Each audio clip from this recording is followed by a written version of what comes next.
we don't know those demons. So I just asked like, hey, go grab your battle buddy. I know the previous Staff Sergeant McCade was on prior to, and he stressed us as well. But we've all got a battle buddy. We've all got several. Go talk to him. I know I sent a text to a brother of mine, um, just because we had not been able to contact each other. We've kind of been missing each other for the last couple of weeks, and I just said, hey brother, I love you. I'm looking forward to talking to you when I get to.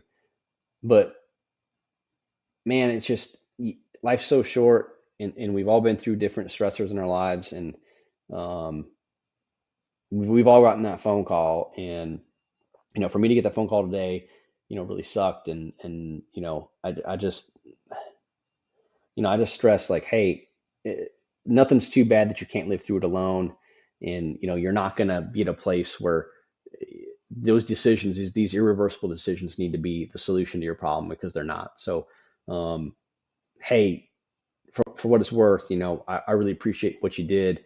You wore the uniform, or you didn't. You decided to tune into this podcast. But hey, we love you, and there's no real good reason for you to make a permanent solution to a very temporary problem. So that's really all I want to say, and I really appreciate Andrew giving me the opportunity to speak a little bit. I was definitely distracted with that on this, but I know we got through some good content when it came to talking about what you have to offer in the civilian world, and then to get someone's personal experience as to how they transition and what happens when your plan doesn't quite go exactly as thought. So love you all that have worn the uniform, and those that haven't that are joining us. Appreciate everyone. And Andrew, thanks for giving us the time to talk today. Hey, you bet. Hey, thanks for that was let me just come on real quick. That I actually wasn't expecting. Can you hear me? Yeah, Good audio?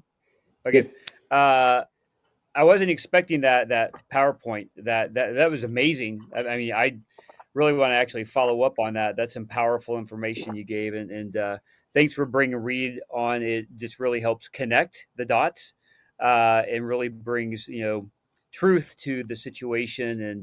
And so I'm sure a lot of people were watching, and thanks for sharing that last bit right there. We've started the day actually with irreverent warriors, and so definitely talking about that subject. And so, yeah, sorry to hear that.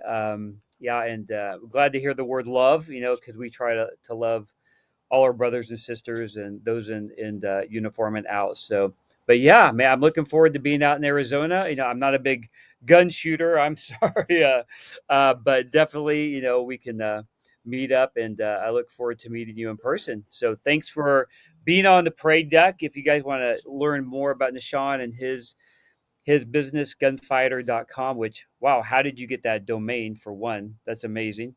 Yeah, how did you get that? Was it just available? No, it was not available. It took us about 3 years to convince the person that owned it that they needed to sell it to us. It Oh was a my it was a gosh. So 3 year somebody was squatting process. on it. Yeah. Wow, that is okay. Good to know. I was going to say, because I was looking it up and I was like, oh, it couldn't just be gunfighter.com. I mean, that's an amazing website. And I'm like, oh my gosh, it is. So, but I was just texting with Regan out there at Gallup, and I'm like, hey, I'm on with the gunfighter. And he's like, oh my gosh, I wish I would have remembered that was going to be on. So, all right, brother. Have a Right good on. evening. We're going to run some clips on American Warriors, and then we've got four or five. We got Jackie coming on, Kelly coming on, Courtney from Okinawa is coming on. Going to talk about some OCS fitness prep. We got Joey leading us. You got Meech coming on. So a lot of amazing people left for the evening. So, all right, brother. I'll talk to you later. Thanks, Andrew. See you. All right. So All right, so that was great. That was a wonderful information. I'm definitely going to see if he'll let us get that PowerPoint that he went through, because that he put a lot of work into that. I'm not sure how often he uses it. I feel honored if he just did it for us, but yeah, what a powerful PowerPoint and presentation. He really brings an A game. You can tell that he's a Marine working in reserve, running his own business. And during that whole conversation with Reed, all I was thinking of, like, how, like how incredible it is to be the founder and CEO of such an amazing company, and just the culture he's built and his ability to communicate and lead. And I think that's really difficult. I don't have a big team myself. We're in the tech world; it's a little bit different. But I have a lot of respect for entrepreneurs that can manage that. I mean, because there's a lot that goes on behind the scenes with a business, and especially with the type of business that he is in, with regulations and policy and safety and security, let alone all the financing and funding and employment. So what a testimony to the ability for someone to actually do that. And I'm sure he won't mind.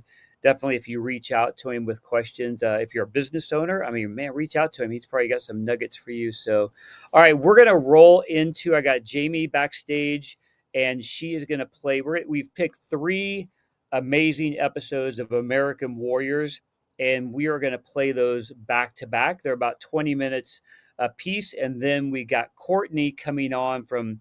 I think she's in Okinawa, but she's coming on. She is going to be talking about OCS fitness prep and a lot about nutrition.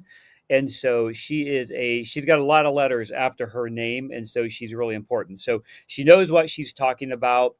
She's on a lot of our social media platforms, working with a lot of clients, whether you're in the military or not, whether you're a runner or just looking to improve your fitness regimen and your nutrition. So don't miss out on that. And then we've got a lot of people following that. So, all right, I will turn it over to Jamie, and you can roll the videos.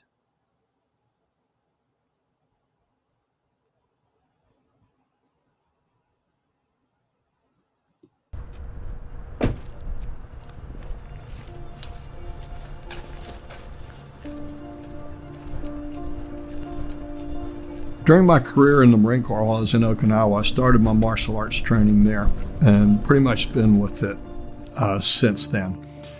Took a little bit of a break from karate for a while after I had retired, picked it back up probably in early 2000s. So I've been in this system here now for about 21 years. We did a lot of fighting. Took a lot of shots to the head. Over the years, that starts adding up. It starts taking its toll on the brain. And I started noticing it probably about 6 or 7 years into my time as the VSO.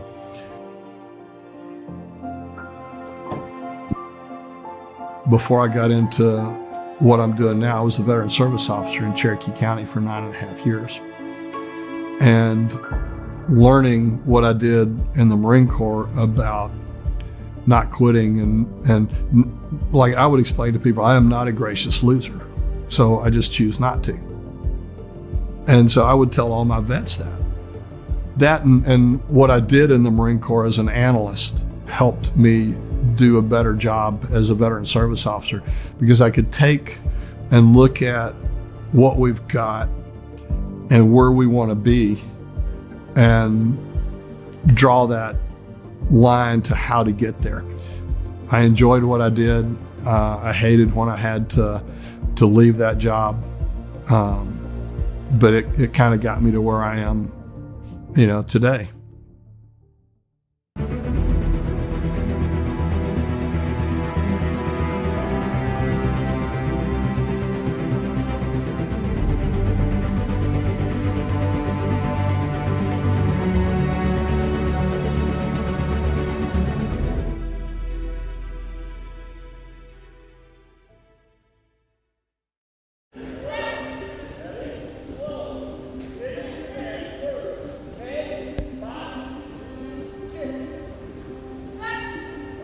I had to leave as a veteran service officer because of all the concussions I'd had.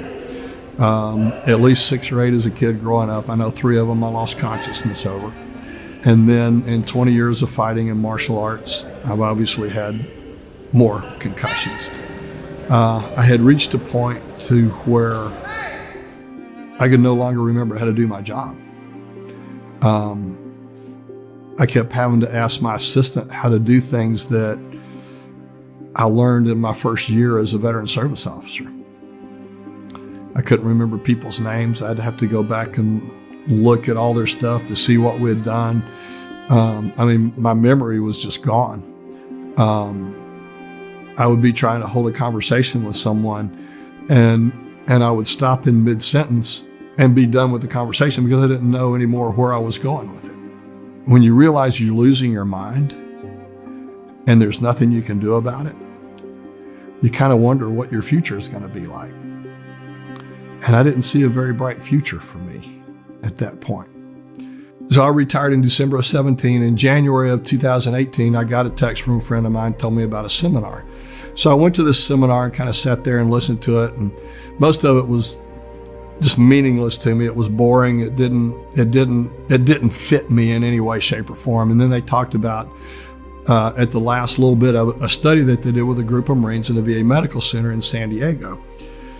And they had a Marine Master Gunny there talk about how he had dealt with PTSD and TBI for 5.5 years.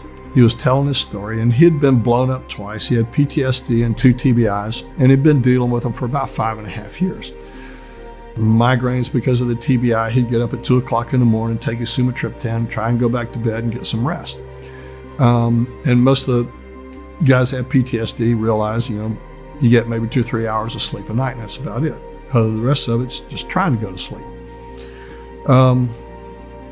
And he got to be one of the guys that got selected to be in this study that the VA was testing this equipment out. And after his first treatment, he got up at 2 o'clock in the morning, like he always did, and he went in to take his sumatriptan. And as he reaches up to get his sumatriptan, he stopped and kind of thought, he says, wait a minute, I don't have a headache. So he put it back, and he went back and went to bed, and he actually slept. So the next morning he gets up and he calls these guys up that did the treatments on him and says, what did you guys do to me last night? And they go, but are you okay? Are you all right? Is anything wrong? He said, no. He says, for the first time in 5.5 years, I slept. For the first time in 5.5 years, I didn't wake up with a migraine. And so I'm listening to this guy going, I wonder if this will help. And then after it was all over with, I went up and asked him, I said, hey, look, here's my deal. Laid it out for him. Boatloads of concussions, don't sleep, no memory. Is it going to help me? He said, yeah, it will. I said, okay, I'm in. I went through a series of the sessions, and it helped me out a lot. It brought me my life back. It gave me back my ability to process, to think, to speak. My memory's still not so great, but it probably never was really all that great anyway, but that's okay. But it brought a purpose back to my life. It gave me something to start looking into, to be able to start going back to helping vets, because my heart is being able to help people out.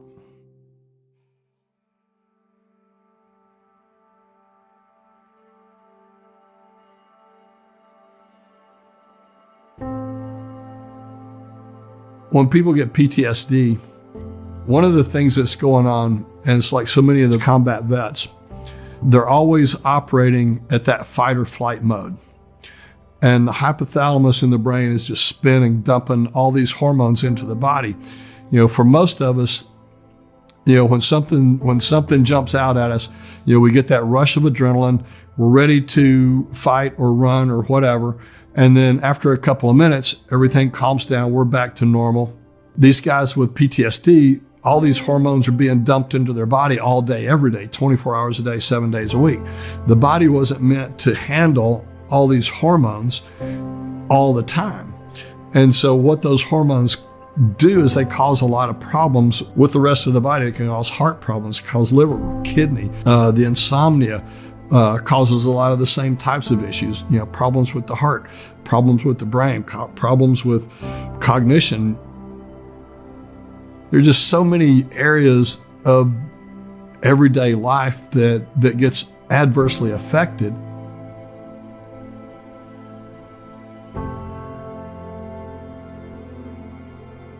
When you stop the hypothalamus from spinning and dumping all those hormones into the body, and these people start calming down and settling down,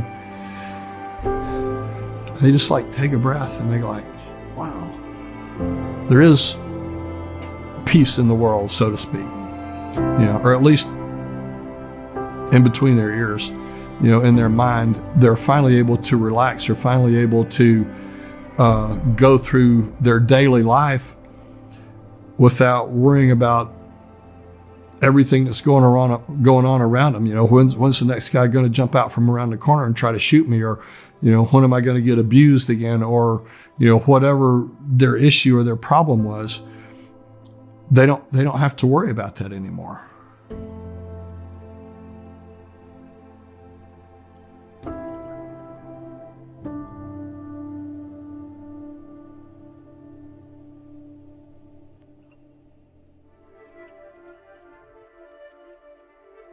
It's called microcurrent neurofeedback therapy. What we do is we clean places on the scalp, and then we'll hook the leads up to them, and then we'll move them around in different places. The power level that we're using to get to the brain is so low, it's not enough to penetrate the skull. So we have to use neural pathways in the scalp to get to the brain. What we're doing is we're retraining the brain on how to fire correctly. Because anytime the brain goes through some kind of a trauma, and it doesn't matter if it's a trauma that's from wartime, from abuse, somebody, in a serious automobile accident, doesn't matter where that trauma comes from, it all affects the brain similarly. So Lisa and I met at an IASIS presentation in December of 2018.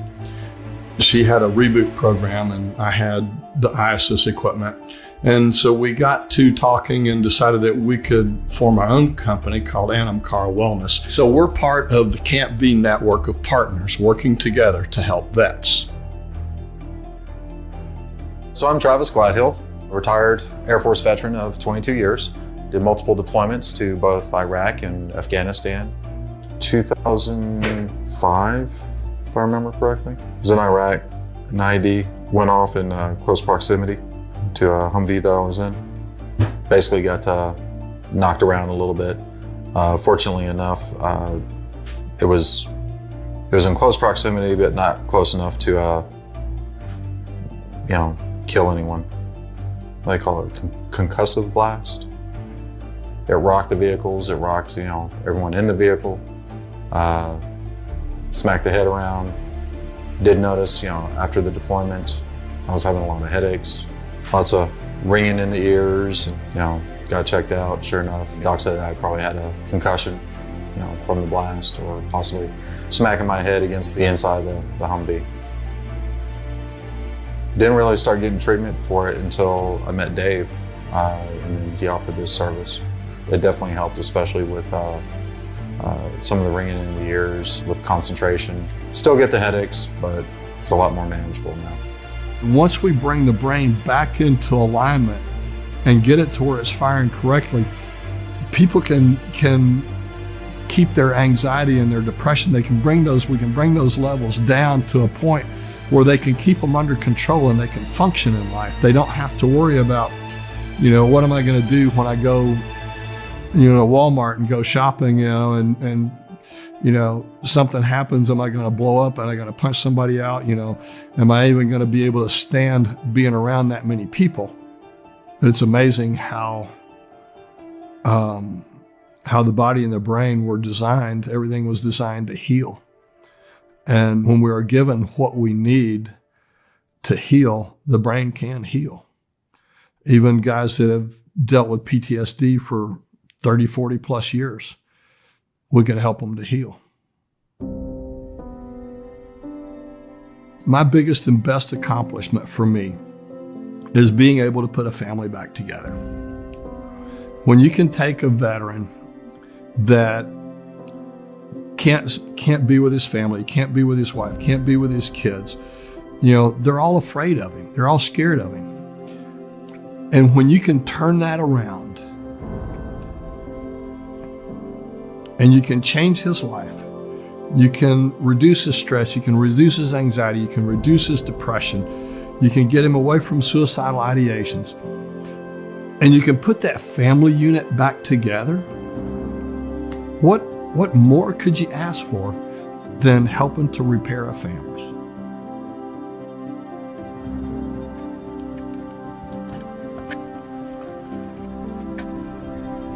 So I got this car about 8 months ago, and in that 8 months, I put about 50,000 miles on it. Going to see vets in different places and helping take care of them, guys that can't get out. Doing a lot of driving, going to see guys up in Winsboro and Quitman, Lindale. It's a pretty amazing feeling to know that I have been blessed enough to be able to help somebody regain their life. Because I mean, that's what happened with me. Somebody was able to bless me enough that I was able to regain my life. And now I get to do that with other people. When you can take people out of that kind of a situation and you can bring them back to life, basically. To me, that's what I'm here for.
I was born in Grants Pass, Oregon.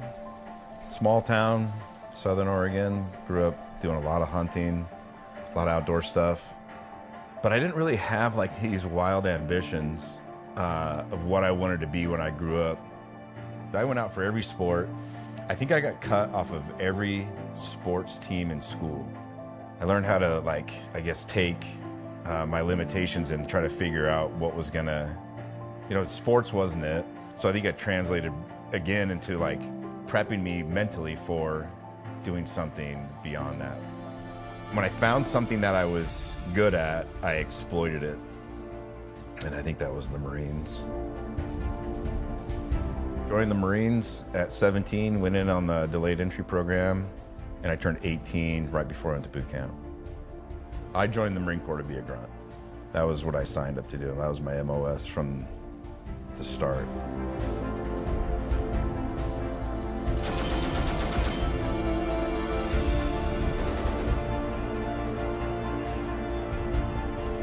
And then during boot camp, Desert Storm kicked off. On the 24th of February 1991, a coalition of allied nations launched a massive ground assault against Iraqi army units occupying Kuwait.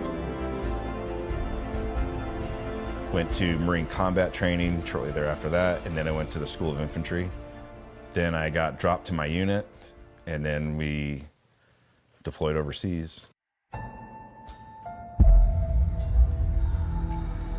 It didn't really hit till we went through the Straits, and then we have a plane flying beside the ship with a mine clearing device on it. And we're like, oh, this is for real.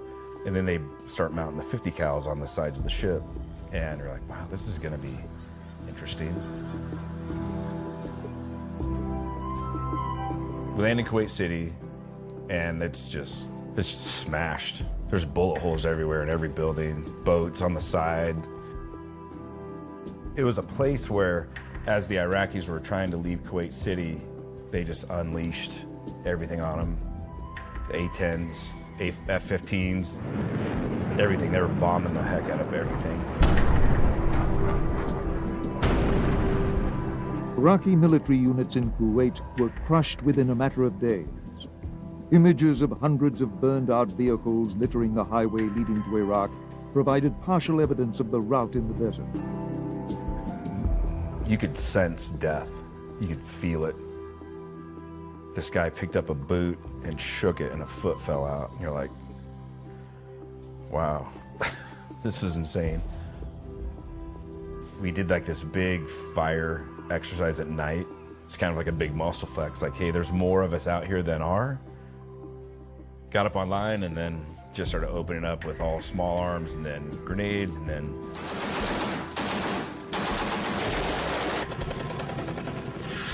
generally you'd do like a combat load of like a tracer every 6 rounds. I think we were doing like one in like 3 just because it looked cool. It literally looked like you could walk across the tracers.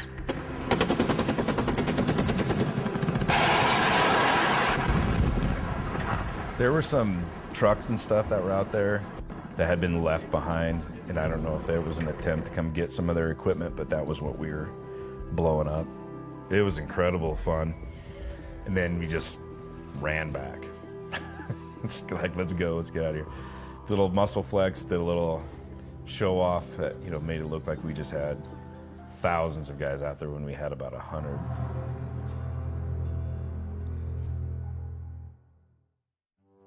So we leave the Persian Gulf, and they're having problems in Somalia with these warlords that were stealing all the aid packages that the United States was sent over, and they were killing some of the aid workers. We did a amphibious landing, did a little patrol inland, just kind of like, hey, we're here watching you guys, and probably should stop doing that. And then shortly thereafter, Black Hawk Down happened in Mogadishu. So it was kind of a bummer because we had probably had an opportunity to go get them, and that would have not happened, but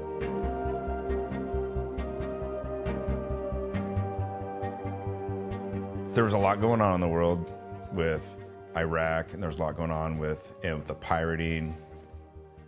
So it worked out really good because I got to go to a lot of cool schools. It put me in a position to go to some really good schools, and then in that time, I got to go to Advanced Infantry Squad Leader course. It's physical, it's a lot of advanced land nav, night land navigation, and I ended up with an amazing group of dudes on my squad, and we ended up winning. We had the overall winning squad, so I did that. Went to Mountain Warfare School in Bridgeport, and then I go on my second deployment. We actually flew to Okinawa, and then they developed a non-combatant evacuation liaison element, which is like, they called it an NELSI force. So there's 16 of us. The mission was we would fly into an embassy or a building, take it down, and then secure the ambassador, and then burn anything that needed to be burned, and then exfil out. So I got to go to helicopter, it's called the HRST school, helicopter rope suspension training, and I got to do the master qualification course. We would fly in on a Huey or a 46 or a 53, depending on how many people we were going to take, fast rope onto the roof, and we'd be the first team in, clear it, secure it, and then we would spy rig off, which is a 120-foot rope, hangs out the bottom of a helicopter with rings in it.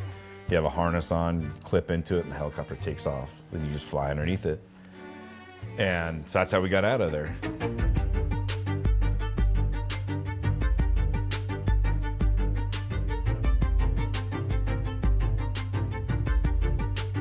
Our company gunny, who I did not like, liked me. And he just goes, hey, Corporal Privat, you want to go to California with me for a couple of months? I was like, no, sir, I don't. He said, no, we'll have fun. I'm like, nobody has fun with you. There's no fun to be had there. So what it ended up being was, they took guys from our platoon. We were being inserted to go find these like marijuana grows out of basically in between Bakersfield and Oxnard, California. So we would go in, they would drop us off, we'd do patrols, try to find, you know, these grows and drug operations, these cartel operations, and then just report back.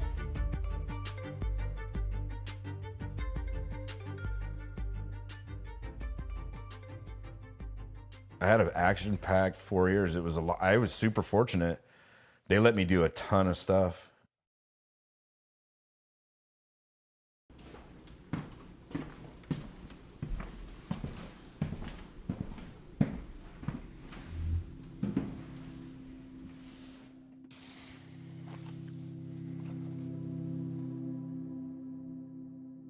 This was on the USS Tuscaloosa. Couldn't make it on a baseball team, but hell in a gunfight. This is the inside of the track, soaking wet. There's probably 90 degrees and 100% humidity. The water, I remember the ocean water was so warm. This was actually in Hong Kong. We went to Hong Kong twice, and I just couldn't believe the buildings. They'd build these buildings with bamboo scaffolding. 18 different countries.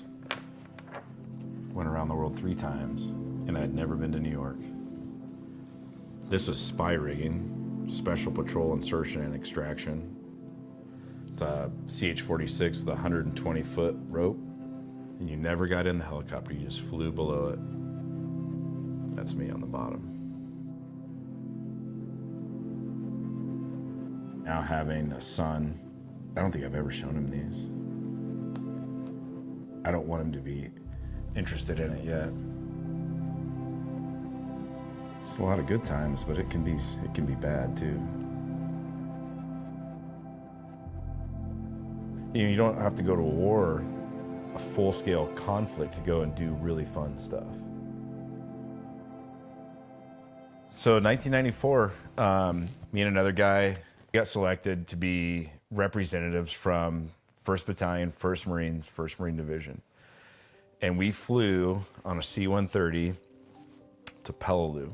We knew we were kind of going there for a reunion, but we didn't really know what it was. But it ended up being, they flew about 15 veterans on the 50th anniversary of the invasion of Peleliu. We went there and greeted them and then escorted them as we walked through the little town. And one was Captain Land. He landed with, I think, 230 Marines. By the time they cleared the beach, they had 90. When they sent him up onto this hill with he was describing it, he was taking enemy machine gun fire from 3 sides as he was going up, killing the Japanese in the bunker emplacements with his guys. And by the time they came down, there was 8 left of his whole company. So I didn't really realize it was an honor flight at the time. I was just going there as a representative from 1st Marines. And so we had this big ceremony there, and it was really cool. And we got to talk to these guys about, Bloody Nose Ridge and all these different amazing, battle sites. And so that was kind of my first introduction into what became honor flight.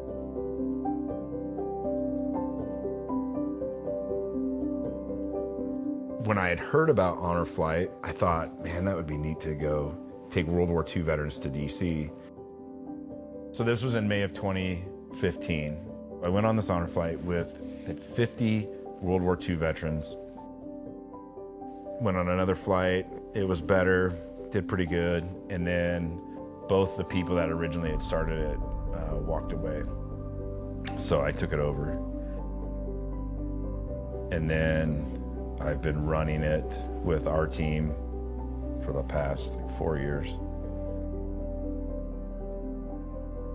I think I've been able to take a little over 200, be a part of 200 guys going back to DC.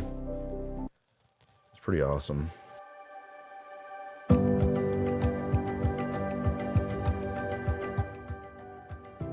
We start getting applications in the mail, and we take first come, first serve, and then by conflict. We take our World War II veterans first, and then Korea, and then Vietnam.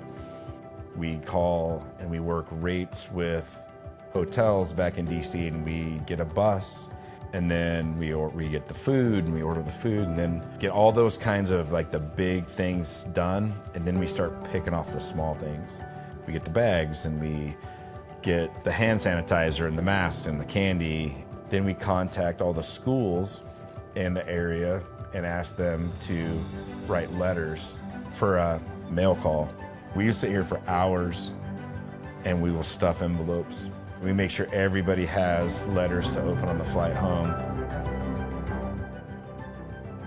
What drives me is their service that they did for us, for our nation, for our families, and I am very grateful. I just want to make sure it's a good time for them and let them have some closure and some relief. So it really means the world to me. You have all this work, you put in all this time, and then at 2 o'clock in the morning, it's a light switch, and now it's go time. Now you hope you did everything right. Your effort is now going to show to 58 people.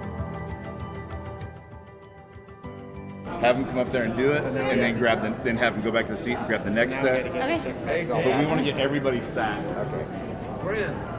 Go right ahead. All right, you guys are next.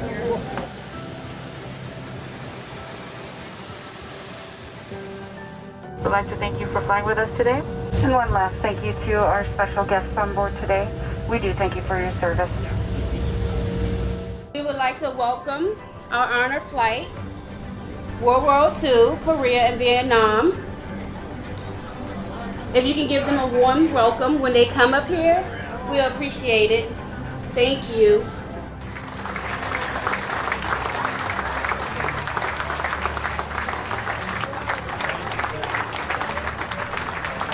People that are at Reagan waiting for their flight to go out, all stand up and all welcome these guys to DC, and the applause and it's incredible. It's so cool to see that. Thank you guys. Thank you guys. Thank you. Awesome. I never expected that just now. Oh, Jesus. Made my whole friggin' life right there, I'll tell you. Oh. Every single time, it just kills me. It's what it's about. And it starts that emotional roller coaster right out of the gate. I would like to welcome you all to Washington, D.C. Thank you guys for coming. I know it's kind of a haul all the way out here to D.C. But again, thank you. And we really appreciate everything that you guys have done for this country and your service.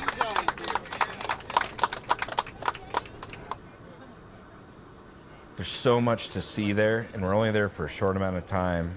I like to try to show them everything. And I think just even seeing the buildings helps them, like, taking the enormity of it. So kind of my goal while we're there is get their eyes on as many things as possible.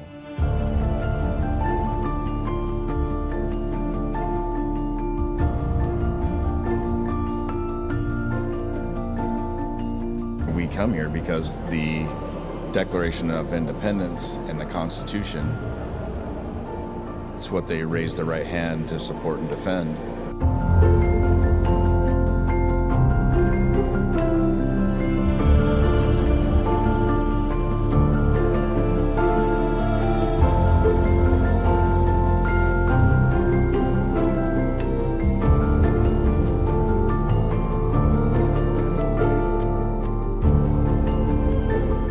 Two things I think that are really big is when we go to the Lincoln Memorial, we go to Korea, and then we go over to Vietnam. That 2 hours is insane.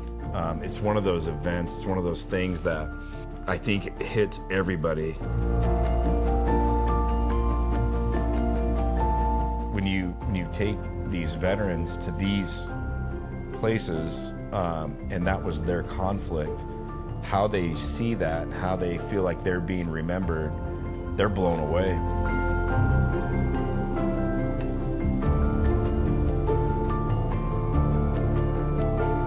The emotional toll that Vietnam took on not only the veterans, but on our country was immense. And there's so much emotion there. It's arguably the plainest memorial there, but I think it carries the most weight. I think it holds the most emotion. I think it holds the most pain because it's all intimate because of the names on the wall. And it's a huge healing thing. I think that our goal is to take as many guys back to DC as we can to give them that welcome home that they didn't get. It's one last mission with those same kind of guys. They know what you put into it by how they feel when they get back. All these little things that, you know, the reflection and the healing, all the things that go on during the flight.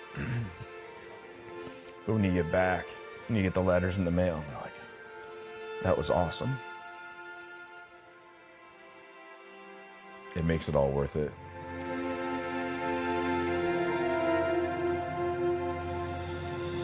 I've been able to help facilitate 200 guys healing.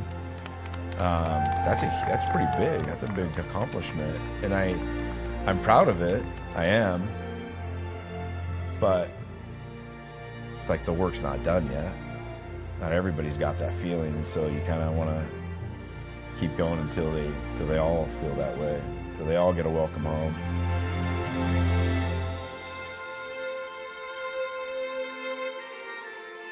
We're proud as a team of what we've been able to do, but there's some work left to do.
Hog 01 has the white smoke in sight. Force confirmed that that's the enemy.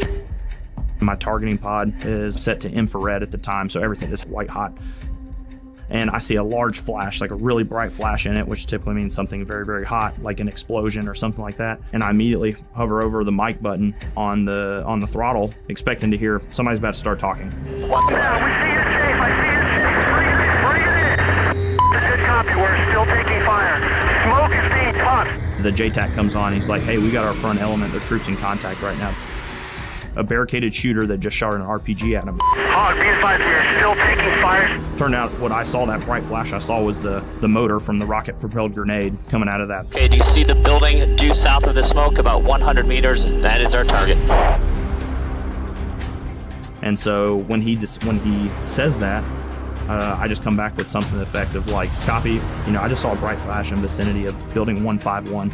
And he comes back and he was like, yes, that's it. That's where they are.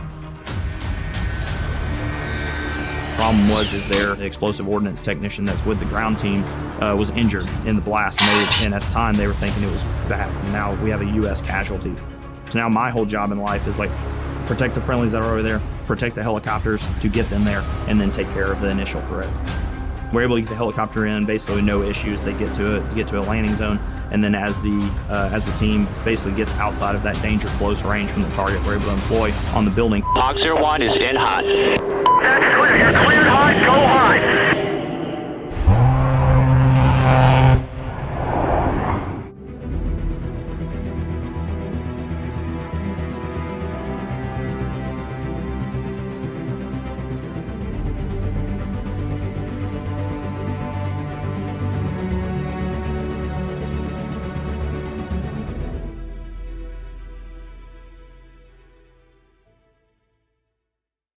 My name's Major Hayden Fulham. I go by Gator. I'm right now, I'm the commander and the pilot for U.S. Air Force's A-10 demonstration team.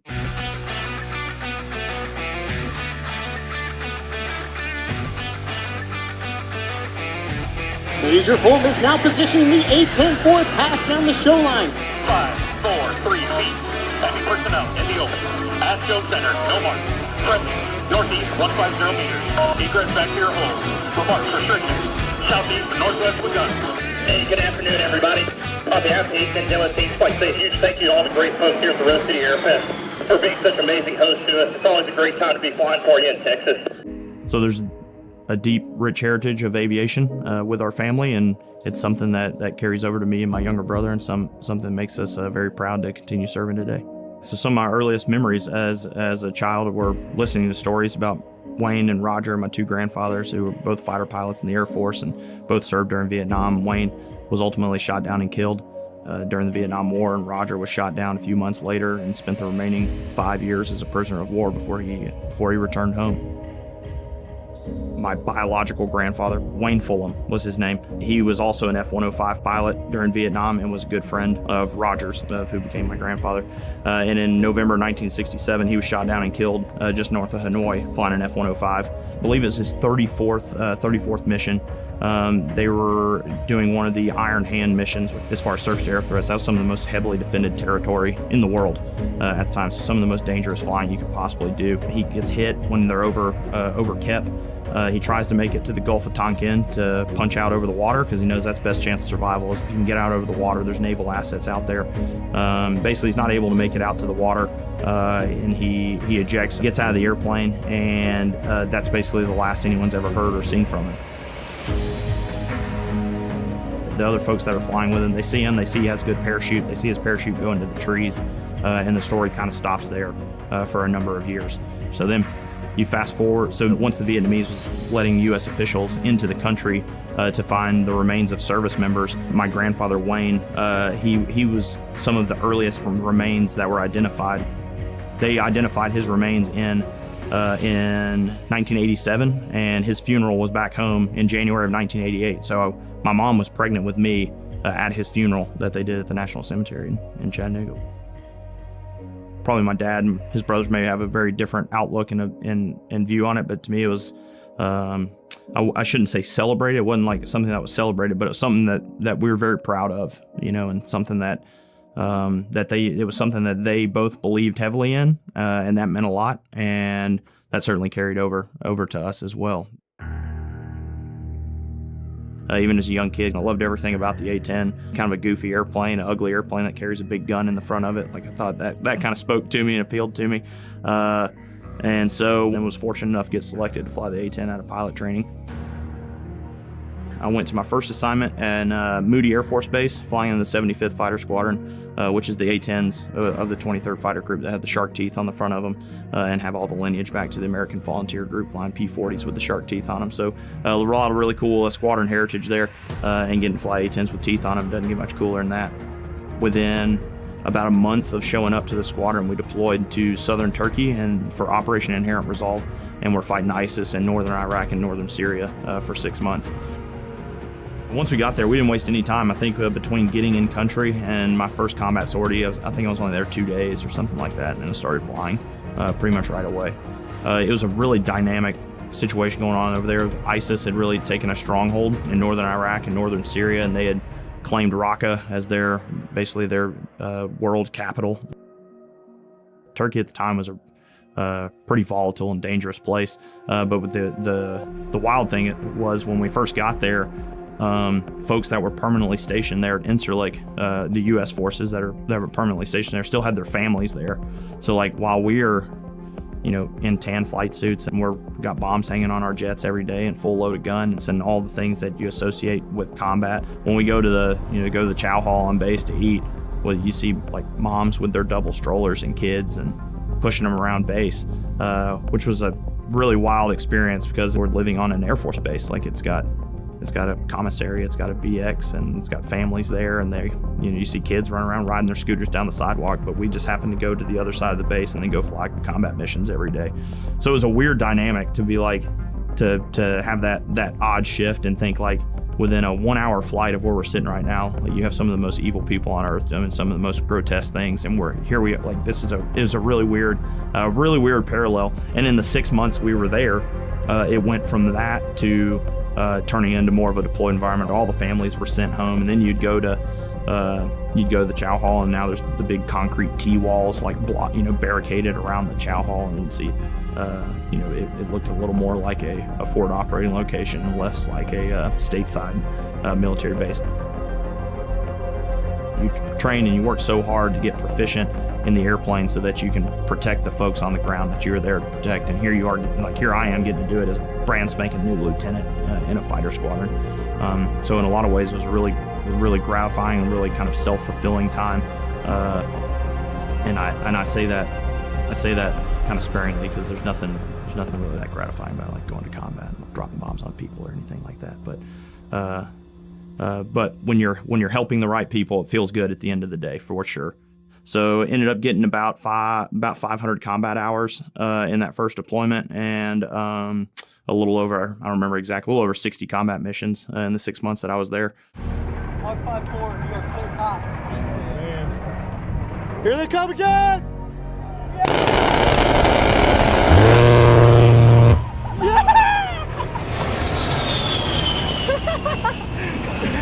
It was an interesting dynamic changing from that first deployment to the second one, because the first one, like I said, I'm the newest, youngest guy in the squadron, and then in my next deployment, I've got, I don't know, at the time, probably 1,600 hours in the A-10, and about to be an instructor in the airplane, and have one combat deployment under my belt and all that kind of thing. So it was a huge shift in mentality, and a different mission, kind of mission set they were doing.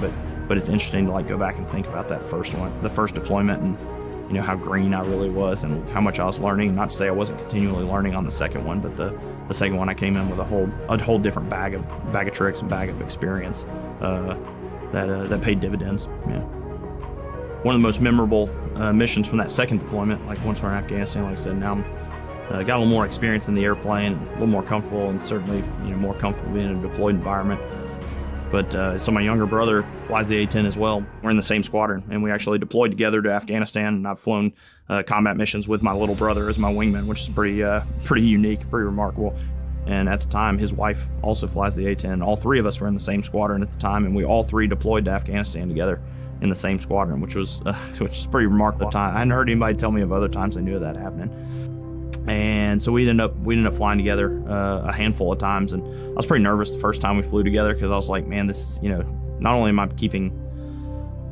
responsible for my wingman now, because I'm the flight lead out there. It's like, not only am I responsible for whoever's out here flying on my wing and keeping them safe and making sure we don't get ourselves anything silly, but now it's my brother, so it's like it's a little bit of added dynamic there. And so the first time I wasn't sure how I was going to feel about it. The first time we flew together, we'd flown together before home station, but of course, like first time flying in combat together. After the first time flying together, I was like, okay, no, we're good. I'm okay with this for sure. We ended up flying together, I don't know, 5, 6, 7 times through the course of that first portion of the deployment. And I was his flight lead the first time he dropped a bomb in combat, the first time he shot the gun in combat. So pretty remarkable thing to get to experience with your brother for sure. And an exciting thing to be a part of too. But yeah, one of the more memorable ones was the first bomb he dropped in combat was a pretty push it up sortie.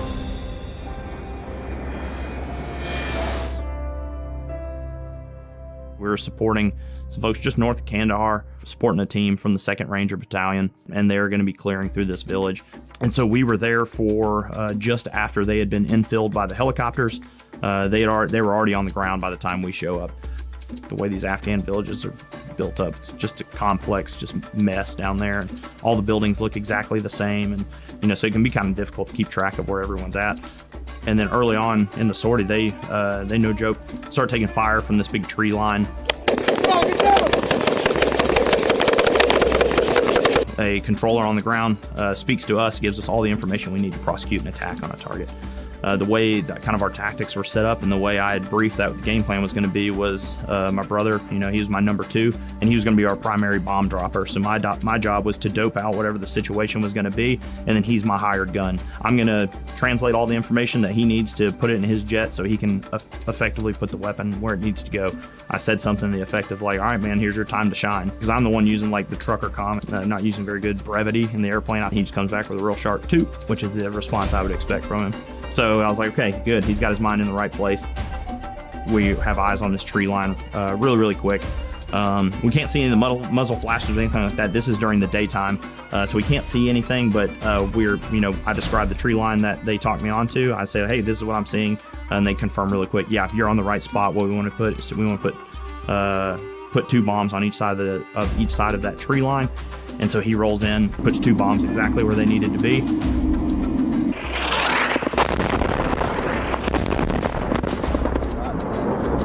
And the shooting immediately stops, and we know, hey, like we did, we took care of the guys out here. We've done some good work. I can't speak for him and his airplane, but I imagine he got those kind of like pre-game jitters out a little bit, and he's like, okay, yeah, here we are. Now we're ready to work.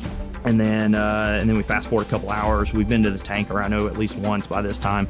We're back overhead. I just happen to be looking at what I think is, very front-friendly element. And I'm doing this in my targeting pod, which I have set to infrared at the time, so everything white in it is hot. And I see a large flash, like a really bright flash in it, which typically means something very, very hot, like an explosion or something like that. And I immediately hover over the mic button on the throttle, expecting to hear somebody's about to start talking. Because I don't know, is that a good flash? Is that a bad flash? Was that a breaching charge for them to get into a building? And it felt like a really long time, but I bet if I go back, if I were to hear it again, it's probably like 3 seconds. It's probably a very short amount of time. And right as I'm about to key the mic to ask them, the JTAC comes on. He's like, hey, we got our front element. Their troops in contact right now. Good copy. We're still taking fire. Smoke is being caught. A barricaded shooter that just shot an RPG at him. Turned out what I saw, that bright flash I saw, was the motor from the rocket-propelled grenade. And so when he says that, I just come back with, I just saw a bright flash in the vicinity of building 151, and he comes back and he was like, yes, that's it. That's where they are. And I know this is probably this thing may pick up a little bit. So immediately I tell my brother, I tell him like, hey, you need to call the tanker, go get gas now. Because what I don't want to happen is for both of us to be low on fuel and we both have to leave them. And now we're leaving these guys high and dry. So I send him immediately. My objective is like, I'm going to dope out this whole scenario for him. I'm going to send him all the information. Okay, do you see the building due south of the smoke, about 100 meters? That is our target. So the second he's overhead, he's ready to roll in at a moment's notice, or he can employ weapons. Basically, we execute that exact plan. He's overhead, he's ready. I head to the tanker. Problem is their EOD technician, the explosive ordnance technician that's with the ground team, was injured in the blast, and at the time they were thinking it was bad. Now we have a U.S. casualty. So now my whole job in life is like, now we need to keep the helicopter safe. Like we don't want to turn one injured person into a lot of injured people or into a downed aircraft. So now it's securing the landing zones where they plan on going, and then the route to get the friendlies to the helicopter. That's all I'm worried about now. We're able to get the helicopter in basically with no issues. They get to a landing zone, and then as the team basically gets outside of that danger close range from the target, we're able to employ on the building. Dog 01 is in hot. That's clear. You're cleared high. Go high.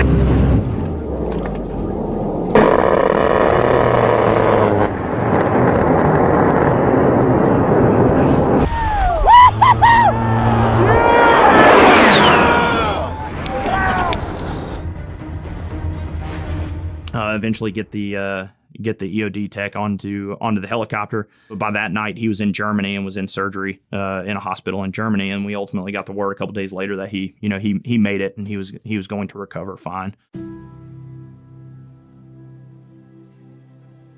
I think it was the next day. Me and my brother both were sitting there, like at the ops in our ops building, and the phone rings in the intel shop where our intelligence folks work, and it's the JTAC we were working with the day prior, and he just wanted to know, hey, is whatever call sign Hog 53 is Hog 53 around from yesterday, and they look on the schedule and they see that was us. And down, he was like, hey guys, just want to let you know, like, if you guys weren't there, like, we may not have made it back. So just want to thank you guys, kind of thing. And that was like the pinnacle. Like, that was the absolute peak of my time in the A-10. Was like, that right there is what it's all about. That's all I told him. It was like, hey, you're the whole reason we exist. You're the whole reason we do what we do.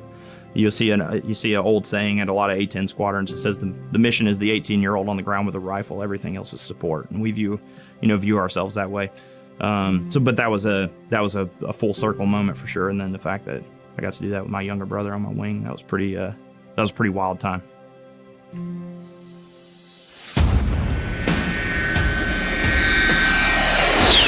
How I ended up getting hired on to be the demonstration pilot, like a lot of things in the military, a little bit of, dumb luck and timing. I knew it existed, but I didn't know a whole lot about the demonstration team and really what the mission is. Because flying in air shows and flying in the military are extremely different things. Like I said, from a young age, I always had a passion for airplanes and passion for military history and passion for service, passion for this jet, and a passion for our mission. So I was like, man, this would be a cool way to kind of share a lot of that stuff. And so I kind of threw my hat in the ring and I applied for the job and ended up getting selected to do it. And so it's a 2-year assignment. I'm going into my 2nd year right now. My job is to travel around, recruit, retain, and inspire, and take the A-10 around, show it off to crowds all over the country, and get to have a lot of fun with the airplane. So everybody on the team, we're all active duty, stationed out of Davis-Monthan, and I'm the only permanently assigned pilot to the team. And then we've got 9 maintainers that take care of our airplanes, and we get to travel all over the U.S. and get to show off the capabilities of the A-10. So today we're here in Tyler, Texas, Tyler Pounds Regional Airport, and we're flying the Rose City Airfest. And the whole idea is we're going to go out there this evening. And I'm going to show everything that the A-10 can do. We're going to show as fast as it'll go, as slow as it'll go, as tight as it'll turn, as fast as it'll roll, and take it out there and run it through its paces, and hopefully get people really excited about seeing some jets flying.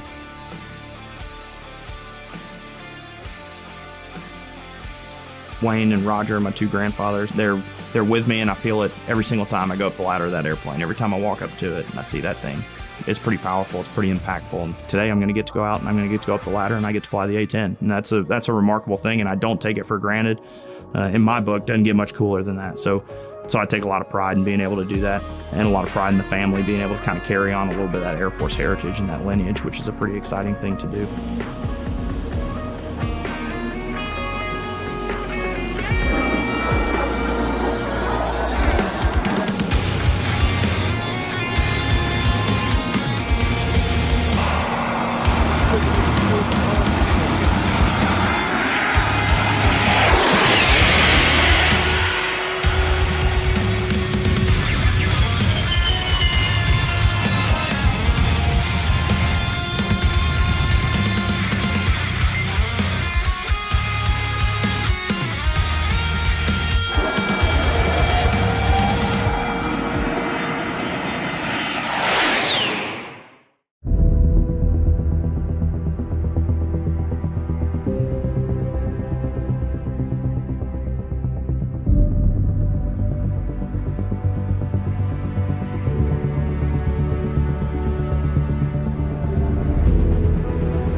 Hi there, my name is Courtney Burling, and I'm so excited that you're here with me today.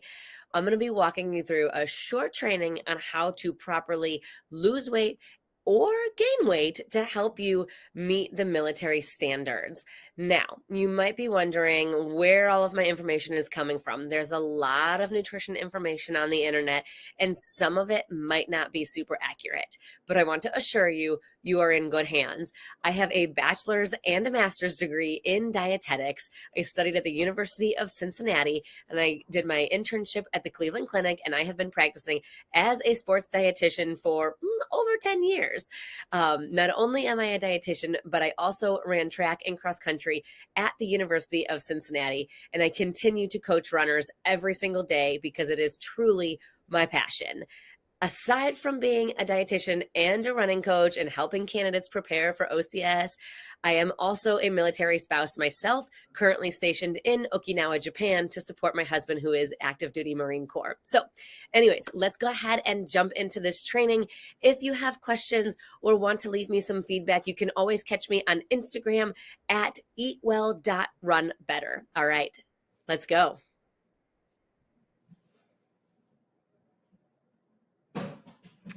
All right. Well, my name is Courtney Burling, as that intro just showed, and I'm so excited to talk you guys through how to, it might sound weird to lose weight and gain weight in the same presentation, but there's actually a lot of overlap. And so I'm going to walk you through everything so that when you leave this presentation, you know exactly what steps you can take to either lose that weight you need to meet the military standards or gain the weight that you're looking for. All right, let's get started. Oops. Is that me? Sorry. Okay, there we go. So if we have time at the end, we will also talk about some bonus tips for training for your physical fitness test, and specifically for that 3-mile run that I know most of you probably dread, but I absolutely love. So we will talk about that at the end as long as we have enough time left. All right, so let's dive into this. Like I said, losing weight and gaining weight, it might seem silly to talk about that in the same presentation, but there's so much overlap. So when we're setting weight goals, we first need to understand that genetics play a huge role here. And so fighting against your genetics, like if your family and your, like all your lineage is really just smaller, then it's really hard to gain weight. You're going to be fighting against your genetics. And same with if, your family is just on the bigger side, that doesn't necessarily make you unhealthy. It just means it might be a little bit harder for you to lose weight. However, within, your genetics, we can still adjust our body weight slightly. Our body weight has really what we call a set range that we kind of like to be where our body naturally falls. Going anything beyond that set range actually gets really hard to either gain weight or lose weight beyond that. So we do want to appreciate our genetics and understand where our body is coming from. But look at what we can do. How can we work with our body and not against our body? So we want to set realistic weight goals. So just as I said, understanding those genetics, we do not want to compromise our performance or our growth in any weight loss or weight gain goal. And so I'll give you one example that I see a lot, especially I work a lot with just runners. And so I see this a lot in runners. We think thinner is faster. If we lose weight, we'll be faster. And that's only true to a certain extent. If we're compromising our endurance or our strength because we're under eating so much, we're setting ourselves up for an injury. And that is not something we need when we're preparing for either boot camp or OCS or, any branch of the military. So in terms of what is a good goal, I want you to think about somewhere around 0.5 pound up to 1 pound a week of weight gain or weight loss is a pretty realistic and possible goal. 1 pound a week is pushing it. I would say really focusing on that 0.5 pound per week, and anything we do that's more extreme than that, it's going to be extremely hard to maintain that. So make sure we're not setting, our expectations too high or setting those goals too high. We do want to be focusing on weight loss or weight gain. Any changes in nutrition should really be happening in, I say, the off season. So if you are a college or high school athlete, in the middle of your training session or, as you're working up for like football or whichever sport it is that you're playing, it's not the time to be drastically changing your nutrition. It's okay to tweak your nutrition, but it's not the time to really be focusing on losing weight or gaining weight. And so for those of you that are preparing for the military, we want to make sure that we are starting early with this. We do not want to be trying to change our body composition a month before we're about to go out for training, before you start OCS or boot camp. We want to start this way ahead of time. And so think of that as your off season, way before you're about to ship out. And then focus on your overall intake. one specific food group is not going to make you lose weight or gain weight. I see carbohydrates blamed for weight gain all the time. And yes, there might be an ounce of truth to that. You know, we always say, like, if we cut out carbs, we're going to cut and we're going to be able to lean out. And that's only slightly true. But carbohydrates also hold on to water and they help us stay hydrated, and they're your body's preferred source of energy. So we don't want to cut that out too much. Okay, we're going to dive into all of this in so much more detail as we go on. This is just the tip of the iceberg here. I want you to think about the fact that consistency is key. Consistency is what we need. And like I said, making these changes, like I see, I'm currently stationed in Okinawa, my husband's active duty Marine Corps, and I see this all the time. And our friends, you know, they have to weigh in a week or two. And now's the time they're like cutting, they're running, and they're sweating. And it's like, y'all, you needed to start this months ago. You know, doing this a week or two ahead of time is not really going to help. It might, you know, it might help you pass. You might slip under that weight standard, but it's not going to help long term. And trying to make weight changes right before you need to weigh in only sets you up for yo-yo dieting, and that gets to be really hard on your metabolism. So focus on consistency. At each meal and each snack, this is an opportunity. Each meal presents an opportunity. I want you to choose foods that are supporting your goals. So obviously, whether it's weight gain, weight loss, maybe it's even maintenance, maybe those goals are improving your running, and we know that carbohydrates are going to give us the energy we need to run. So we need to be thinking about these things at every single meal and snack, which, like I said, think of it as an opportunity. With both weight gain and weight loss, like I said, there's a lot of crossover. We still want to be eating consistently all throughout the day. So about every 3 to 4 hours. And this is going to help manage hunger and satiety, which really just means keeping you fuller longer. And so what you're choosing at each meal obviously is going to be very different based on your goals. For those of you looking to gain weight, we want to be focusing on those higher calorie options. And I'm going to give you a whole list of those in a few slides, focusing on things like healthy fats, nuts and avocados, cheese, things like fat doesn't necessarily make you fat, but it does carry more calories per gram. So, you know, a handful of nuts is going to have a lot more calories than a handful of grapes. So more to come on that, and lots more examples to help you through that. But thinking about what foods you're choosing every 3 to 4 hours. And then weight loss, we still want to be eating consistently throughout the day, right? I don't believe in intermittent fasting or time restricted eating. I do not think that's going to benefit you. We can do a whole nother presentation on that another day, but that really just sets you up for a restrict and basically a binge. And so we want to be consistently eating throughout the day, giving your body just smaller amounts of energy. If you think of each meal or snack almost as like a bucket of energy, spreading those buckets of energy out all throughout your day is the best way to go about this. And so when weight loss is our goal, we obviously don't want to be choosing those higher calorie foods. We want to be choosing those lower calorie, but still nutrient dense options. So things like vegetables, of course, are a great option. You know, you're still getting the nutrition, you're still getting a lot of micronutrients and minerals, but you're not packing on as many extra calories as the examples I gave you in the weight gain category. So again, more examples on those to come in just a couple of slides. So bear with me. And then continue to focus on the timing of your nutrition. This is huge for weight loss and weight gain and just really overall health. It's so important.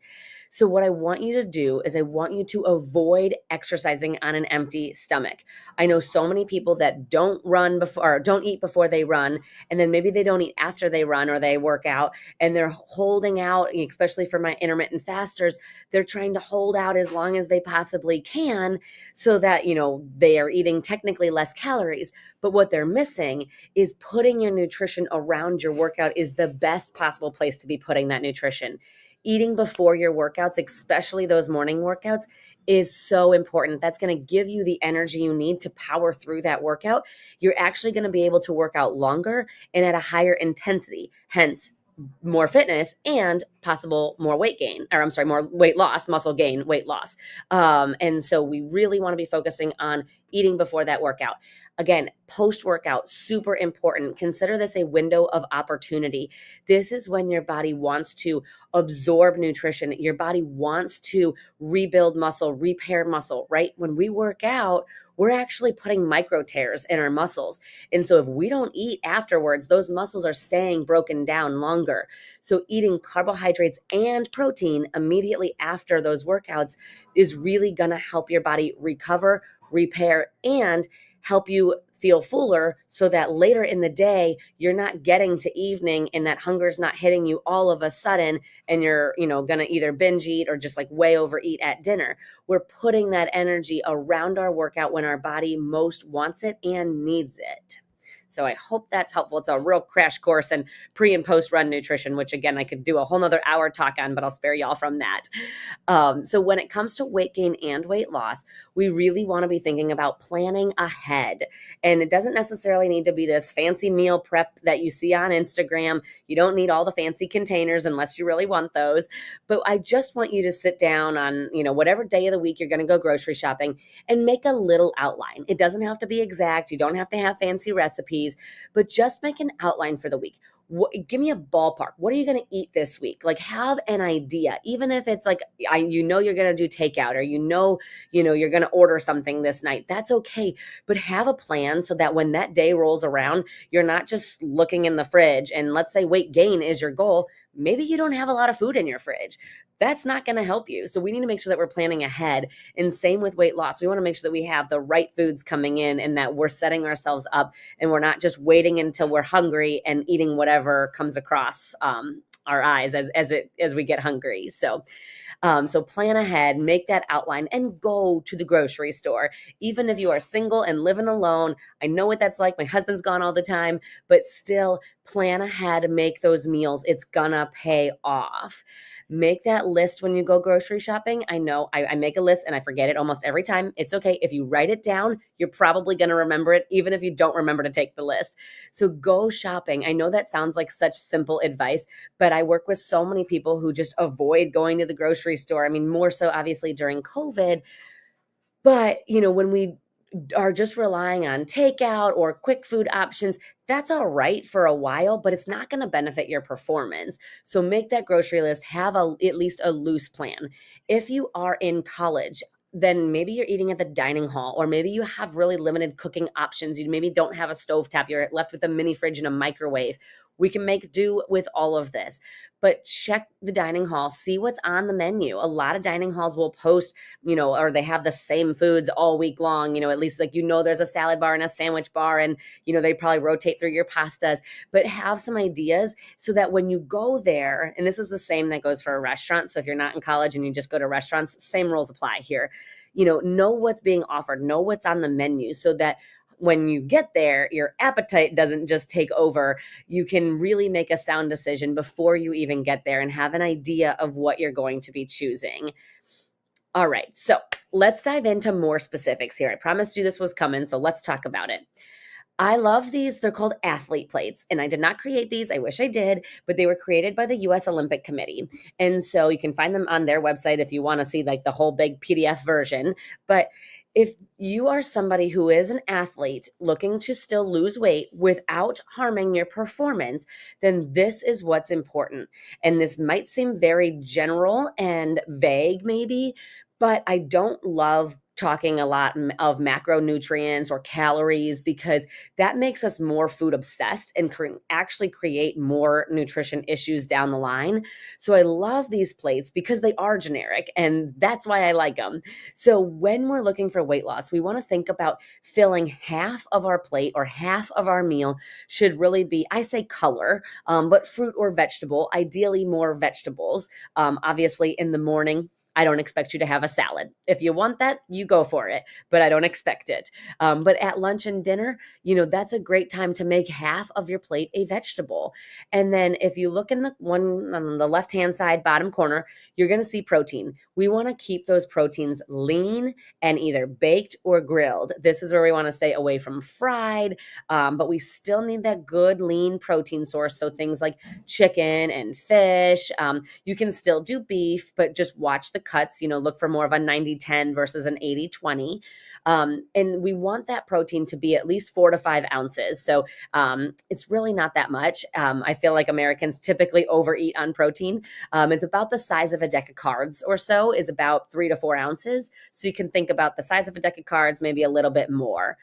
And then in the top left-hand corner there, you're going to see your grains. And so as I said in the very beginning, carbohydrates are still very, very important, especially for performance. The other thing is a diet like the keto diet, which is basically a no-carb diet, or some of these low-carb diets. They're going to work, but for a very short period of time, while impacting your performance negatively. So you can go ahead and cut carbs, but it is going to negatively impact your performance, at least if not right away, it will eventually. So we want to make sure that we're still choosing carbs at each meal. But if you notice, it's about a quarter of our plate or a little less. So for most of us, that might look like, I don't know, 1 cup or 3/4 cup of cooked brown rice. Or if you've ever had quinoa, like it's an ancient grain, it's a whole complete protein, but still a grain. You can do things like a whole wheat bread, the options go on and on, but you still need those carbs. It should just be a smaller portion of your plate. And then you can also notice we still want to be including healthy fats in our diet. I had mentioned earlier that fats contain more calories per gram. And while that is true, it's still very important. And so fats carry our fat-soluble vitamins. I won't bore you with too many details on fat-soluble vitamins, but vitamins A, D, E, and K really come from things like olive oil and fatty fish and nuts and avocado. So we want to make sure that we're including these. They're going to help you stay nourished, and it's going to help your skin and your hair, and the list goes on and on. So we don't want to cut them out, but we do want to monitor and make sure that we're not having a ton. This says about, I think it says about 1 tablespoon or 1 teaspoon or 1 tablespoon. So, it's still okay to use salad dressing. We just don't want to be dumping it on. If you're at a restaurant, you can ask for it on the side. That's always a safe bet. Okay, so continuing on with some weight loss goals or specific recommendations, I want you, like I just said in the last slide, focus on filling your plate with half of it being vegetables. First and foremost, you got to have those vegetables. Then we add that protein, and every single meal should really look like this. So as I said, when you sit down to build out, kind of like a menu for the week, or at least a general idea, I really want you to think about what's my carb, what's my protein, and what's my carbohydrate at each meal. And so as I mentioned, your lean proteins can be things like skinless poultry. So if you, take the skin off, especially, we don't want any fried chicken. I'm sorry. If you're trying to lose weight, it's just not the time for the fried chicken, but a variety of fish, looking at low-fat dairy options such as yogurt or cottage cheese. These are great sources of protein as well. Eggs, tofu, beans, tempeh. You don't have to always have meat, despite what my husband thinks. A meal is still a meal without meat. And so you can use a variety of protein sources such as things like tofu and beans. They make great protein additions to your meals. Okay, and then lastly, with managing portion sizes here, as I mentioned with the carbs, we want to keep that small, but we also want to look for those really high fiber grains like brown rice, wild rice, quinoa, oatmeal, corn tortillas, whole wheat breads, whole wheat pasta, whole wheat crackers if you need something crunchy. Fruit is obviously a carbohydrate as well. These are the things that are going to keep you fuller longer. When we have fiber in our diet, especially the higher the fiber, the more full we're going to be feeling. Now, fiber can also constipate you, so make sure you're drinking plenty of water with the addition of these high fiber foods. But that is going to be a major benefit to not only managing your weight, but also helping your body digest carbohydrates properly. When we eat lower fiber foods, our blood sugar spikes and drops right away. Hence, you feel full and then you get hungry right away. Like if you eat a piece of cake, full for maybe an hour and then hungry right away. It doesn't stick with you because it's low in fiber. Okay. Another really important thing to be looking out for when we're losing weight is liquid calories. This is so important. And I know some of you are not going to love to hear this because it includes alcohol and especially mixed drinks. And so this is, if we are trying to lose weight, cutting out alcohol and mixed drinks, especially anything like your sugary cocktails or I don't know, I don't drink a lot of cocktails, so I can't think of many good examples, but they are loaded with sugar. So we really need to watch where we're getting our fluids from. And so, as I said, beer, even wine, even liquor. I've, had conversations with people about what's the lowest calorie liquor. They all contain calories. So really, if you're taking weight loss serious, I would cut out all alcoholic drinks. Watch out for other liquid calories as well, such as obviously soda. We know that one, but sneaky calories such as like sweet tea, juice. We think orange juice, oh, this is great. This has so much vitamin C. Maybe beneficial when we're sick, but otherwise it's just a lot. It's like I talked about in the last slide, not a lot of fiber. Your blood sugar is going to spike and it's going to drop and it's not going to stick with you. So watch out for those liquid calories, including specialty coffee drinks. Your, I don't know, I don't drink a lot of fancy coffee drinks either, but like your mocha, frappe, I don't even know all the lingo, but you know what I mean. All those Starbucks drinks that are more than just coffee, if it costs more than $3 at Starbucks, then it's probably loaded with sugar is a general rule of thumb you can follow. So you might save yourself some money here too. But yes, watch out for those specialty cafe style drinks. Know what's in it too. You can always check the menu. At most restaurants in the States now, they have the calories listed. So see what, there's probably a lot of things that you're doing that, without making major changes to your diet and without being overly restrictive, you might be able to slim down on your calories just by paying attention a little bit more. So definitely stick to your water, stick to your unsweetened tea. There's great electrolyte-based drinks out there that are low in calorie. Noon is one brand and Liquid IV is another that I love. They have like 10 calories per serving and they're full of electrolytes to keep you hydrated for your sport. Other things that I would say though, in terms of liquid calories, the only exception would be things like a Gatorade. If you're going to be doing like a ruck or a really long run, we need those liquid calories coming in. That is what Gatorade is actually made for. It is not made for playing video games and like sitting on the couch. It is made for those that are out there working and sweating and they need those carbohydrates coming in. So definitely not shaming sports drinks by any means. They serve a purpose and we just want to be using them at the right time. So when we're out exercising. And then I did add milk is also okay. Of course, you can do an almond milk or a cow's milk, whichever it is that you prefer. All right. And so in terms of weight loss, I think this is my last slide on weight loss before we switch over to weight gain.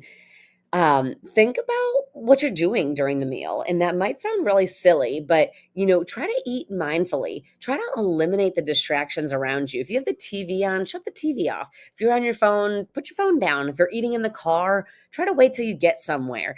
I want you to be present in your meal.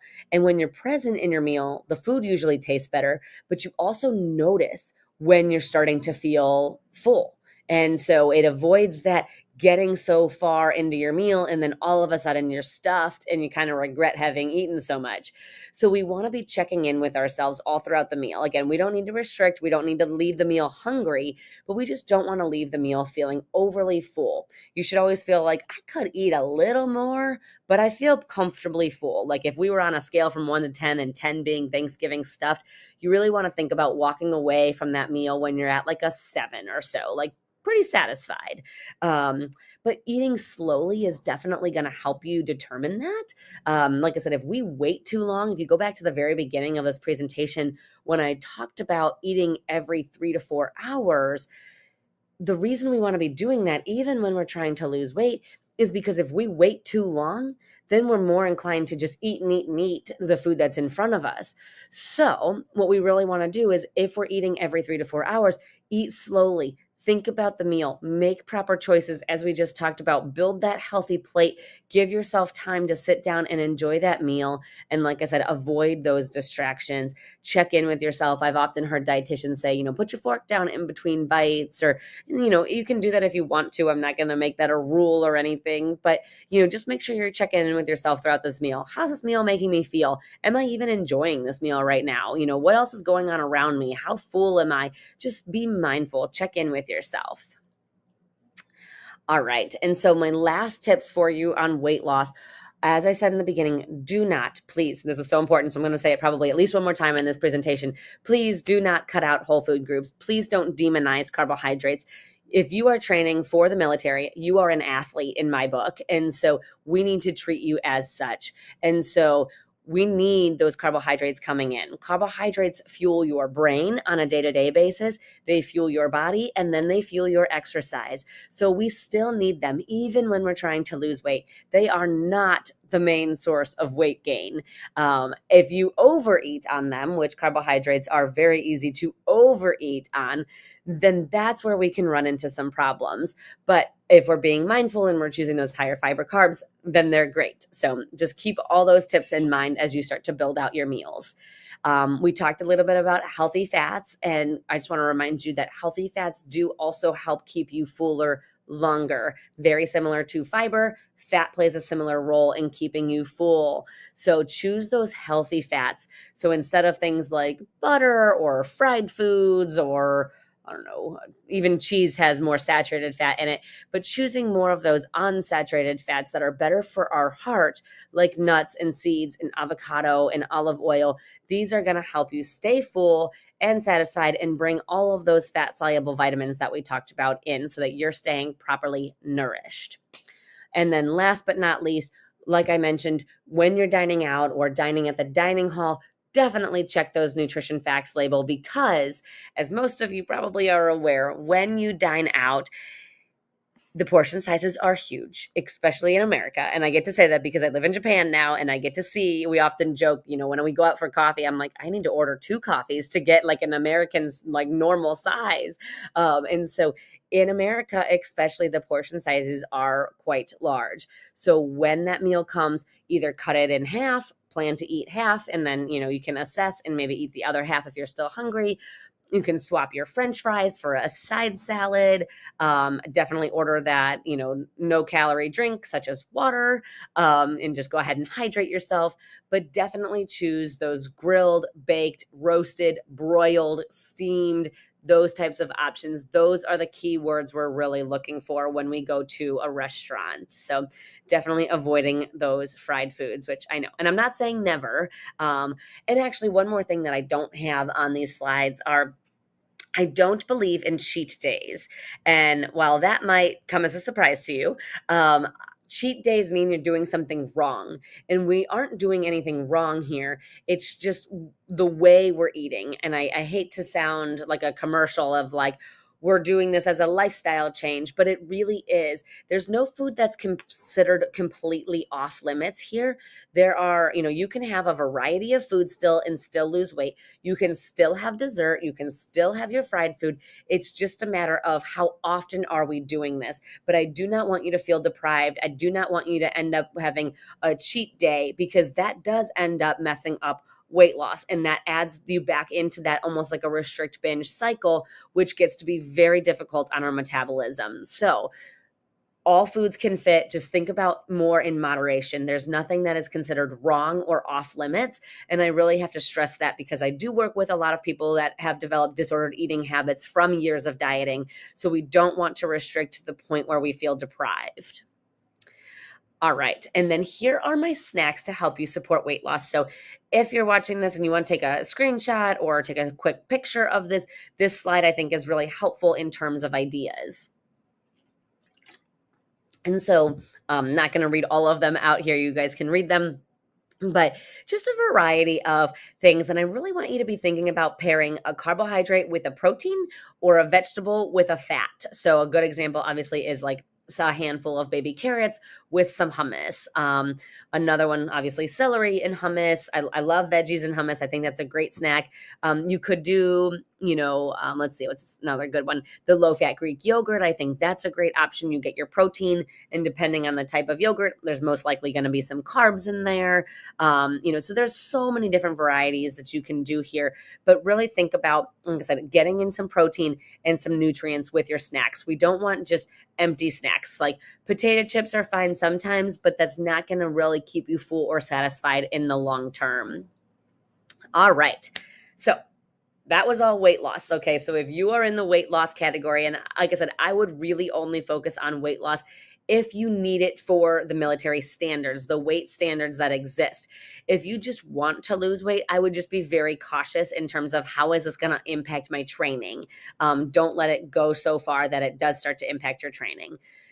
Now, for those of you that would like to gain weight, and I have these questions just as much as the weight loss, especially with I work with a lot of OCS candidates, and so this is a big question I get, and it makes me think back to when my husband was in Iraq. He was there for 10 months, and he was just trying to bulk while he was there, and I was shipping him protein powder from the States, and like the poor guy just could not. Like he did gain a little bit of weight, but it just, like I said in the very beginning, if it's fighting against your genetics, right? He's a collegiate runner. He's just not one to bulk, and everybody's body is just different. So we do want to just appreciate the body that we have and think about how can we work with it? How can we support our body? How can we support our performance goals? Do I need to be gaining weight? So anyways, I say that just as a reminder, those genetics go a long way. We can't fight our genetics too hard. All right. So a lot of the same things, there's a lot of crossover from the weight loss. Obviously the food's choices that we have is the biggest difference here. And so I just want you to think about choosing quality calories. You do not need to load yourself up with things like ice cream and cookies and sugar. And I'm not saying that's bad. I'm not demonizing sugar here. It serves a purpose. But I think when we think about weight gain, that's where our mind goes. Is like, I'm going to have some ice cream at night, and I'm going to have some soda, and I'm going to just get all these calories in. And again, there's a time and a place for that, but that's not how we want to be gaining this weight. We want to be loading up on those nutrient-dense snacks, which of course I have a list for in just a minute, but thinking about those like nuts and peanut butter, and thinking about not eating any food plain. And what I mean by that is if you were to have like a piece of bread, you would be missing out. If you have bread with butter on it or bread with avocado on it, now we just made that into not only a delicious snack, but one that is much higher in calories and nutrients. So we really want to be thinking about how can we amplify every food we're having? How can we add to the food we're currently doing? We don't need to overhaul our diet. We don't need to do anything drastically different. We just want to, I love the word amplify that, the food choice that you're making. So focus on food first and dietary supplements second. And I feel like I need to say that again, especially my OCS candidates love supplements. And y'all, I need you to hear this. It is a slippery slope. If you don't know exactly what is in that supplement, if it is not verified by a third-party organization, it doesn't have a little stamp on it that says USP or Informed Sport is another one. There's a couple different brands or different organizations. What that like Informed Sport and USP, what they do is they check that supplement. They check to make sure what the label says is what is actually in that container or like what that powder or pill actually contains. But if it's not verified by a third party, that label does not necessarily have to match what's inside.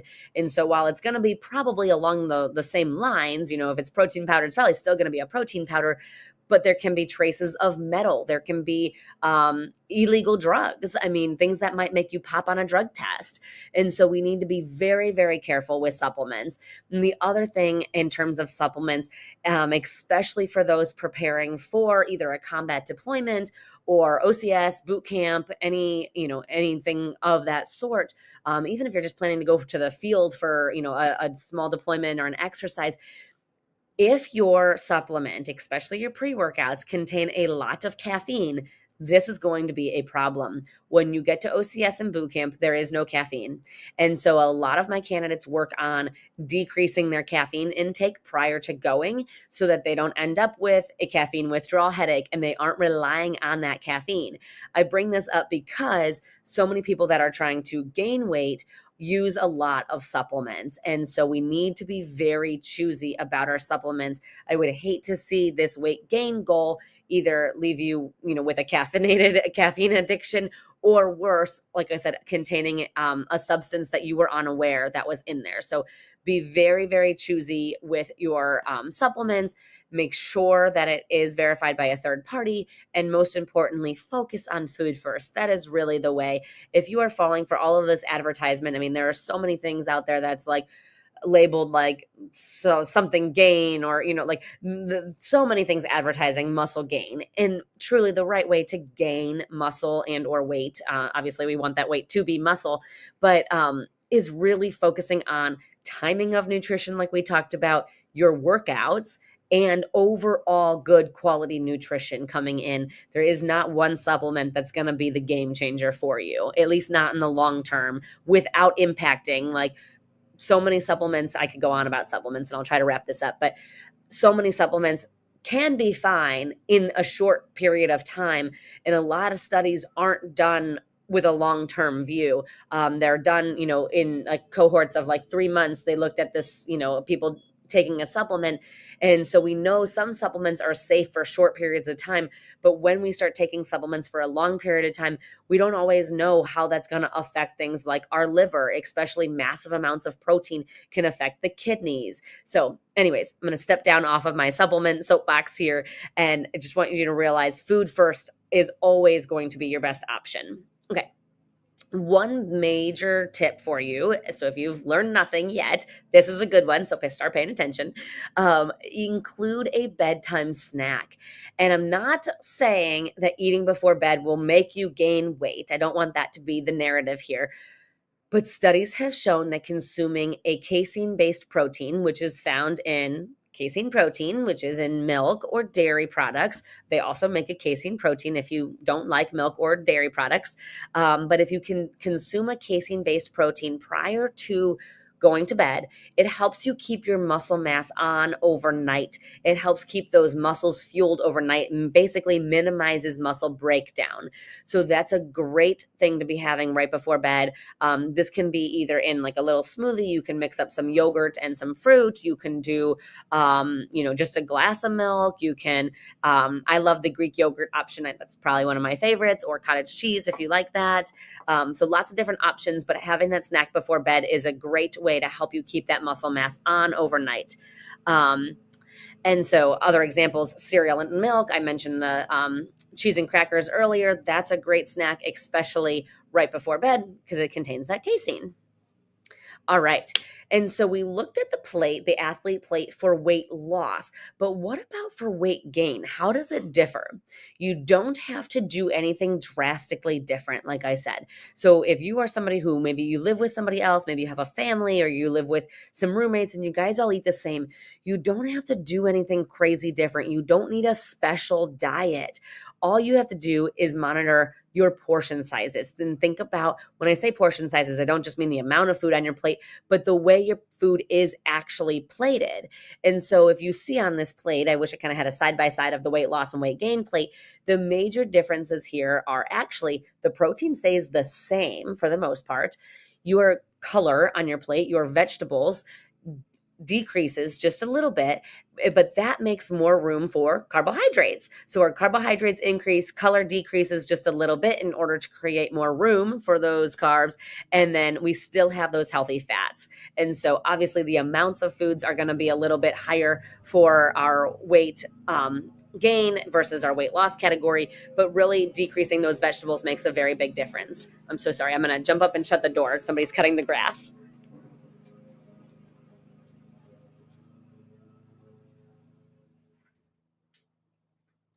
Okay, very sorry about that. It is Saturday afternoon here, so everybody's out cutting the grass and taking care of things around the house. So anyways, let's look at some examples for adding in higher quality calories. Like I said, we don't just want to load our bowls with ice cream. Though that's delicious, it's not going to help in the long run. So again, if you're taking notes, take some notes here, take a screenshot, whatever you need to do to use this list for later. But these are some very simple ways to get in extra calories and nutrients without making you feel completely overloaded or completely stuffed. And so if we're eating every 3 to 4 hours, choosing these higher calorie, like snacks, if you will, or meals is going to make such a big difference. And so I'll just point out one or two that are really more my favorites.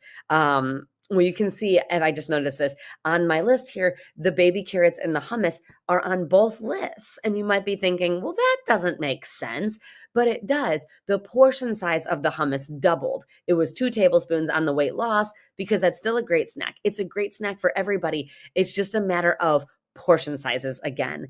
And so you can look at things like, I love this too, like an oatmeal that can be a snack for you. You could do a half a cup of dry oats, which turns into about a cup full, but use a whole milk versus like a skim milk for weight loss, right? So it's very similar. Like I said, you don't have to do anything wildly different. It's small choices. It's things like, the portion sizes, especially of things like almond butter, peanut butter, olive oil, those fats, like I've talked about, contain such a big bang for your buck. That is a great way to get in those extra calories. And I also will highly recommend smoothies. If you are starting to feel pretty full, smoothies are a great way to, add extra calories, add extra nutrients throughout your day. And so you can just be sipping on a smoothie. Maybe you eat a great breakfast and then you sip on that smoothie for, an hour or so. It might be melted and gooey by the end, but 30 minutes or so in between breakfast and lunch. And then you have another lunch, or sometimes even having like 2 lunches, like an early lunch and a late lunch, is another easy way to get in those extra calories. But avoid going a long time in between meals, because then you're missing those opportunities to be getting in more calories. On the note of smoothies, here's a few great recipes for high calorie smoothies. And again, drinking your calories, as we talked about back on the liquid calorie slide for weight loss, is an easy way to sneak in more calories. So we don't want them if we're trying to lose weight. We do want them if we are trying to gain. And I don't just want you drinking soda, but something like a nutrient-dense smoothie is a great way to sneak in those extra calories without even noticing. Like, look at the second one down: 6 ounces of milk, 7 ounces of a full-fat yogurt, and half an avocado with some berries is 500 calories. Like, that's a lot of extra calories without you really feeling all that full. So I love the smoothies when we're trying to gain weight. So, okay. We have about 15 minutes or so that I am going to talk about training tips. If you are left with any questions or concerns about weight loss or weight gain, if I left anything unanswered, definitely go ahead and shoot me a message over on Instagram. My handle is @eatwell.runbetter. I'm happy to address any additional questions. You can also check out my website, eatwellrunbetter.com. And that also reminds me that I didn't thank our sponsor in the very beginning, Stars and Stripes, for sponsoring us through this 24-hour live stream on Parade Deck. So great to be here. So I should have said that in the very beginning, but hey, better late than never. Okay. Let's jump into some training tips and tricks real quick. I am a registered dietitian, but I am also a run coach and a former collegiate runner. So running is near and dear to my heart. I actually ran a race this morning, so it's all fresh on my mind. I'm going to give you just a few short tips to help you build out a sound training plan. We don't want to, just like with nutrition, we don't want to, increase calories or decrease calories too quickly. We don't want to do anything drastic. Same goes for training. We don't want to increase our training too rapidly.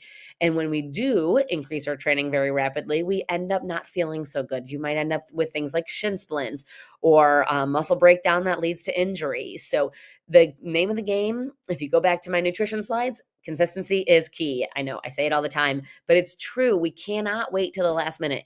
If you know you're shipping to OCS or boot camp in May, I mean, what is it? It's almost April. Like, you should be in the thick of your training now. It's not time to start training. You should already be training. I'm sure your OSO and your recruiter would be very happy to hear that you are training. So what does that training look like? I believe when you are getting ready for any sort of military service, you need to be working up to, again, this isn't like day one, but working up to at least 3 to 4 days a week of running. And that's on top of things like lifting weights and maybe some cross training or a ruck or, a hike. And so we do need to be working up to about, like I said, 3 to 4 days worth of running.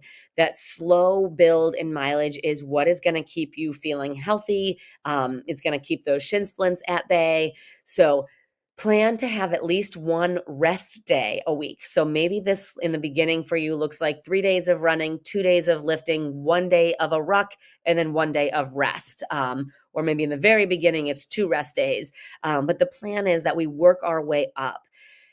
Each training plan, if you will, should always include stretching, dynamic, meaning moving through our stretches, adding some movement to stretching before our run. And then after is okay to do more static stretching where you're just like reaching and holding. But we should always do stretching before and after.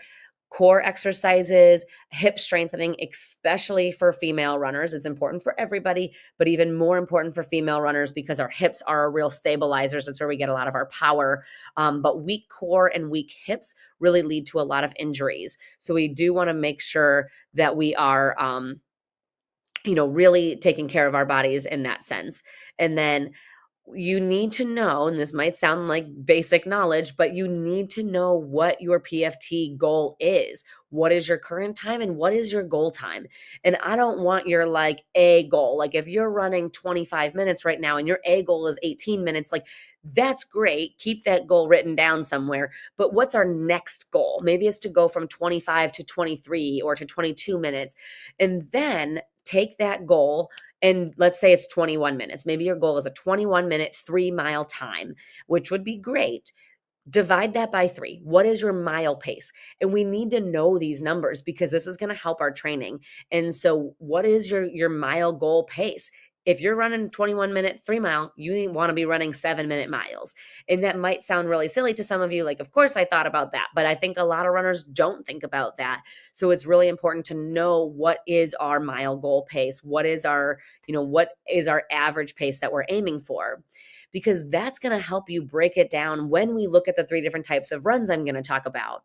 The first type of run that should be included in your weekly training plan are intervals. You need to practice running fast. We should not be running fast all the time. In fact, a lot of our runs should be slow and easy. That's what helps build endurance and helps your bones and your tendons and your muscles and your overall aerobic capacity is easy runs. But then about 20% of your mileage should be hard efforts.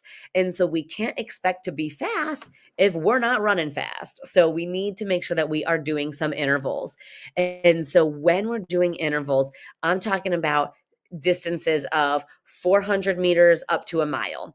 I can't tell you how many OCS candidates or poolies come to me and they're like, yeah, I'm doing some 100 and 200 sprints.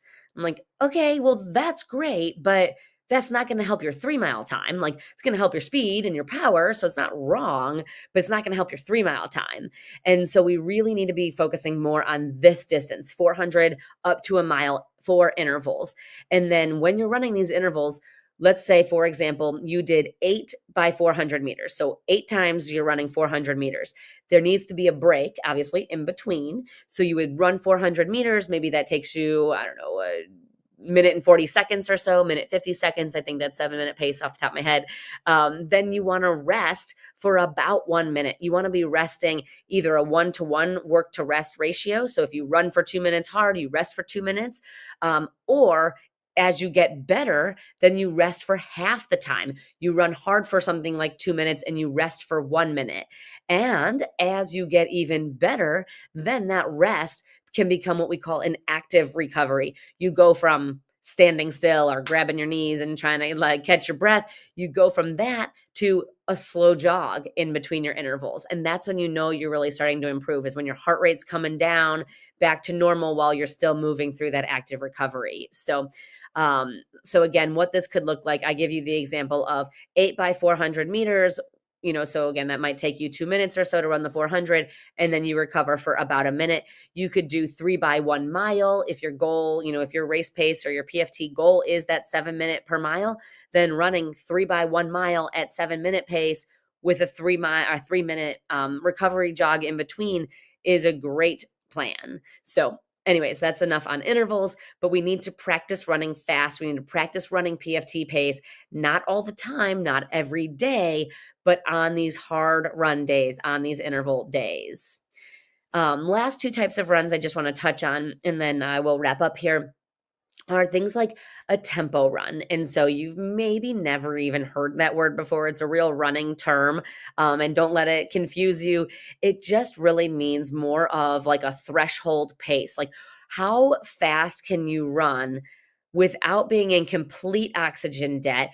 This is going to help improve your endurance, but also improve your lactic acid threshold, how well your body is clearing lactic acid. And so we want to be doing these tempo runs. I usually have my runners, my more advanced runners do them once a week. Some of my newer runners will do them every other week on top of their interval runs. But so basically it's like taking your PFT pace and running maybe 15 to 20 seconds slower.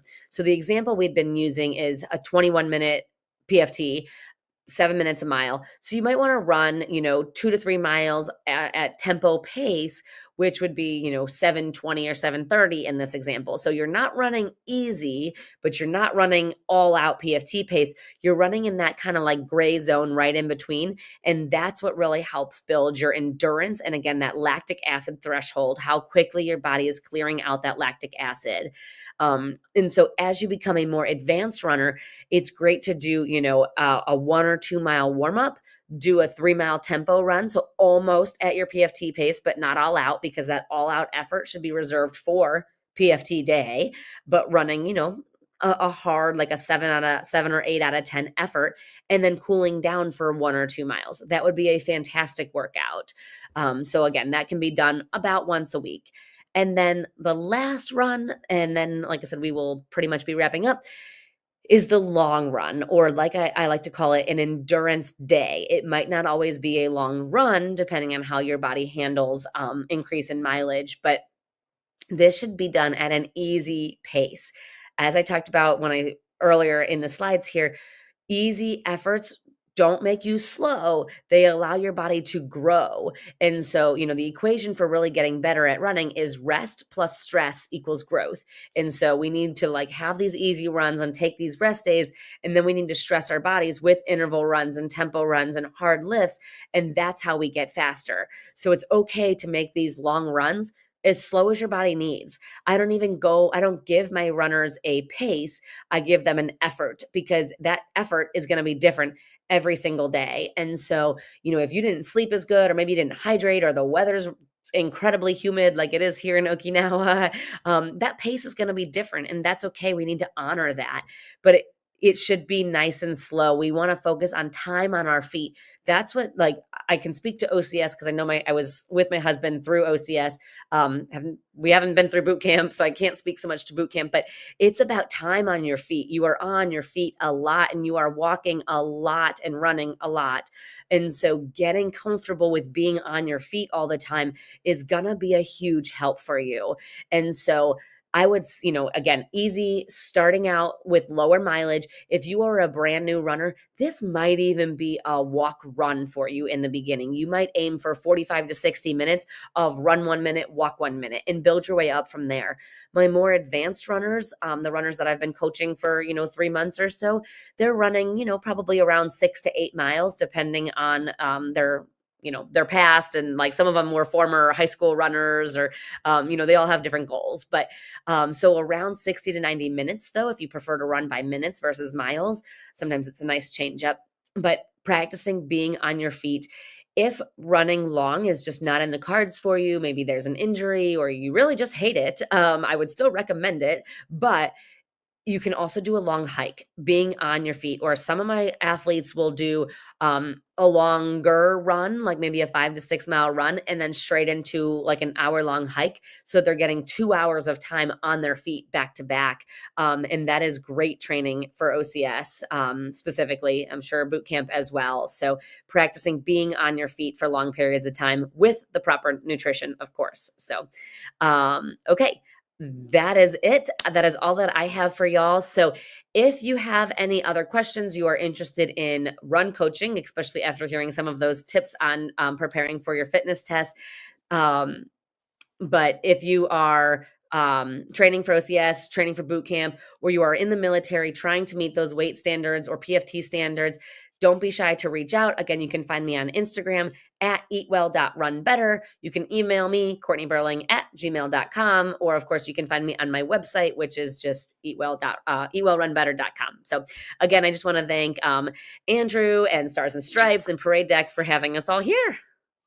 Hey, that was amazing. Great job. Can you hear me all right? Can you hear me? Yeah, I can hear you. Yep, perfect. Yeah, amazing. I was trying to take notes, but I heard, make a list for the grocery store. So does that count Instagram or what's it? Instacart? Yeah, Instacart.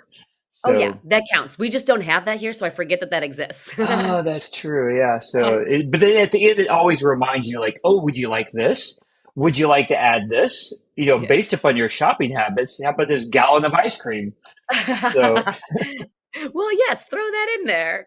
throw that in there. But yeah, I mean, really good. I can't wait to kind of review this and go back over those notes and kind of got me motivated to kind of get a plan. I mean, that's really what I heard is a plan. And also, people think I don't need a coach, I don't need a trainer, but I think you probably just proved it that having a coach or someone with as many letters as you do after your name really can make a difference, especially if you're planning for OCS. Yep.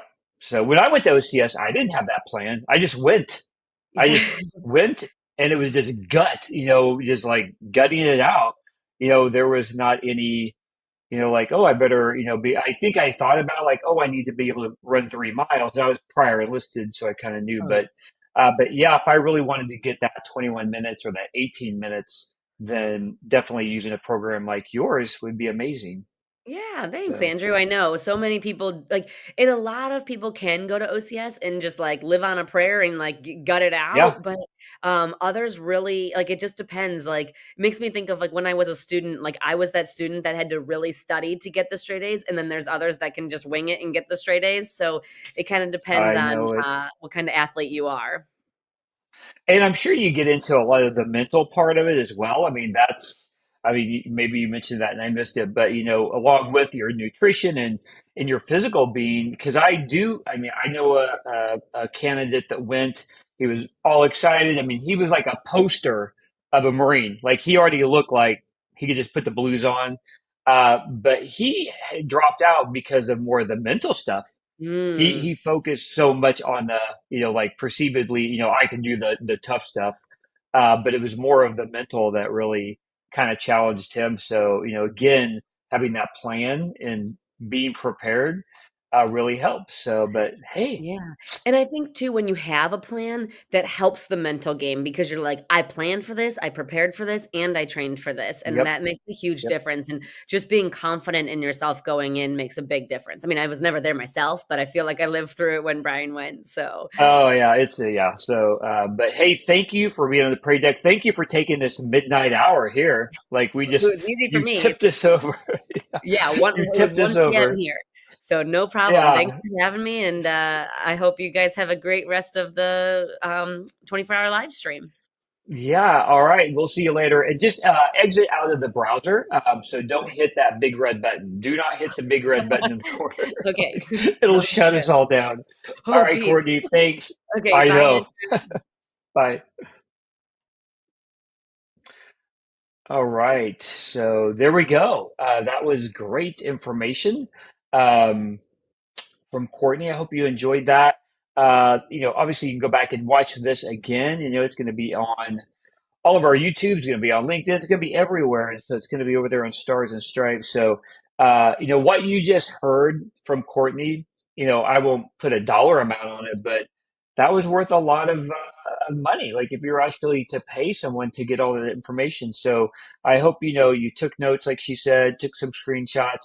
Obviously you can go back and watch this again. So, but we are going to move on. So I don't know why. Let's see here. I really wanted to let you guys see. So I just wanted to kind of recap. We are doing the live 24 hours marathon, March Madness. And somebody sent me a LinkedIn message that said, it is really March Madness. You're staying up all night. So I am going to get a little rest here in between our next guest. And so don't worry about me. I kind of pretend like it's just doing duty when you're in the Marine Corps, your 24-hour duty or overnight. duty. So don't worry about me. I'm just so grateful that all of our creators could get on today. And we just had a huge lineup starting at 8 o'clock this morning with Spondulix and Recon Network. A lot of new creators that have joined, Mario and Shelly and Joshua. So, and even Regan, all the way from New Mexico out there on the Navajo reservation, joined us and really presented some valuable historical information, and then Irreverent Warriors. So, and a few more. So tonight we are going to move on. So let me get our next slide here. So this next person that we're going to talk about, let me just get her picture up here. We've already seen that video. So we really wanted to thank Stars and Stripes again for all they did for us. So let's see here. Let me get rid of this. So you can't really see this. This is Kelly Sabrachi. She has the Misunderstood podcast, and she just premiered season 4, and we have it for you tonight, which I feel very honored to have that. But Kelly is very instrumental. She's in the Navy. She's active duty. She's very instrumental in recruiting, giving out that message to people that are interested in joining the Navy. She went to the Naval Academy. She lives in Chicago, doing her active duty service there. But I would encourage you to go to Spotify, go to Parade Deck first, go to Parade Deck, look at all her social media, but then listen to her podcast on whatever favorite channel you have, Spotify or Apple. And then follow her, subscribe. So without further ado, I'm going to play her premiere episode of season 4.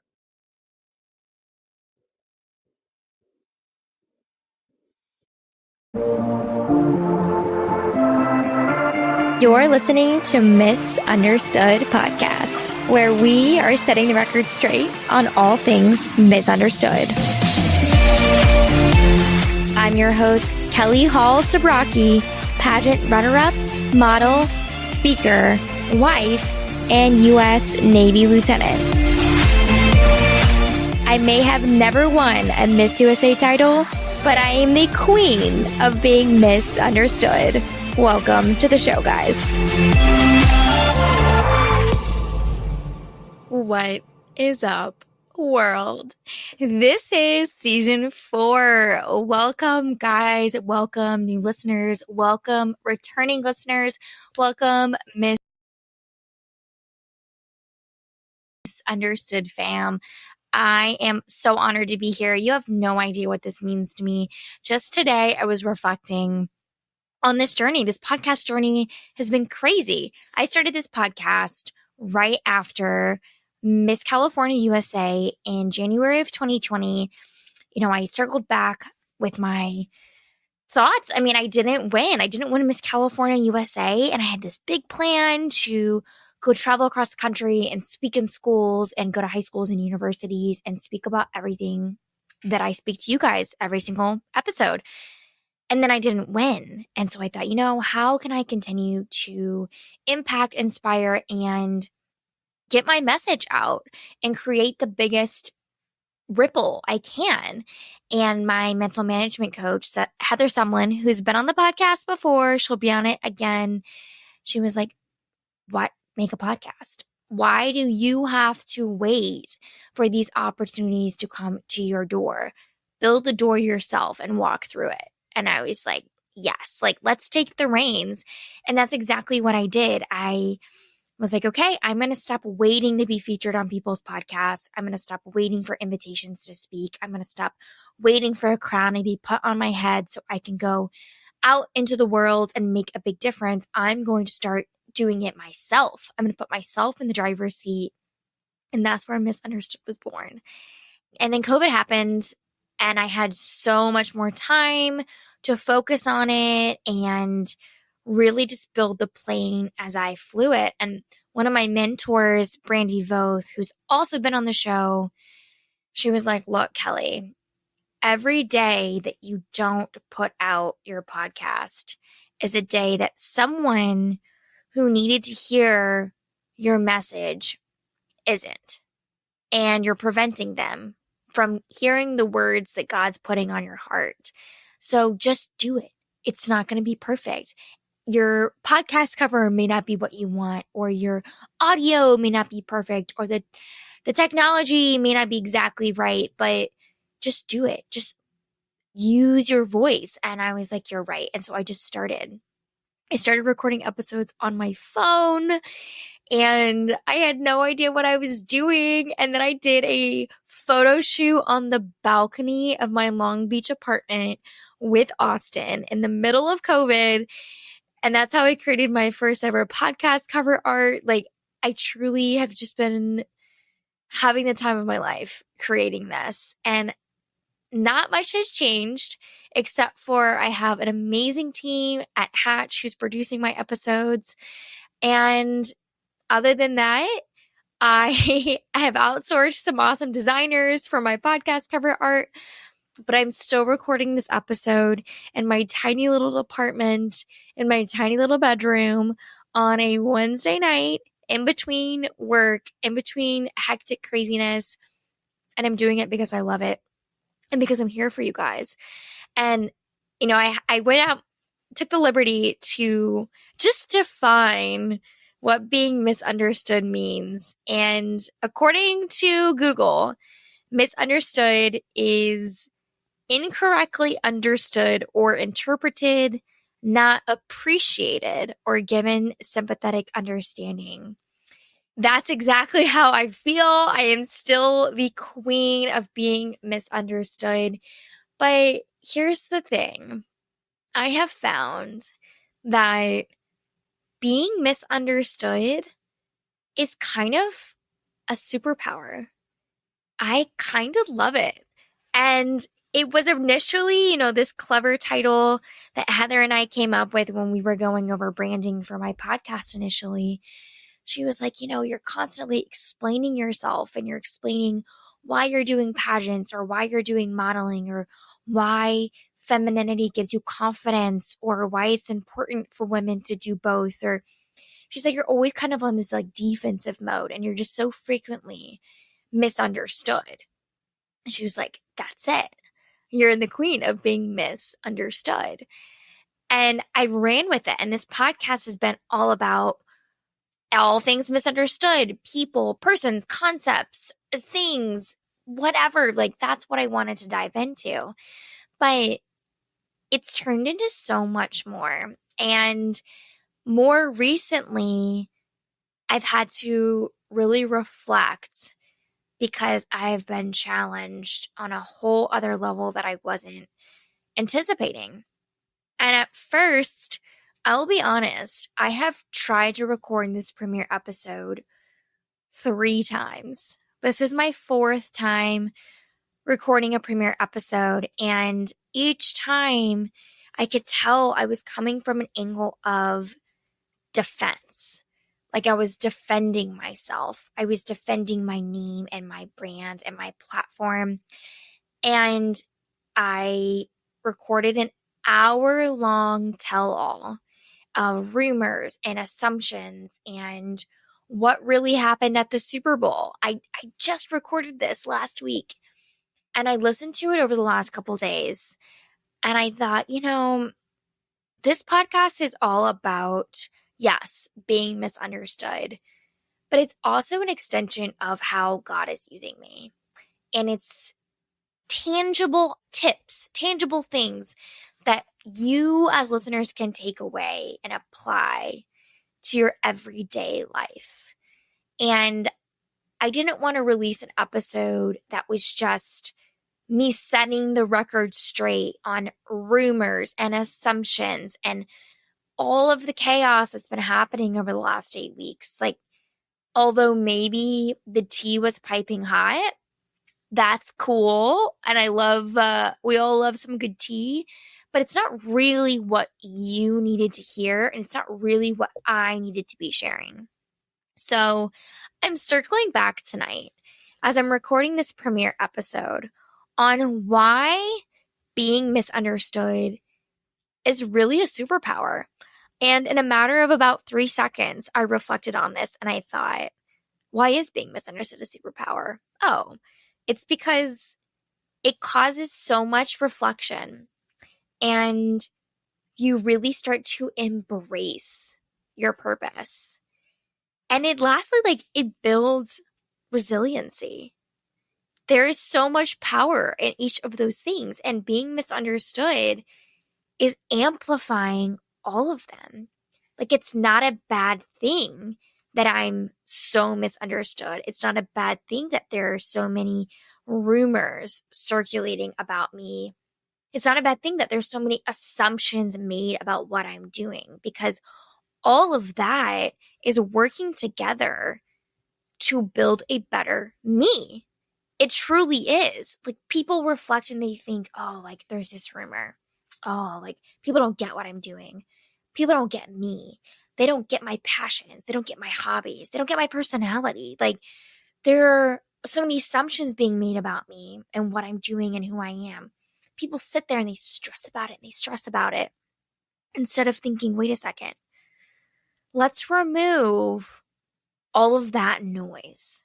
Let's remove it. The noise canceling headphones are on, and that just leaves you. That leaves you and your voice and your purpose. And what is it? What do you stand for? Who are you? What are you trying to do? What do you believe in? And why are you doing it? What is fueling you? All of those questions can be answered by you and your heart and your intention and God's purpose for your life. You don't need the noise of all of these outside voices of people who don't even know you to drive that purpose for you. You already have that within you. And just recently, I was listening to a podcast, and this is like so ironic, guys, but ironically, it was John Mayer on a podcast with Alex Cooper. Quick pitch for Call Her Daddy. It's not a Christian podcast or anything like that. It's not personal development, but a lot of people have been talking to me about it. And so out of research, I've been like hopping around to different podcasts and listening. And I just so happened to listen to this podcast where John Mayer kind of talked about being misunderstood, literally used those words. And he said this quote, "Your reality is stronger than their ability to distort it." And I found that to be so powerful because of what has been going on with me since we last connected in season 3. So just a really, really brief overview. I enjoyed the holidays with my family. There was a blizzard that hit Chicago. We drove 18 hours down to Florida for our best friend's wedding. I did a photo shoot in my living room for the Misunderstood branding with Sam Hardy, which was awesome. I've connected with new women. I threw a friend a baby shower. I have just been all over the place. And while still working full-time as a flag aide and HR officer, I have enrolled in my MBA program, and I have been in my second class, and that has been a lot of work. But all of that has worked together to make my schedule a little bit more hectic and crazy, but I'm still trying to only do things that bring me joy. But in addition to all of that, I have been continuing to build my platform on social media. I hit 100,000 followers in January, which is just still like insane to me. I can't believe that. And the Navy partnered with me for the 3rd time to go to events and showcase Navy opportunities through my social media, through my perspective. Now, this is just like such an honor in general. Like, the fact that Navy recruiting believes in me and my platform and what I'm doing and wants to utilize that, like, I'm just so touched.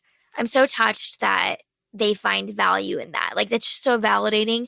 I do what I do because I believe in it, but it's always nice to see that other people believe in it too. So I was approached to go to the Super Bowl, which is insane. Like, exclamation point, like, Super Bowl, what? Like, that's so wild. So that has been probably the biggest milestone since we last spoke. But even so, that's been the biggest challenge that I've recently faced. Let me get into this just a little bit more. So I was approached back in the fall about doing some Navy events and spreading that awareness on my social media platform. And I said, absolutely, sign me up. So I went to the Navy Notre Dame game in November. I went to the Army Navy game in December. And then they asked me to go to the Super Bowl. So my thought was, I'm going to the Super Bowl game. Like, that's all I know. That's all I'm aware of. But I found out over the holidays that I would not be going to the Super Bowl game, that there were several Navy events happening leading up to the game.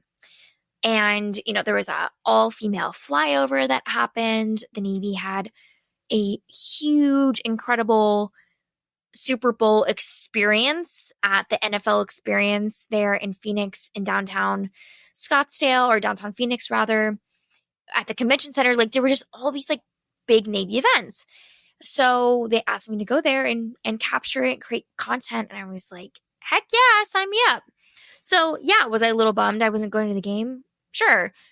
But I was also like, this is so new. Like, the Navy is asking me to go create content for them. And holy cow, I just want to I want to be me, and I want to be authentically me, and I want to stay true to myself and my personality and my brand and my platform. But I also just want to do a good job. Like, this is a lot of pressure. So yeah, I definitely felt a lot of pressure going. But ultimately, I always kind of give myself a pep talk, and I talk to Austin and my parents and Jackie and my friends, and they're like, Kel, go crush it. Go do what comes natural to you. No one has taught you how to do this. I'm self-taught on social media. Just go be your natural self. And so with that kind of pump up speech, I headed to Scottsdale for the Super Bowl, and I was there for about 4.5 days, and I covered all sorts of events. I got to MC a middle school ceremony and do interviews with the female pilots who did the flyover, and just meet awesome sailors. And it was just such an amazing, amazing event. So I'll caveat this with I am not new to social media. I have been on here for 5 years building this platform, and the haters have always been louder than the lovers, and the trolls love to come out, and the memes will get created and the articles will get written about me, but I don't listen to the noise. And I've put implementations, I have put boundaries on my social media and really implemented these boundaries to protect my mental health. For example, I put the feature on that you can't comment on my post unless you're following me. And that's really to remove these really negative comments that come my way. My thought there is that if you're following me, more than likely, you want to be following me. No one's twisting your arm, and that you support my platform. And so that's who I want to be commenting on my stuff or DMing me. So all of that to say, after the Super Bowl, I was definitely surprised at the amount of backlash and controversy that circulated around the Navy recruiting sending me to cover events at the Super Bowl. There was this perception that the Navy spent thousands upon thousands of dollars to send me there. It was not true. That I went to the Super Bowl game, football game, and that wasn't true. And there's still this continuous perception that I'm a full-time influencer. That isn't true. So it all is just circulated around people who just don't get it, and they don't get me, and they don't understand why I'm doing this, or what my brand is, or what my platform is, or how it started. And the OGs, the originals on here who have been listening to my podcast for a while and been following me for a while, know that this just kind of all happened. Once upon a time, I was a 24-year-old who decided to do a Miss USA pageant on a whim. And through that, I found social media.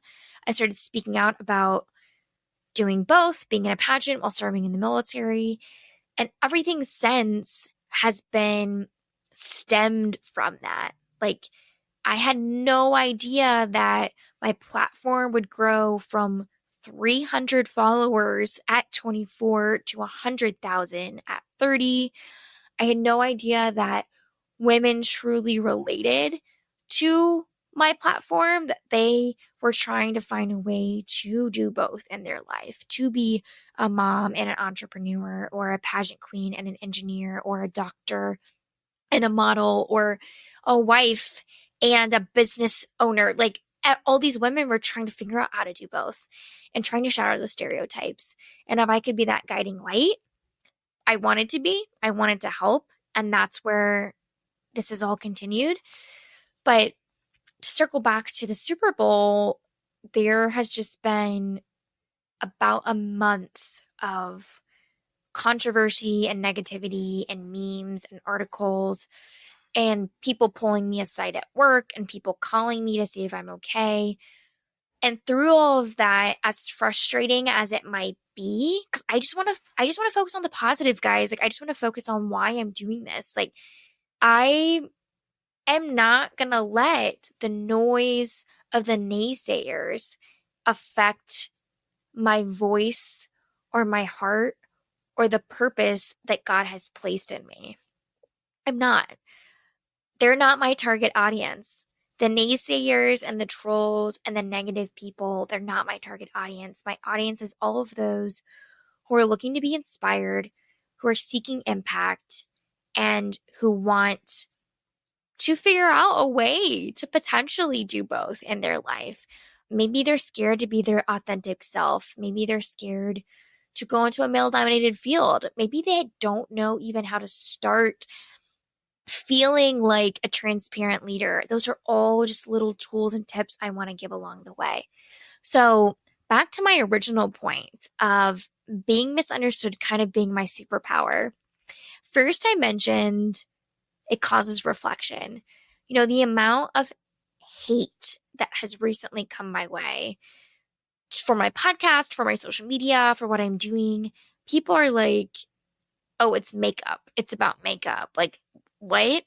Or they're saying, oh, she's, it's all vain, or it's self-driven, self-propelled, like, selfish in nature, all of that. I just had to sit back and reflect and think, okay, I guess this is selfish in nature because I like it. I like truly love what I'm doing. Like, it does fulfill me. This is how I choose to spend my spare time. So I guess it's selfish because I love it. But other than that, I spend a lot of my personal time away from Austin doing this, recording podcasts. Like, even right now, my sweet husband is making dinner while I record this podcast instead of being in the kitchen with him. And it's because I truly feel like this is a blessing. This platform is a blessing. So when I sit back and reflect on those comments or those people challenging me, I'm like, okay, selfish. I don't really see how it's selfish other than the fact that I really enjoy it. I'm not monetizing. I have never made $1 off my podcast. I don't have all these sponsors. Like, everything I tag on social media is because I want to tag it, not because I'm being paid to tag it. And that's very misunderstood. But all in all, like, reflecting on what I'm doing has made me realize how proud I am of it. And I want to challenge you to do the same. When you hear people challenging what you're doing and pushing back and telling you it's wrong or it's too different, or, hey, there's assumptions being made or rumors floating, think back as to why. And if there's something that you should be concerned about, or there's something that ignites concern, yes, like, let's take a step back and let's change that. But for me, it doesn't really ignite concern. I know why I'm doing this. I know that God has placed a voice in me for a reason. I know that I find this fun. I know that I'm doing well and my day job in the Navy, and that this isn't distracting from that. So all of those reflections come back and they give me the green light. Keep going and keep doing it. And if you feel like you reflect and you have a red light or a yellow light and you're like, okay, maybe this is selfish in nature. Maybe this isn't because I want to do good in the world. Like what is driving me in this? Like, think of that intention. Then that's exactly why we reflect. But I'd say for me, being misunderstood is a superpower in that way, because I constantly reflect about what I'm doing, and it allows me to refocus. And that's kind of leads into number 2, which is being misunderstood is a superpower because it allows me to really embrace my purpose. And I'm saying this with the biggest smile on my face, and I'm getting kind of emotional, honestly, because I know God has big plans for me. And I'm a God girl. You guys know that. Jeremiah 29:11 says, I know the plans that God has for me. And I always think back to that. I know the plans which God has for me. I know they are big, and I know they have purpose, and I know He has a plan. So why would I sit around and listen to what everyone else thinks and what they all want to believe, when I know my heart and I know my intention and I know God has a plan for me? God has a plan. And there is a purpose. There is a purpose and a reason why I fell into pageants and why I failed as a surface warfare officer. And I've overcome and really embraced these challenges along the way. There has been a purpose for all of that. There was a purpose for me modeling. There was a purpose for me learning photography. There was a purpose in all of that because I learned how to use social media. I learned how to find a voice. I learned what I was good at in moments where I felt like I was failing. Like, I realized I was able to build confidence through my passions and through all these different outlets. They all had a purpose, and they've led to me finding my voice and using it for good. And God's not going to get in the way of that. He's going to amplify that. So being misunderstood is completely okay, because you're going to reflect and you're going to sit back and you're going to remember your purpose. You are going through X because God has Y in store for you. And I'm totally okay with that. And I believe in God. And so no matter how much negativity or hateful comments come my way or judgments are made, I'm going to focus on that purpose. And lastly, build resiliency. I got this question recently, and someone was like, how are you this resilient? Like, what did you go through? What did you do? And it really stems from the fact that every time I have failed, which has been a lot, something good has come from it. Something good. I learned a lesson, a door was opened, a chapter closed, a new one started, like something positive came from it. So why would I not trust the process? And why would I not bounce back? And for those of you who are very early on in your journeys, maybe in your faith or maybe just in life, these things are going to keep happening. And you're going to think it's the end of the world. But then you're going to get through it. And you're going to say, wow, I'm so happy that through this process, I realized how much power there is in believing in myself, believing that I can do this and I will get through this, and having faith that you'll cross to the other side. There's so much power in that. So I just let it all happen. That's fine. It's all fine.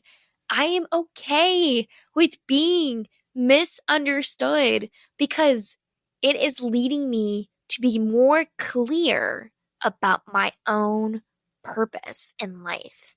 And I'm not going to stop. I'm not going to stop. I'm going to keep moving forward.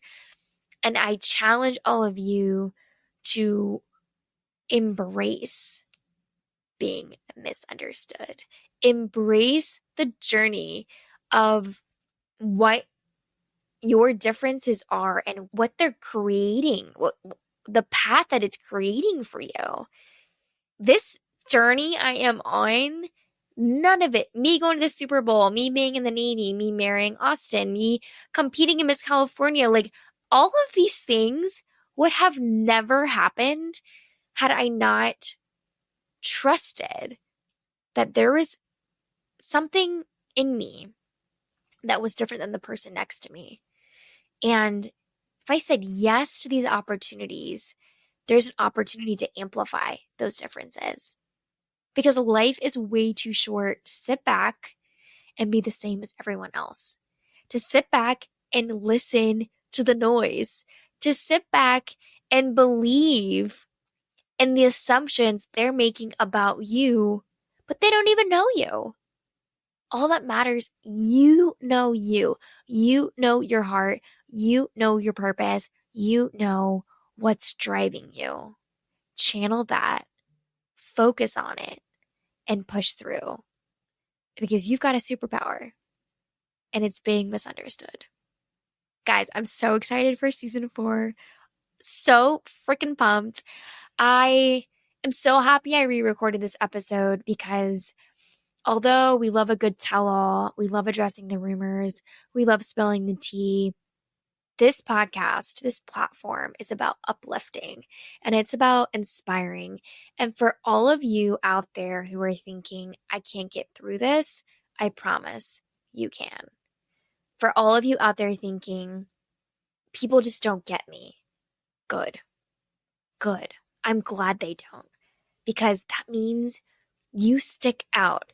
You are different. You don't blend in. And we need people like you. We absolutely need people like you. There is a plan and there is a purpose. And we're becoming resilient queens because of everything that we're going through, and we can get through it. I'm so excited. Looking forward to an amazing season of incredible guests sharing all the biggest misunderstandings that they've gone through or the assumptions that have been made about them. But we're tackling everything in between. And I'm so excited to take you on this journey with me through season 4. Thank you so much for being here. I truly love and appreciate every single one of you. Cheers, guys. Season 4. Here we go.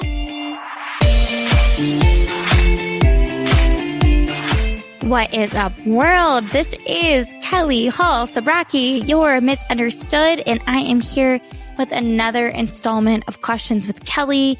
I am working through my DMs and working through old Q&As. Boy, do you guys ask a lot of questions, which I love, and it kind of causes me to do some self-reflection and really just kind of check in on me, my purpose, what I do, what I love, what I hate along the process. So today's Q&A edition of Questions with Kelly is specifically, how do I blank? So I asked you guys quite a while ago on social media, how do I blank? And you submitted your questions. How do you do blank? So I'm going to get through as many as I possibly can in this short episode and answer your questions. Yes, they are so miscellaneous, but I'm going to stick with a non-military theme as best as possible so you guys can get to know me a little bit better and really just kind of bridge the gap so you guys remember, oh, I'm not just someone in uniform. I'm a real person with real hobbies, with a real life behind the scenes. So first question I have is from Faith_Allen99. Kelly, how do you get through a tough breakup? Great question. I know that this is probably what you've already heard. I think the only way to get through a tough breakup really is time. Time does reveal all, and time makes everything a little bit better. You get into a new routine, new regimen. I'd say for me, when I was getting over a tough breakup, my hardest breakup was definitely in my early 20s. And I really dove into my passions. I dove into friendships and I filled up my calendar. So that way I wasn't really like sitting around thinking, stressing, worrying, crying. I was making plans with friends. I was meeting new people and again, pouring myself into my passions. So circling back, my hardest breakup I was living in San Diego at the time. I was, starting up a photography business. And then I was also still like trying to get out and meet people in the city that I had just moved to a year and a half prior. So I texted the minimal friends I had. And one of those friends, actually, she spray tanned me. Chelsea Chappell, she was a bridesmaid at my wedding, actually. She spray tanned me every week for like a year. And in that time of trying to overcome this breakup, I reached out to her and I said, hey, you want to grab a drink? And we went out. Obviously, a wonderful friendship blossomed. And she ended up being a bridesmaid in my wedding back in April. So I say filling up your calendar definitely helps a lot. But be selfish. Take that time for you. Okay. Next question is from Abby_Wilhelm. Kelly, how do you practice your faith on a regular basis? Yeah, that's a tough question. I think a lot of people believe that you need to be going to church every single Sunday and that knowing a lot of scripture and having like active weekly Bible studies is the answer. That's incredible. And I definitely like strive to be that person one day. But COVID, with moving and PCSing and my consistently hectic lifestyle has really forced me to create my own kind of path with my faith. And so I really just pray a lot. I pray a lot and I look up scripture when needed and I self-reflect and I listen to him. I listen to what he's placing in my heart. So I would say like just talking to him consistently is how I practice faith. Next question is from Camille_Jade. Kelly, how do you get your nails done while staying within Navy regs? Great question. You can look up the instruction on Navy regulations, type it into Google or go to my Navy HR. But really, I'd say I think it's like longer than 3 inches. You can't have your nails longer than 3 inches, which is kind of a long nail. Like no super long acrylics or anything like that. There is a new policy on like colors, like what you can and cannot have. But I think like an overall method to stay true to is it has to be a color complementary to your skin tone. So if it looks a little bit brighter than your skin tone, if you're even really questionable about it, don't do it. I do a lot of pale pinks, a lot of browns. And currently I have this like pretty pink pearl color on. I really love doing dip because it always stays on forever. But yeah, I make sure I get my nails done every month because it's another way to stay feminine in uniform. All right, next question. Kelly, do you take medications for your migraines? I do. Unfortunately, I have to do Botox in my neck, shoulders, and head every 90 days. And then I also take an injection in my leg when I get them, which is not fun. Next question is from Everyone Loves Beth. Kelly, how do you handle performance anxiety? Yeah, this is a terrific question. I say largely my work with Heather Sumlin. She's a mental management coach. She has helped, check her out on Instagram. She's incredible. Heather Sumlin. She really helped prep me. I do a lot of visualization, a lot of mental rehearsal. That has been probably the number one change for me and helped a lot in those stressful situations.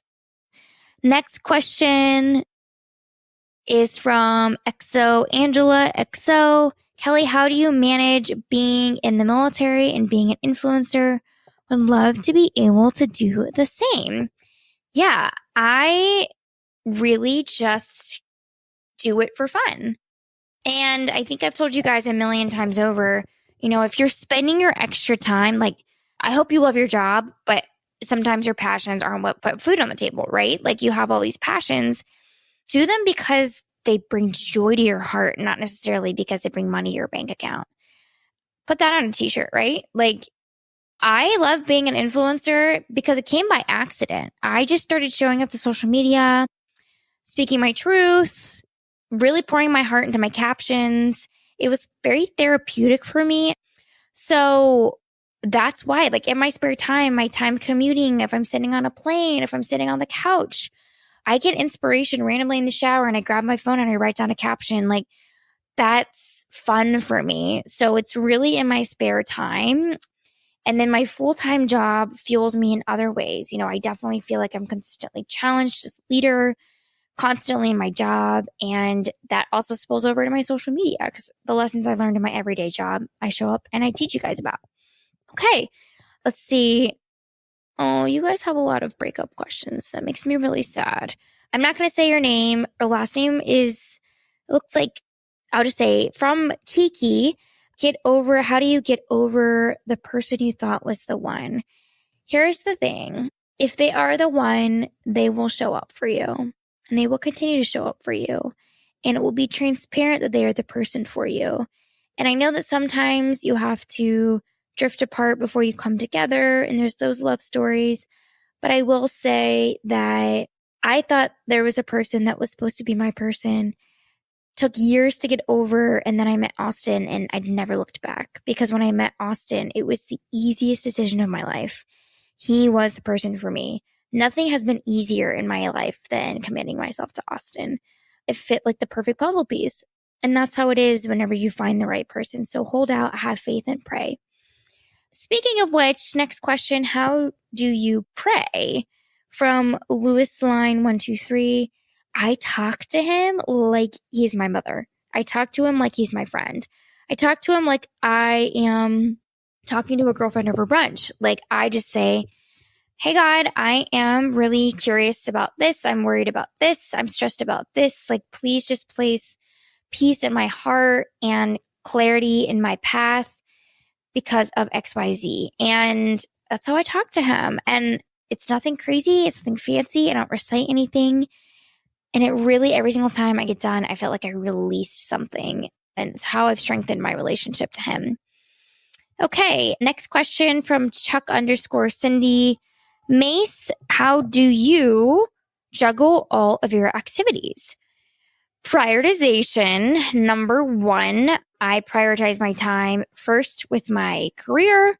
Navy always comes first. That's what builds my life and pays my bills. I also obviously love my job in the Navy. With any free time I have, I then populate it with time with Austin. And then third, whatever free time I have, I space it out with schoolwork, with, podcasting, and then with influencing. And then, when I was doing modeling or photography, I'd kind of sprinkle that in as well. But I plan, and I try to plan for at least 1 or 2 social events a month to go to see friends. So I have a calendar that I color code, and I plan everything out almost 2 months in advance, which makes me sound like psycho, but that's how I do it. And, on that note, like, it is 8:30 at night on a Tuesday, and I'm recording this podcast while Austin is playing video games. So this is how I balance it, and this is how I make it work. Okay. Next question is, wow, you guys have a lot of questions. I really appreciate that. Next question is from IDWit525. How do you start your mornings? Honestly, I don't have anything Instagrammable in my mornings. I set my alarm for 6 o'clock. I I snooze it one more time. I pop out of bed. I have my clothes pre-laid out. I throw on my clothes I wear for my commute because I don't wear my uniform when I commute. I do my makeup in less than 10 minutes, sometimes 8 minutes. Pour my coffee and we're out the door. Boom, train time. So it's pretty quick. My morning routine is about 15 minutes, nothing glamorous. I'd say the best part of my morning is when I'm sitting on the train for over an hour. That's always amazing. I spend that time going through my to-do list, sometimes shopping, sometimes ordering groceries, pushing out my podcast, creating content. That's like my me, Kelly time, which I absolutely love. Okay. A couple more questions is from Kelly.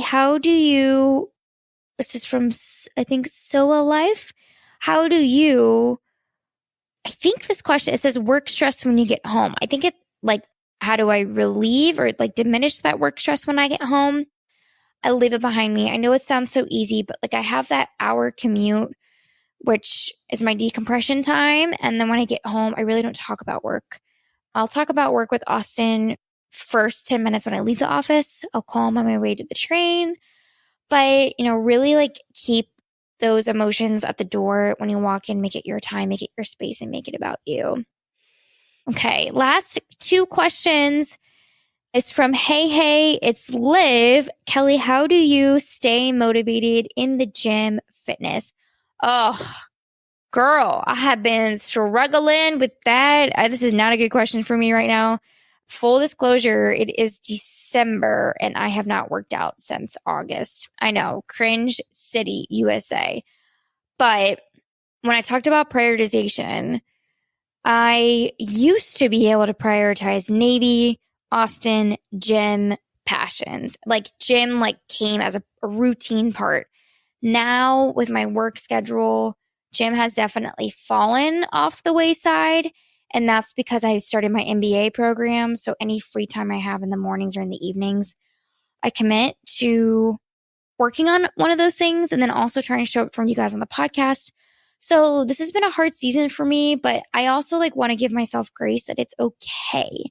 When I was super ripped and pageant ready, I had a lot more time and I didn't have the demanding career, or the demanding billet I have in the Navy right now. I have a really hard billet right now in the Navy, and that's okay. I still try to eat really healthy and be really healthy, and that's the best I can do, and that's fine. So give yourself grace. And, and I'm going to get back into it slowly. Little arm workout here, little leg workout here, but just a little bit at a time goes a long way. Also, if you need to sign up for classes, ClassPass, Core Power, they all do weeks free, that sort of thing when you sign up. So check that out. I don't know if you guys can hear. I'm getting exhausted just recording this episode. I can't believe it's almost 9 p.m. But I want to show up for you guys because this matters to me. Okay, last question is actually, I have 3 really funny questions I want to get through. Actually, they're not that funny, but they're pretty interesting. Okay, last 3 questions. This one's from Tama Kilura. Kelly, how do you focus on your own path and not let anyone's opinions or doubts get in the way? First is faith. I have a lot of faith in my path because I know God is placing it in front of me. And there's a reason. We're all on this earth to be no one other than ourselves. And we're all given unique talents and unique skills. And I truly believe that. I don't think I'm on this planet to be someone else. I think I'm on this planet to be Kelly Hall Zabrocki. And so I really tap into that. I have a lot of faith. And then with that, I have confidence. I have confidence in my abilities and what makes me me and what makes me different. And it's truly also about happiness. If I'm not pursuing my passions, if I'm not doing social media or podcasting or trying to uplift others, I don't really know my purpose. So I'm going to keep doing that because that fills my cup. If I can't fill up my cup, I'm not showing up for other people. And ironically, showing up for other people and trying to inspire them is what fills my cup. So it's cyclical. Over time, I've really stopped caring about what other people think because the people that are in my circle that know my heart, their opinions are the only ones that matter for me. And as long as my in-laws, my parents, my husband, Jackie, my best friends are proud of me, then that's really all that I care about. Second to last question from Luis Mendez 001. Kelly, how do you balance everything when you were in college and avoid a mental breakdown? Oh my goodness, Luis, I did have mental breakdowns when I was at the Naval Academy, and I didn't do nearly as many activities as I do now. I only focused on school. I had to do one activity because the Naval Academy requires you to do one activity. I did dance team and I also ran, but you better believe I had mental breakdowns for sure. So I took it day by day. I planned out my weeks. I was very organized and I prioritized. Lastly, and I think that this is a perfect question to end on, ironically. It's from John Y.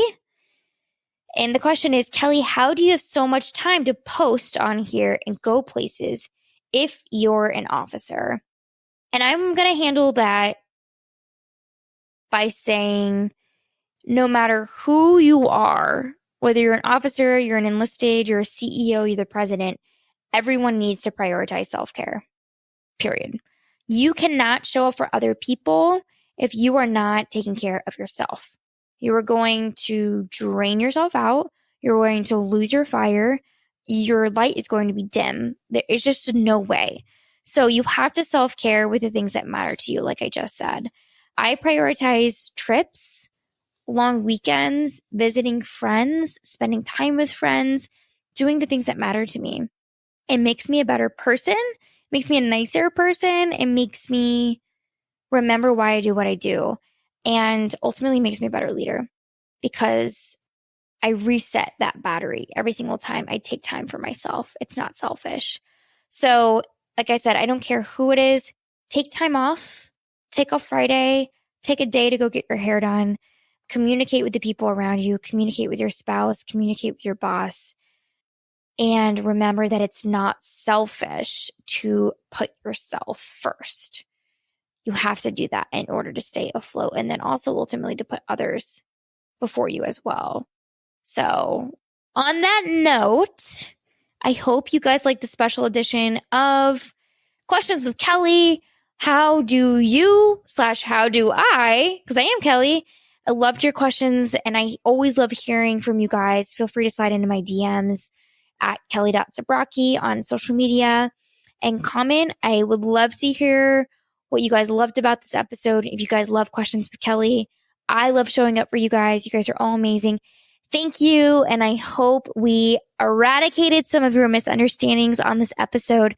Until next time, this is Kelly Zabrocki with Misunderstood. Thanks, guys. Thanks so much for tuning in to another episode of Misunderstood Podcast. I love hearing from you guys, and I want you to take a screenshot of this episode, tag at misunderstood.podcast on Instagram, and share a takeaway from today's episode. Something you loved, something you wanted more of, whatever it is, it helps me learn what you guys want to hear. Please consider leaving a review on iTunes or Spotify. I want to give a special shout out to my friends at Hatch for producing this episode. If you are looking to launch a podcast, or if you already have one, you can get unlimited podcast editing by visiting usehatch.fm. That's usehatch.fm. Thanks so much, guys. Until next week, this is your Misunderstood, Kelly Hall.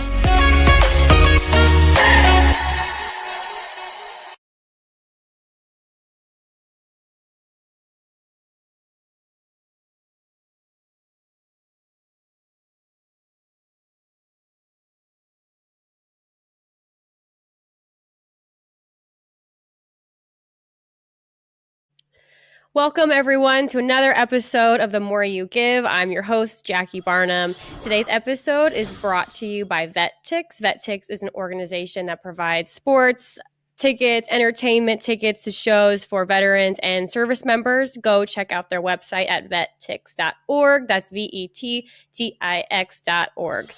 As a disclaimer, everything I say in this podcast is my own opinion, Jackie Barnum, and is not endorsed by the Department of Defense or the Marine Corps.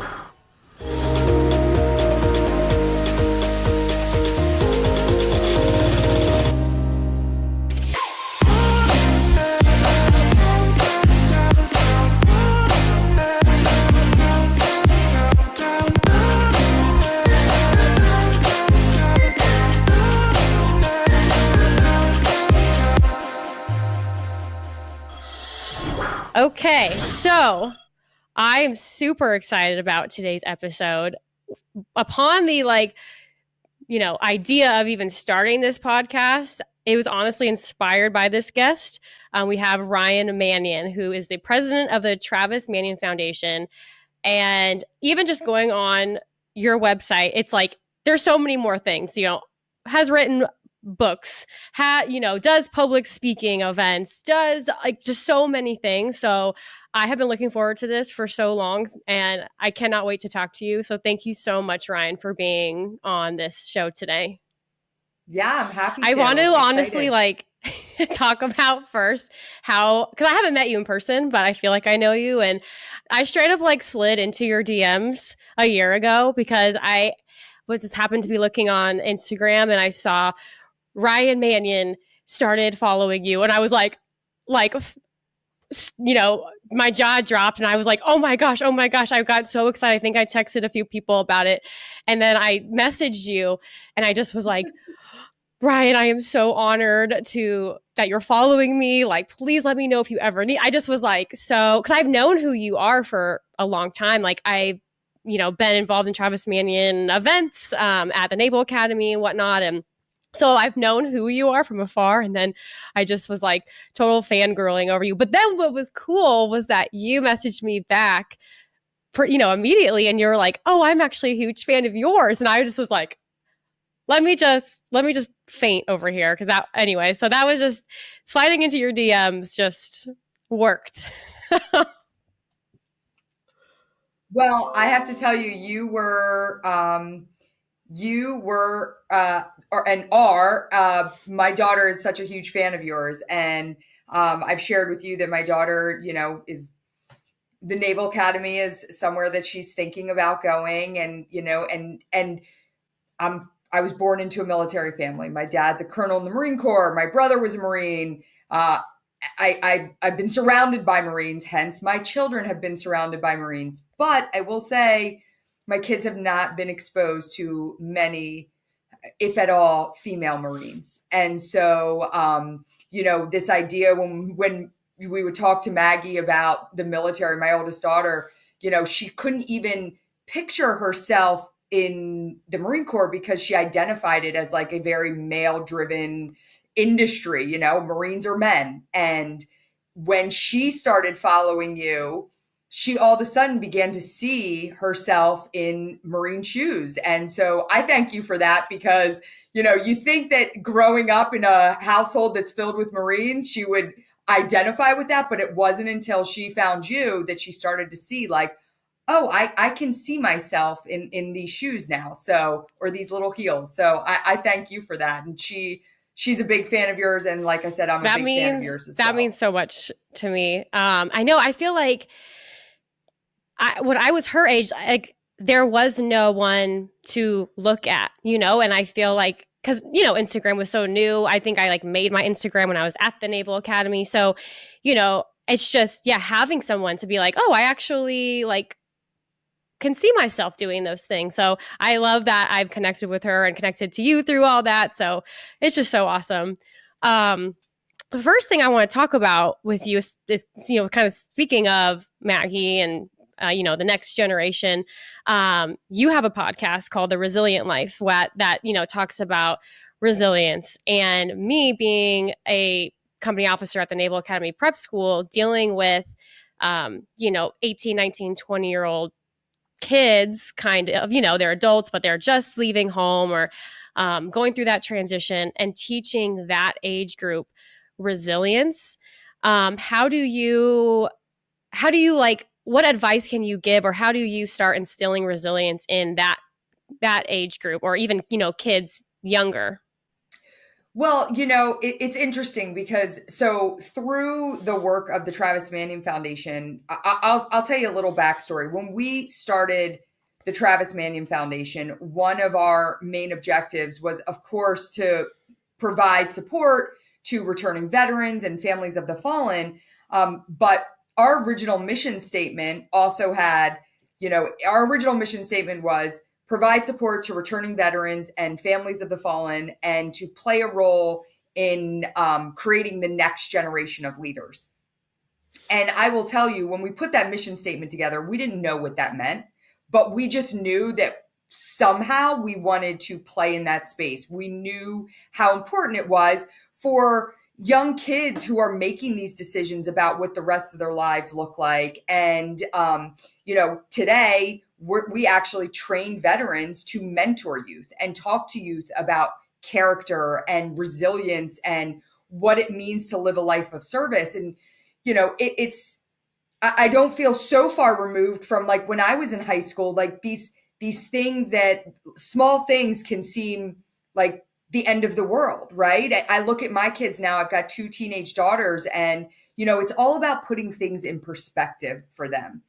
And, my favorite thing to say to my kids, because, for my 13-year-old, the world's ending over the smallest things, right? Every day. And, and then for my 15-year-old, she's in this position now where she's trying to identify, like, what does my life look like? And, she's starting to think about, like, where do I want to go to school? Where do I want to go to college? And, just last week she did bad on a history test, and she came home and it was like her world had ended. And I said, Maggie, failure is a bruise, not a tattoo.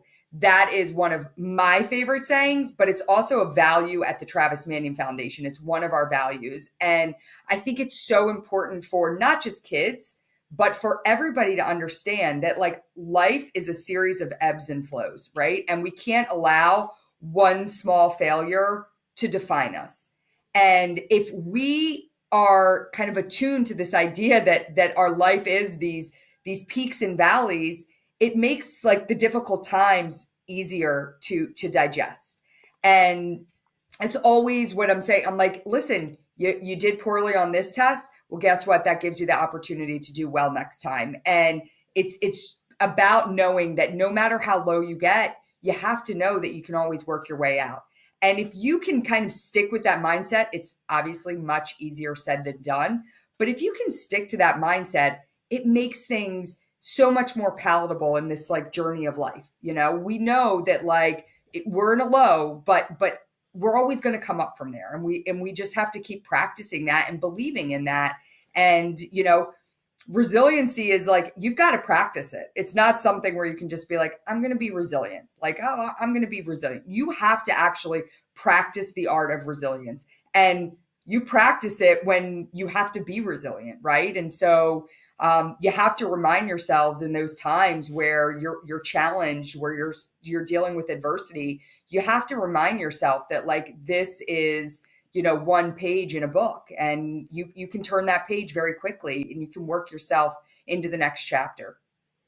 Right. And my favorite saying that I think about when I think of resiliency is the only way through is through. That's what I try to tell my students. And I have noticed, like for me growing up, saying the word quit, like it like makes me like uncomfortable to even say those words, you know, like, but sometimes I've seen this trend of students where as soon as things get hard, it's easy for them to look me in the eyes and say, I quit. I want to be done. And I don't know if that's because some people just are raised differently where, you know, people are like, oh, it's okay. If you don't want to do this, you don't have to. You don't have to do this if you don't want to.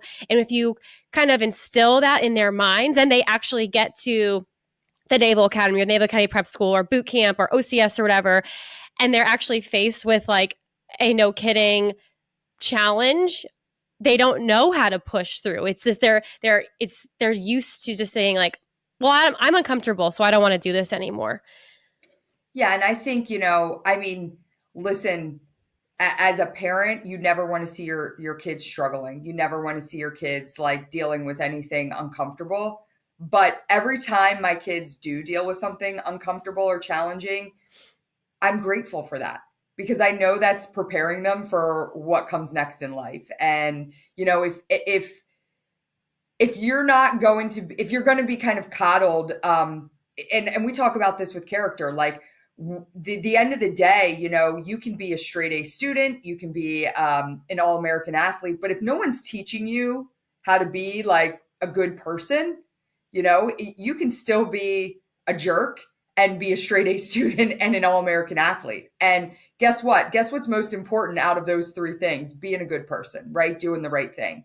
And so, you know, it's important to like kind of teach your kids and that like these are such important life lessons. And you can't be afraid to listen. If you quit or you keep going, it's going to be hard either way, right? Like either way, it's hard. So that's what I always say. Like you can quit or you can keep going. Both ways are going to be hard. So pick which way you want to go. Right.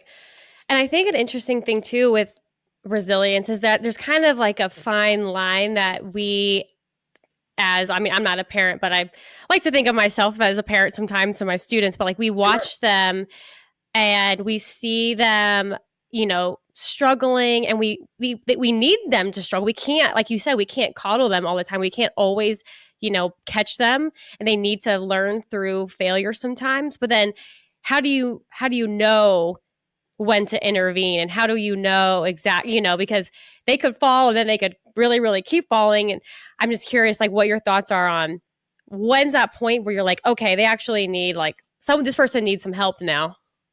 Yeah. Well, you know, I had General Dunford on my podcast, and I got to talk to him a lot about resilience. And he said something, and I leaned back on it. I actually was just sharing it with my staff last week. We did a whole debrief of like his talk on my podcast, because some of the things he said, everything he says, I think is so incredible. But when we started talking about resilient, he said, you know what, Ryan, you can't be resilient and be alone. And, you know, he talked about the need for like embracing your support system, right? Like relationships are everything. And, you know, we have to, number one, allow ourselves to be carried forward by those that love us when we're in these hard times. But we also have to recognize, when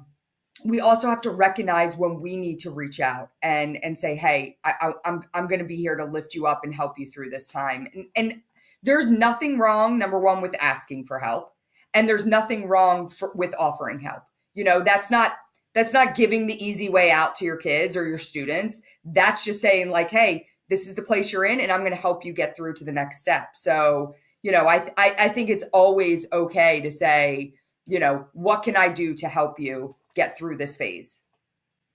Right. And that's, yeah, I have a whole thing. I know you have, the Travis Manning Foundation does tons of mentoring programs, which is amazing. And then I've recently started trying to do connecting people with mentors, because you're right, like we're not alone. And every problem, and I try to tell whenever I have Marines or my students, I say like, no problem that you will face is an original problem. There is somebody who has been through it, somebody who has figured this out. Like, no, there is no permanent situation that we can't fix. And just trying to, because there's kids, of course, who are so used to being on their own and not asking for help. And for me personally, I feel like when I was that age, I was just so trying to be under the radar and not bother people and not ask questions, because I was in that like survival mode for 4 years at the Naval Academy, just trying not to get yelled at.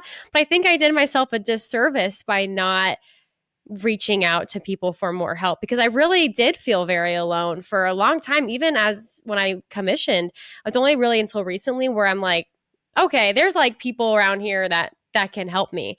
So what advice would you give, you know, even like to your daughter about reaching out to people and getting guidance now, not waiting? I will say this is one of the things that I struggle with. Again, you know, I talk about a lot, like I growing up in a military family, my dad's a retired Marine Corps colonel. And like for a very long time growing up, like ailments were kind of the body only, right? Not of the mind. And then like in the off chance they were of the mind and you were kind of like struggling with stuff, like they could be healed by the body. Like I remember, you know, even saying like, when I was young in high school, if I would say, and my mom was much more, you know, understanding, but if I would say like I was in a bad place or anything talking about kind of how I was feeling, my dad would say, well, go for a run, you know, and I would be like, okay. So like, that's what I would do. Like go for a run, like a run could cure everything. And so I was almost like trained to believe that like, anything that I was struggling with, if I just went for a run, it would make it better. I wasn't kind of like taught to reach out and to express my feelings. And, you know, and so that's kind of how I became as an adult when I struggled. And, you know, I definitely went through some challenging times after I lost my brother. And I was kind of afraid to say like, hey, I'm not feeling myself. I don't feel, I mean, when my brother died, I went and ran a marathon. I was like, I guess I got to go on an even longer run now, right? Like, this is what I have to do. Oh, wow. So, but then I started to realize like, well, no, I need a little bit more than that. So that's actually a big challenge for me. And it's something that I'm always pushing, like, and I still have trouble kind of expressing like, I'm in a bad place, because I always feel like I have to be the problem solver. So, you know, with my kids, I'm always trying to talk to them in a way that I didn't always get talked to, right? Like kind of, how are you feeling? Like pulse checks with them, right? As opposed to just everything like, what kind of grades are you getting? What's going on here? What's going on there? But just trying to be their friend in a way that like I want them to feel like they can tell me anything. You know, like I'm an open book. You will never be judged, and we will always find a way through any situation together, you know? And so, but the art of practicing that myself is something that I'm still working on, I will say. Right. And I think as a Marine, and my old CO, who's my mentor, would do this to me, is he would humanize himself literally when giving me advice. And he still does this to this day because I ask him anything and everything. And he will be like, okay, Jackie, this is Billy talking to you. Like, this is Billy. This isn't Lieutenant Colonel, whoever, you know, this is Billy talking to Jackie. And this is, you know, and I think that is really huge and something that I will say, like, a really rewarding moment that I had recently actually with a student, and advice that I would give is this, you know, don't give up on kids when they're closed off. Because I had a student, I could tell something was wrong. You know, you could just kind of tell when they're like a little disheveled, or, you know, you could just picked up as a mom, you can like pick these things up really quickly. But so I pulled him in and I was just like, hey, you know, Steven, how are you doing? Is everything okay? And yes, ma'am. Yes, ma'am. Yes, ma'am. I'm like, it just closed book, would not open up. And I was like, okay, well, you're, you know, I just noticed you're not yourself lately. So just remember, like, if anything's going on, like, I am here. And he walked out the door, literally 2 minutes, came back and knocked on the door.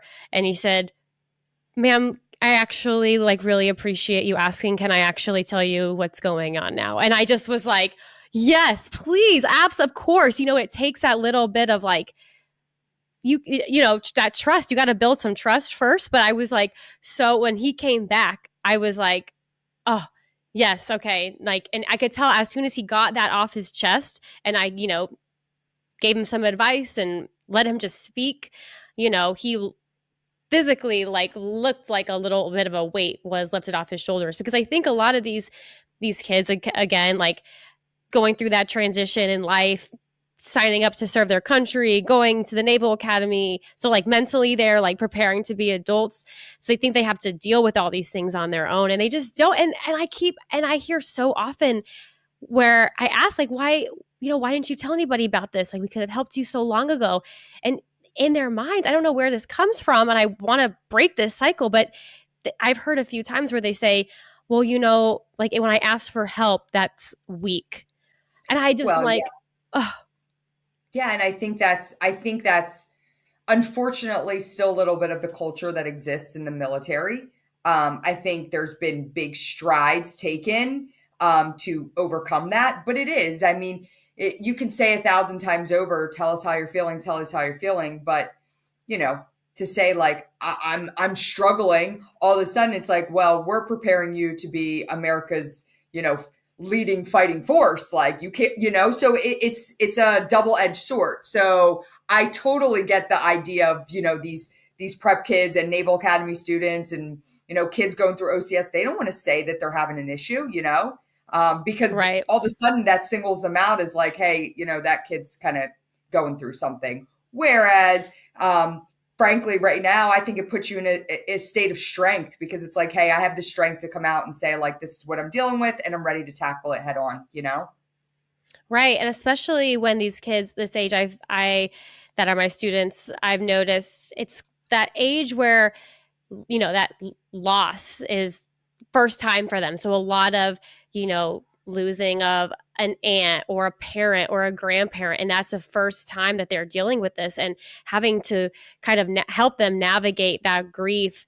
But there's a lot of them that go through that. Unfortunately, you know, I hate that for them, and it pains me when my students are in pain, but you know, just having them be able to support each other and providing them the resources and be like, hey, you're not alone. And not only what you're going through, like you're going through this and it's hard and you're going to come out stronger, but you are now a resource to somebody else that will be going through this. Totally. So Ryan, question for you about the Travis Manning Foundation. When it started, what was kind of like the first, because I know just looking on the Travis Manning Foundation like website, it's like events, you know. So what was like the first kind of event that you all put together? So the first actual event we weren't the Travis Manion Foundation at this point. So after Travis was killed, you know, again, you want to talk about like social media. At the time, it was like MySpace was, you probably are too young for this, but MySpace was I have a MySpace. Okay. It's out there and it won't be deleted. And I hope no one goes and searches for it. So that was it's out there. Yeah, that was the social media platform. Facebook really kind of was a college thing. Like it was kind of starting on college campuses. And so there was no, you know, there was no GoFundMe or any of these like fundraising platforms or anything like that. And, you know, when Travis was killed, my parents' friends said, you know, we want to set up a memorial fund. And they went to like a local bank in our town, and they set up the First Lieutenant Travis Manion Memorial Fund. And in Travis's obituary, it was like, in lieu of flowers, please donate to the First Lieutenant Travis Manion Memorial Fund. And it was like an address of a local bank, right? It was like, send your checks in here. So, you know, you think about like these platforms today that are just go viral, but even in that kind of old school approach, a couple of weeks after Travis's death, we had several $100,000 in this bank account. And at the time, we had no idea what we were going to do with it. We knew we wanted to do something at the Naval Academy. We wanted to do something at Travis's high school. But beyond that, we weren't thinking of the Travis Manion Foundation. But we were like, all right, well, we're just going to keep like doing events. And, you know, kind of for us, it was just about like keeping Travis's memory alive. And so the first thing we actually did was run the Marine Corps Marathon, because Travis had signed up to run the marathon 2 weeks prior when he was in Iraq. He had called my dad, and my dad had run the Marine Corps Marathon several times because, you know, he was a Marine, but he hadn't run in probably 10 years, the marathon, and never thought he was going to run again. And my brother called him from Iraq and said, hey, Dad, I just signed up for the marathon, Marine Corps Marathon. Why don't we run it together? And, you know, my dad's like, what do you do when your son calls you from Iraq? Like, I'd retired my marathon shoes, but I was like, all right, I guess I'm running. So my dad signed up, and I'll never forget, we were sitting in my parents' family room, and there was a ton of people there. This was a few days after Travis had died. And, you know, we're kind of like, everybody's just sitting around. And my dad said, like, well, you know, Travis had signed up for the Marine Corps Marathon. Like, I'm still going to run it. I'm going to run it for him. And I talk about it in my book because it was like this scene from a movie. There was probably 20 people in the family room, and it went around in the circle, and like the person sitting next to him was like, I'm running it with you, Colonel. And like literally everybody. And I'm talking about like, you know, there were Marines in the room, but there were also like 60-year-old women, and everybody's like, we're running the marathon. And I'm like, I'm sitting like, I'm kind of like last in line, and I'm just like looking down at the carpet, like, I'm not running a marathon, right? And then everybody's looking at me, and I was just like, okay, I guess I'm going to run it too. And, you know, it was really, for me, it was so therapeutic to just like focus on something. So, you know, that was in April that Travis was killed. I started training June 1st. So from June 1st to the end of October, like I was on a mission, because I'd never run more than 5 miles. Like that was kind of my max. Maybe I'd run a 10K at that point, but like never thought about like distance running in that capacity. So I really had to work at it. But it was really good for me to like have that, like, this is what each day looks like. I've got this goal. I've got to run this, you know, this amount.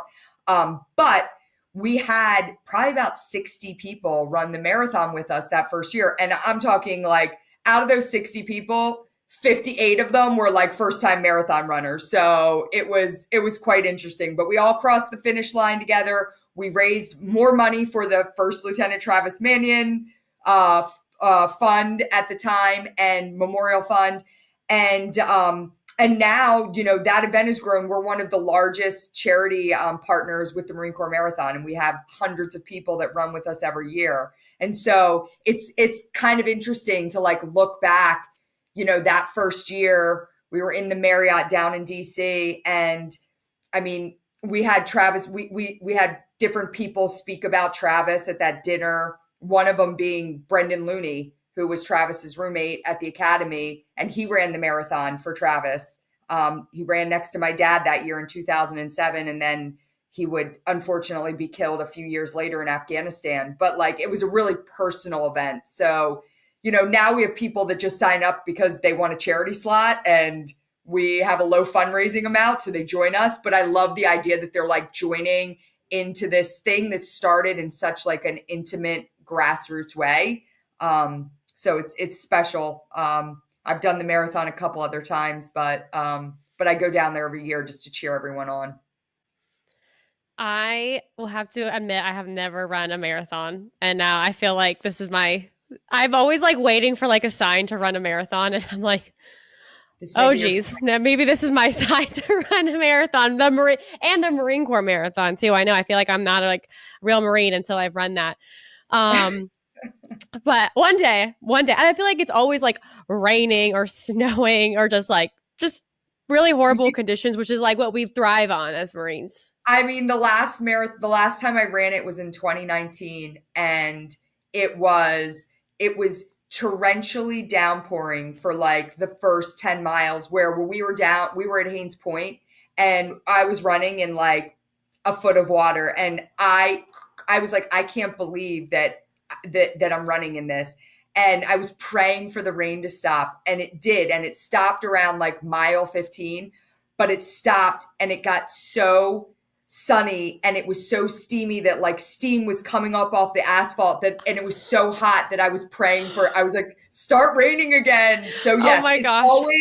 It's always terrible conditions, but that's what makes it even sweeter at the end, you know? So how did you, and when did the Manion WOD CrossFit stuff get tied in? Because that's coming up in this month, right? Like this week. And I was looking at the website to see the events, and it's just like, I think I was like scrolling for a good like 30 seconds with all CrossFit gyms that are participating. So how did that come to be?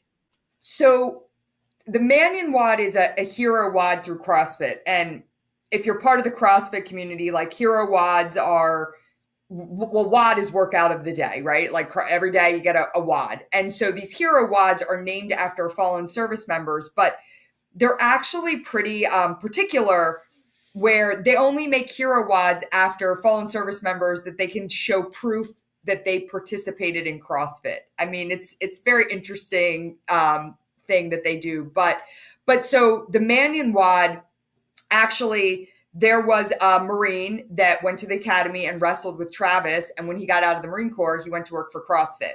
So when Travis was killed, he was like, Travis and I were doing CrossFit in Iraq. Like, you know, I've got proof of CrossFit, you know, I'm going to make a WOD for Travis. And so he created this WOD, which is, it's 7 rounds of 29 weighted back squats and a 400-meter run. And, you know, that matches up with his date of 4/29/2007. But it's a killer workout. It is all legs, right? So you're doing hundreds of squats and running, I don't know, it's like 2.1 miles all in after you get all the rounds in. And Jimmy Letchford, who designed this workout, designed it because he said, you know, Travis was a wrestler at the academy, and he's like, his legs were like tree trunks. Like that's where all his strength derived from. But he also ran like a gazelle. Like he could run forever. And so he's like, he was this interesting combination of having these huge legs, but just could run forever. And so that's kind of how the workout was designed. And then we were able to take it with the Travis Manion Foundation and turn it into an event where it didn't just rest within the CrossFit community, but like bring it out to the broader community of like, hey, do you want like the ultimate challenge to honor fallen service members? Like, here it is.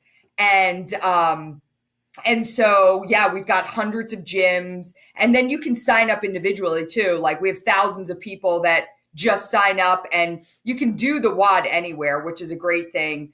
And you can scale it, right? Like it's weighted back squats, but I mean, most of the people I know that I do it with just do air squats, and it's still, hundreds of air squats, and it's terrible no matter what. But like last year during COVID, a lot of gyms were closed. I actually put out on Instagram, on my story, I was like, hey, doing the Manion WOD in my driveway on this date at this time. If you're interested, DM me for my address. I had like all these veterans that showed up, and I had a sister of a fallen service member. They showed up in my driveway, and we just did the Manion WOD together. So, for us at the foundation, we do a lot of physical activities that are, because we know that, getting back to my dad saying, go for a run, we know how important physical exercise is to your mental health. It's not the only component, but it's a huge component. And then two, there's also that idea that like sometimes we let like fear hold us back from knowing our true potential of what we can accomplish. Like, I never thought I could run a marathon. If I'd had the Manion WOD just given out to me like, hey, do this workout, I'd be like, I can't do that. But when you've got a name tied to it of like a fallen service member, it gives you kind of that extra inspiration. And, we always say at the foundation that Travis's name represents this post 9/11 generation of men and women who have sacrificed, right? Like, we want his name to represent all of these men and women. So like when you're getting out there and you're thinking about, you're on your like 250th squat and, you just want to die, you think about like, all right, this sucks, but like, this is not anything compared to what this generation of warriors has done and stepped up to do. So it makes it a lot more palatable. And then, then you get past, that fear of the unknown, and you kind of step into this place where you're like, wow, like I can accomplish so much more than I thought I possibly could. And then you're reminded, every day for a good 5 days when you're trying to walk downstairs and you cannot because you're so sore. Yeah. You're a good 7 days, I would say. Yes. Yeah. Yeah. So Ryan, for the Travis Manion Foundation, where do you see it, in the next 5, 10, 20 years? For us at the foundation, when we talk about, we do so many different things. We have so many different programs for veterans, for Gold Star families, and for civilians alike. And, I think that's one of the things that is unique to our organization is that our membership is about 130,000 strong, but civilians make up about 50% of that. And, we want to make sure that we are building a community. And that, in essence, is what our organization is all about. Like a community of like-minded individuals that want to go out and get stuff done. Whether that's serving in the community, whether that's pushing themselves through physical activity, or whether that's teaching character to the next generation. It's about making sure that we're providing this community that you can feel a part of and understand the essence of our military community. And so, we are pretty set in the programming that we run, and we just put a 10-year strategic plan together, and our plan is just to scale our already existing programs and, be in even more regions, cities, towns across the country. That is so wonderful.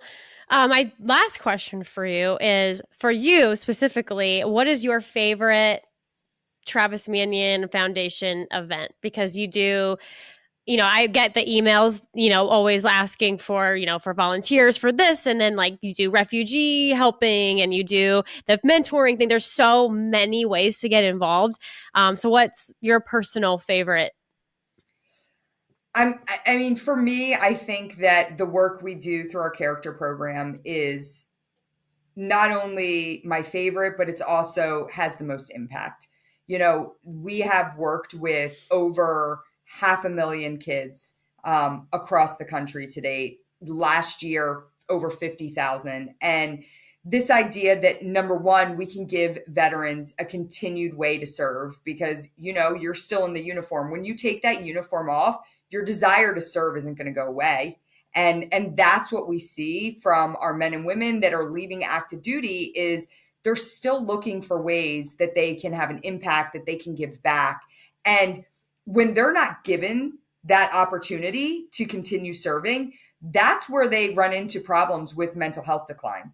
And so, we want to be a preventative model to say, like, before you're dealing with things that are putting you in a position where you're having to walk into the VA because, you're dealing with mental health challenges, we're going to say, like, hey, you just took off the uniform. All right, we need you doing this, and come be a part of our community. This is the way you can impact the next generation of leaders. And so we find the benefits to that are, and listen, I'm probably the only non-veteran that gets to go up and speak in this character program.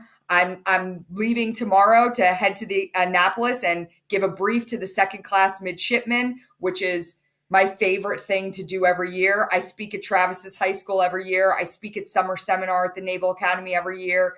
And being able to tell that story to kids and like really talk to them about this idea of if not me, then who, they get it, right? And for that 45 minutes that I have that captive audience, I know that some of them, like, their lives are forever changed because all of a sudden it's something like a light bulb has clicked in them. And the veterans that have the opportunity to share their story is so important. It's so important for them to continue sharing their story. So it's my favorite because I think it's the most impactful.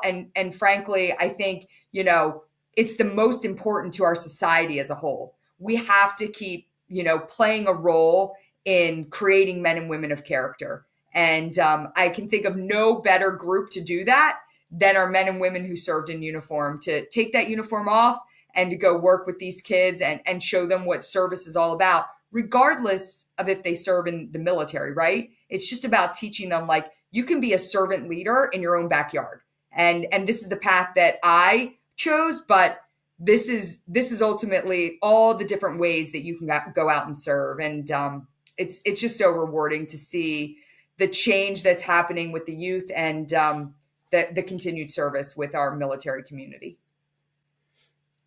Right. So, Ryan, where can people find you or get more information on the Travis Manion Foundation? You can go to travismanion.org and you can join our mission. And joining our mission just means you're going to learn about things happening in your local region that you can be a part of. And you can find Travis Manion Foundation on all social media platforms. Myself as well. I'm probably the most active on Instagram at @rmanion. Thank you so much. Ryan, is there anything else that you want to say?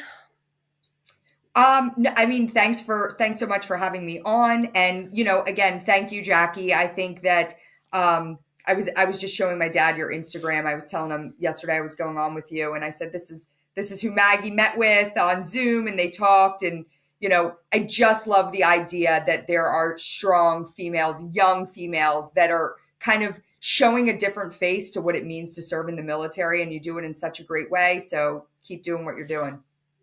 Thank you so much, Ryan. I love talking to you. I'm so honored to have you. Your time is so important and valuable. So I'm so jealous that you're going to the Naval Academy this week. Oh, that's like just Annapolis is the best. So enjoy that. Enjoy your time there. So with that is all we have for this episode for today. I'm your host, Jackie Barnum. If you want to catch more of my episodes and content, please go follow me on the parade deck. Have a great day.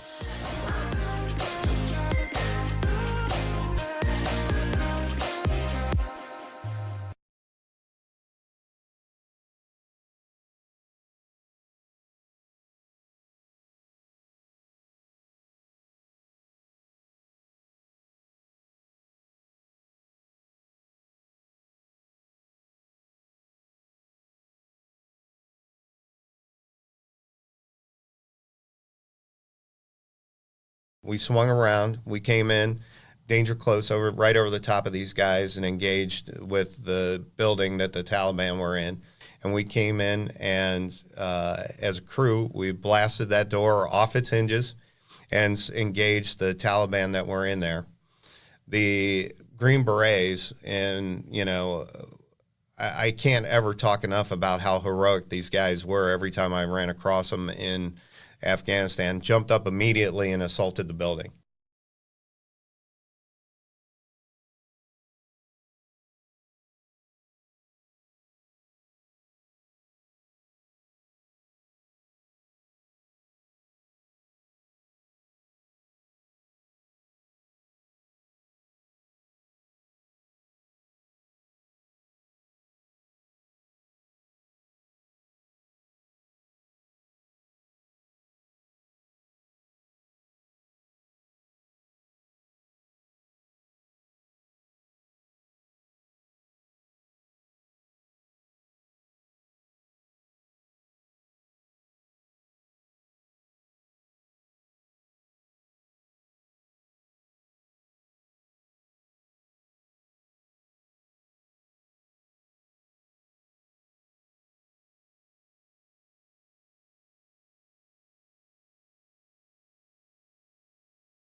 I've been in scenarios where the president has been on the phone briefing people within the group that mission's gonna happen. And if you fail, this is America's failing on TV. Some of the highest targets that the world has was executed by some people that I personally know. And if you fail, we fail. It's a big deal. Yeah. And however, if you win, you shut up. You wear a certain mask of command because that's how we're trained. I think that's what's expected. But when you move past that, when you're not in command, sharing the failures, not just the wins and all the sexy firefights and killing bad guys and kicking doors in and all the victories, really getting to a point in your life where you can share those failures with people so they learn those lessons. Because I truly believe this, man, is if you're not willing to share the failures with this younger generation, you've now become part of the problem. Military is good at conditioning us to serve the role or the job that it needs out of us. Some of us choose the job that we want in the military, and we serve in the capacity that it suits us personally. Some get in a pipeline that ends up in a job that's not ultimately their best contribution, or it doesn't suit their personality. I would say in the transition, take a fresh view, scan the horizon 360. What do leaders do? They make decisions. Bad leaders can't make decisions. Subordinates can't make decisions. You can say what you want about senior leaders. They're not afraid to make hard decisions. Meanwhile, rockets, RPGs, we are taking so much gunfire in our perimeter. There are Taliban members running through. This was in Ghazni.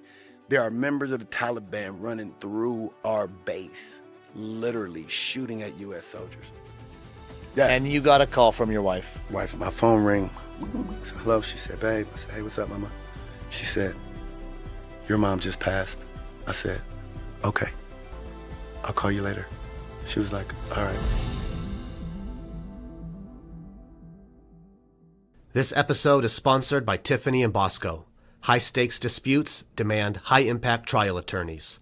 Will Fishbach and his trial team at Tiffany & Bosco deliver results for clients in the full spectrum of commercial and business litigation disputes.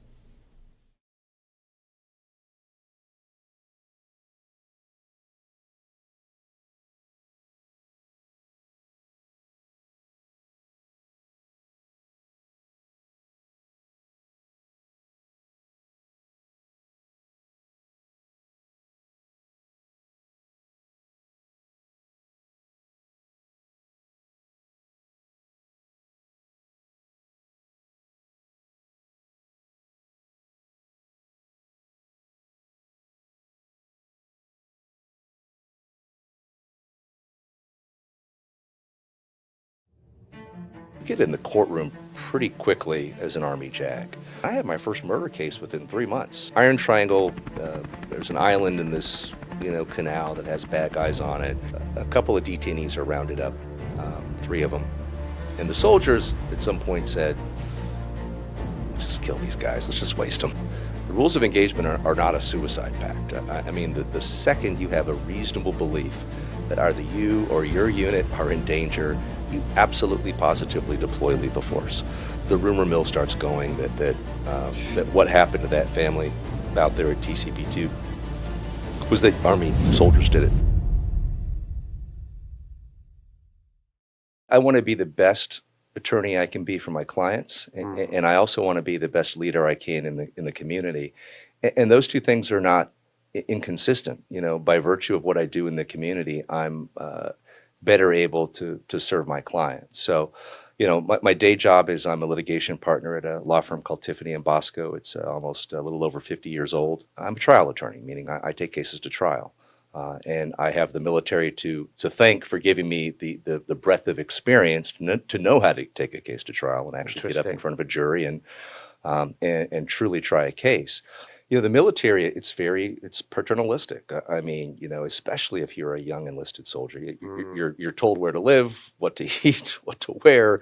Everything is it's a highly structured environment that governs your life when you're basically both on and off the clock. And it has to be that way. That's how you maintain good order and discipline within any unit. But the flip side of that is, once you get that DD 214, and now you have to make all these decisions like, all right, where do I live? What is my job? Do I ask for a raise? Am I making enough money here? Do I look for a job somewhere else? Those are questions I don't know that a lot of younger veterans are well equipped to answer.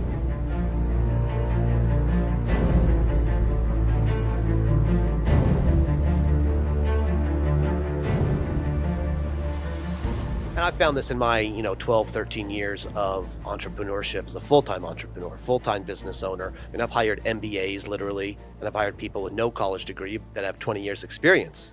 And candidly, I'll take the experienced guy every time, 10 times out of 10. Every time. Did the Army, would you say that really gave you your experience as opposed to maybe a first-year attorney that doesn't have military experience? Hey, nothing wrong with that, but doesn't have that. They have to get experience somewhere. So would you say you kind of, what's the term? You broke your teeth or however that goes in the military? I can answer that question, yes, unequivocally. The military, and I don't think it's just limited to just attorneys. It gives you an opportunity to, particularly if you're an officer or even a kind of a junior kind of NCO position, an opportunity to kind of assume ownership over what you're doing. But particularly as an attorney, you get in the courtroom pretty quickly as an Army JAG. I think I first started as litigating. I started on the defense side as a defense attorney in the 80s. You did, or you say in general, you think just as the nature of the position you get into the courtroom? I think the Army in general, if you want to take the opportunities, will give you probably the best opportunity to not only get in the courtroom right away, really, but also on big cases. I mean, I was probably a year, maybe year and a half, 2 years in when I first started my first litigation position, which was a defense attorney in the 82nd Airborne Division. And I had my first murder case within 3 months.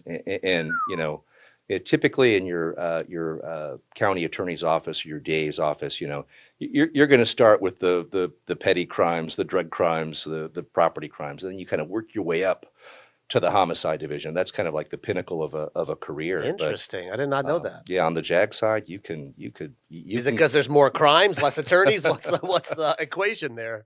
Boy, I don't think it's because there's more crime. I don't think that's the case. If anything, because the military is a very tight-knit community, I think oftentimes it's harder to conceal crimes. I mean, there's so many crimes that just go unsolved. There's murders that aren't solved. I think there are kids that are abused, and it's much harder to get away with that on a military base when everybody lives close together, when they're all talking.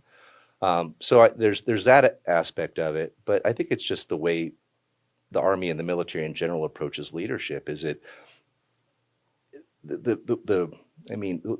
why the military is so effective at teaching leadership is it puts people in these positions that are kind of sink or swim, for lack of a better term. Now, I often say to my people, look, my job is to basically, I'm not going to tell you how to suck an egg. I'm just here to make sure you don't choke on it. Because there's more value in you, rather than me micromanage you through the process, I'm going to give you a couple pointers, and I'm going to let you figure it out on your own, because you will learn more effectively that way, as opposed to me, dictating every little move that you make. And as long as you don't do anything, that's fatal to the case, or crosses the line ethically, or into malpractice, that's fine. And mistakes are going to happen. Mistakes are, as probably the best way we learn. I've had a few. Yeah, I've had a few, and I'm sure I'll make more of them, and I hope to utilize them as the best learning experiences that I can. But going back to your question, I mean, why? It's just the way the military looks at leadership. It looks at developing young officers, and then if you go to like a busy installation like a Fort Bragg or a Fort Hood, there's just a lot of God love Joe, but he has a way of getting into trouble.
start off by saying there's a lot more to being a JAG in any branch than just military justice. I mean, there's a whole kind of panoply of disciplines, legal disciplines within each service's JAG Corps. Like, what's an example? For example, the big one is operational law, the law of war, the Geneva Convention. Interesting. How do we interpret the rules of engagement? That's a huge piece of it. Administrative law. I mean, the every military kind of floats on this. Is buoyed by this, tens of thousands of pages of regulations that have to be navigated, and the commanding general's wife wants to use the division's money to have a tea party or something like that, or actually, a better example. This actually happened at Fort Campbell. Oprah Winfrey came there and I think gave everybody a car or something, and it was all a bunch of military spouses and service members in the audience. And there was something of a conundrum there, is that under the Joint Ethics Regulation, which is federal law and governs all federal employees, can they do that? Can they receive the car? Right? Yeah. Can Oprah Winfrey show up and just say, I don't remember if it was cars or vacations, but there was some giveaway that everybody got. Interesting. And that's when you have administrative lawyers to look at that stuff. Let's say you meet an officer from a foreign country, and they give you a gift that has some kind of extraordinary value. Can you keep it? Things like that. There's things that are just kind of basic, what I would call legal assistance. I mean, soldiers get divorces. They sign they purchase cars at 28% interest. I mean, they do all kinds of things. Payday loans. Yeah, they need the assistance of a lawyer to kind of help them get out of it. And then there's the UCMJ part. I moved around Iraq a lot because I was the head prosecutor for the division, but I also was tasked with working with the judges and police in all of our sector, which was basically all of northern Iraq, or at least northeastern Iraq. Let me clarify, the Iraqi judges and police, the local. Right. Actually, I'm sorry, northwestern Iraq. So I'd fly around a lot for that. Mosul, Tal Afar, occasionally I'd have to go to Baghdad to at one point we had some civil affairs unit up in Mosul that kind of went rogue, and they built the bar.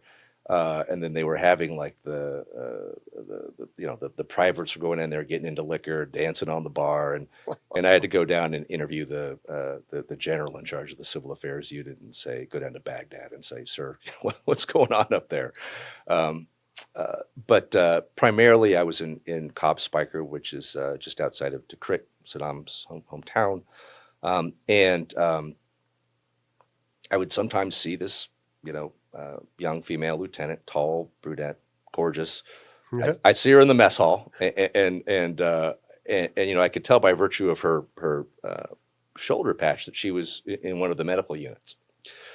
So after that, I started coming up with a lot of excuses to hang around the hospital.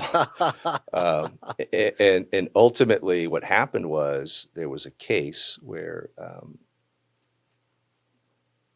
a bunch of enlisted soldiers got together. I mean, Cobb Speicher is huge. I mean, it's just this giant, the installation itself was enormous. The cantonment area was relatively small compared to the rest of the base. Somebody found some shack out in the middle of nowhere, and they did hip hop night. And a bunch of soldiers go out there, and one of them got totally wasted. Was driving back from hip hop night. There's always one. Well, there's or more. And so he flips the Humvee. Oh my goodness! And unfortunately, the passenger is ejected. Passenger's spine is severed. Oh. They're both taken to the emergency room there on Cobb Speicher, where my wife was working that night, my future wife, and she's rendering treatment to both of them. I wind up charging the driver with, obviously, in addition to kind of the military's version of aggravated DUI, because he severely injured the passenger, the whole host of things, violating General Order Number 1, et cetera, et cetera. And so I eventually got I went into the ER to interview the people that had been there that night, and that's how I finally got my chance to meet her. Was she had been in the ER that night treating those two soldiers, and that was my in, so to speak.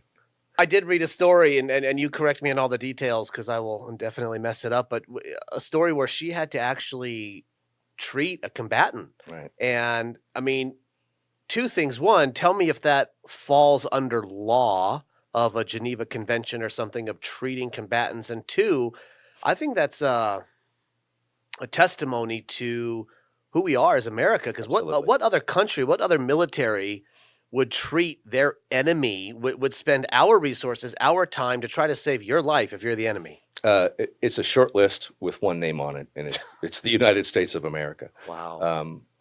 So there's a concept in the law of war called, it's French, it's called hors de combat, which means out of combat.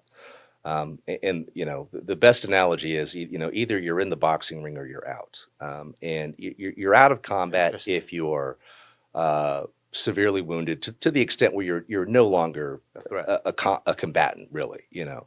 And in this case, it was actually our first date, so to speak. We were going to go have coffee together, which is to say we were going to go to some little, you know, ramshackle trailer on Cobb Spiker that served coffee. But so Special Forces had an engagement with a group of insurgents. They had close air support from an Apache attack helicopter, which has that 30 millimeter chain gun on it. The story was that the 30 millimeter had basically just like sheared off the insurgent's right arm. And so, but he doesn't die. I mean, he's somebody puts a tourniquet on him, and they take him to the hospital there on Cobb Spiker, and bring him in, no ID. He's missing his right arm. So first point I want to bring up. Right. Sorry to interrupt you, sir. Sure. Somebody had to treat him on the ground. Right. Before he even got to the I was going to say FOB, but to the base, somebody had to treat him and provide immediate medical attention to a combatant right there on the ground. So some Special Forces medic, I mean, he's captured, and he's still alive. And some Special Forces medic had to render, you know, triage care on the spot, which was probably a tourniquet and you know, fluid and things like that. Wow. And then they had to get him. So you stabilize him, and then you get him to, you know, the nearest major hospital, which would have been Cobb Spiker. Wow. So he gets to Cobb Spiker, and again, he's missing his right arm. So he's got no ID. So they call him Lefty, which is, you know, I get it. You know, in hindsight, maybe bad taste, but you know, Lefty had Lefty could have been dead. So. Well, he lost a lot of blood, and you don't know what, you know, his blood type is. So what do? You've got to go into your supply of O negative, which is the universal blood. And Lefty went through every drop of O negative that day. But that's what we had to do, not only legally, but I think, you know, the Army in particular, the military, and U.S. military, I should say, emphasizes the importance of maintaining that moral high ground. And once Lefty was in our care and custody and he wasn't a threat anymore, it was our obligation to stabilize him. And then ultimately we handed him over to the Iraqi forces, and you know, they did whatever they were going to do with him. But that was our job, is to make sure as long as he was in our care and custody, you know, he was somebody we had to look after.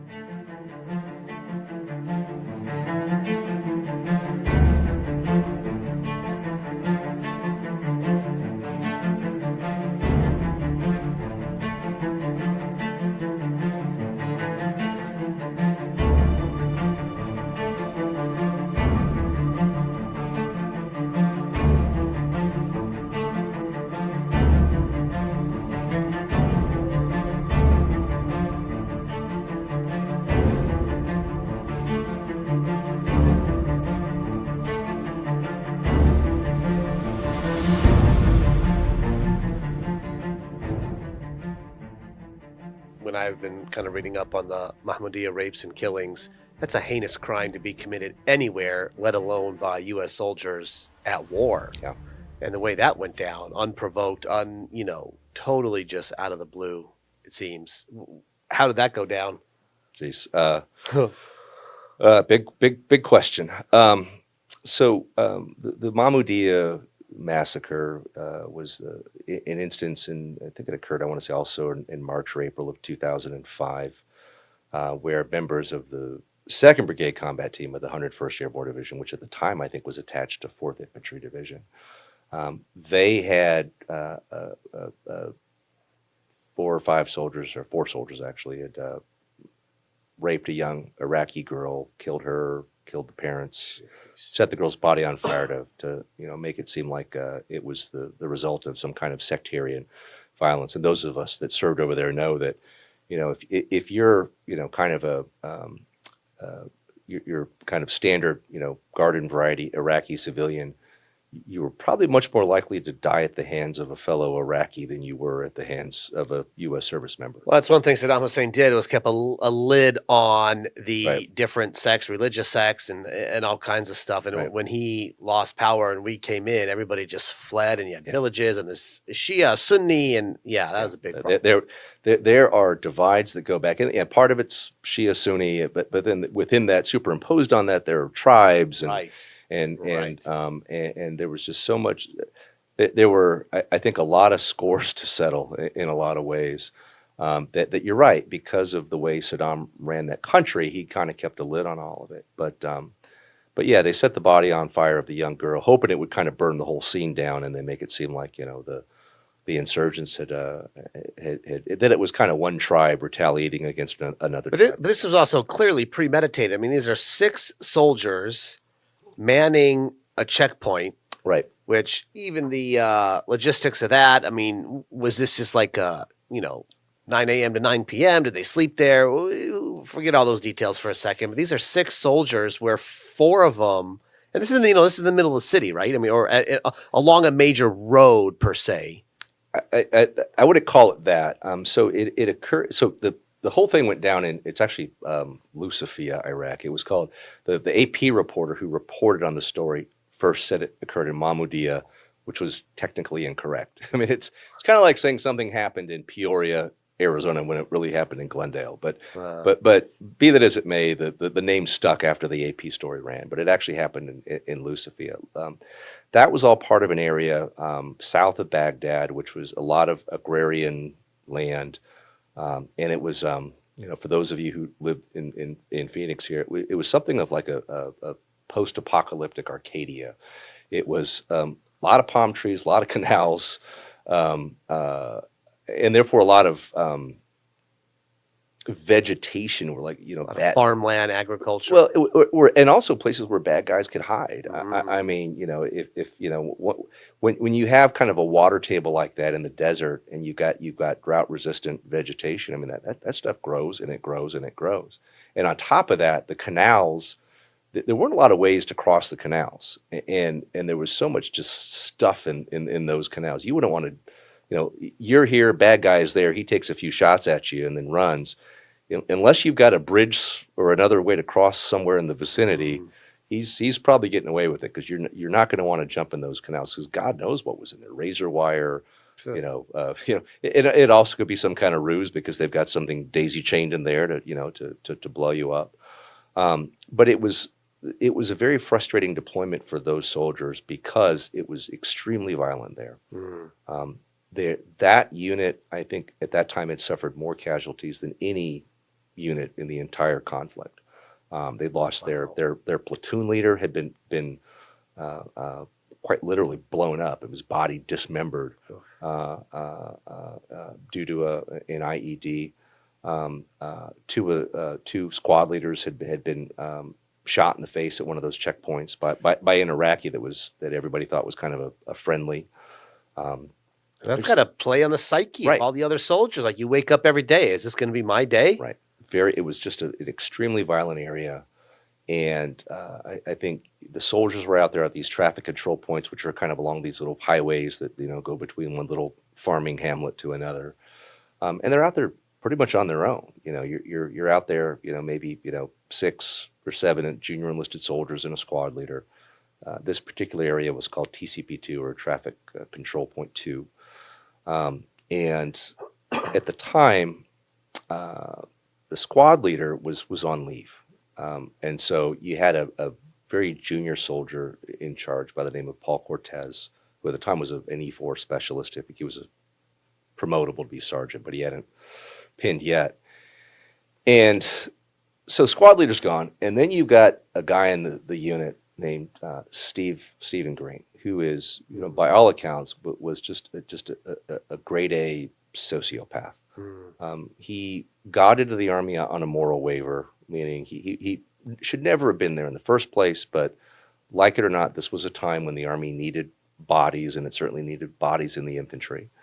And so he got on in a moral waiver, and he was just, everybody regarded him as kind of a loose cannon, a lunatic.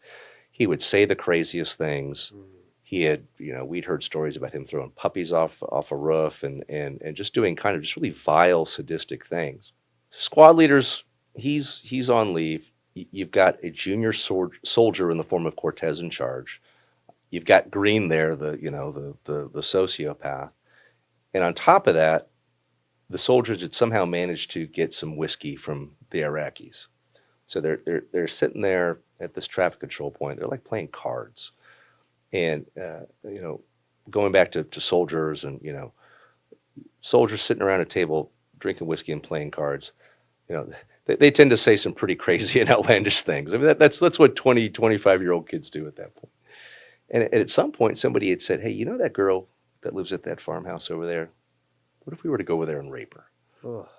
And I think initially the reaction, and I'm kind of telling this narrative after I'm constructing it, having digested the case and all the statements and everything.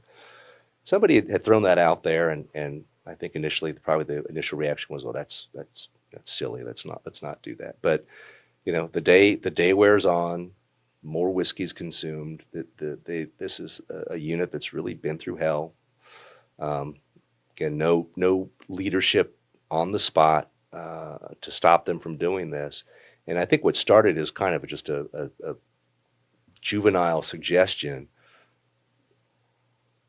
morphed into a plan. Well, how would we do this?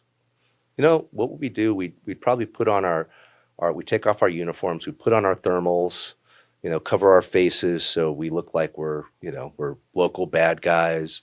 How would we do it? How would we get there? Well, if we kind of cut through, this area, there's like a chain link fence there. You cut through that chain link fence and cut this way across that field and go that way. And pretty soon, this just idea became a plan. And so Green, Cortez, two other soldiers named Barker and Spielman head to this farmhouse where this young girl named Abir lived. I'm shocked he actually got the other soldier to agree with him and go through with this. Again, crazy. Had the squad leader been there, it never would have happened. Had there not been whiskey, that never would have happened, But it was kind of people have often said to me, like, well, these guys had to have been, well, clearly they all had something wrong with them in the sense that their moral compasses were severely lacking. But I just, there was kind of a confluence of events there, the alcohol, the absence of leadership, just the fact, I think, that they were all very bitter about, they felt like that they had been abandoned by their own chain of command. And I'm not saying that was a fair or accurate belief on their part, but that was their perception. Got it. So they go to the farmhouse. At the time, the husband and wife are there, as well as the young girl, Abir, as well as her 9-year-old sister.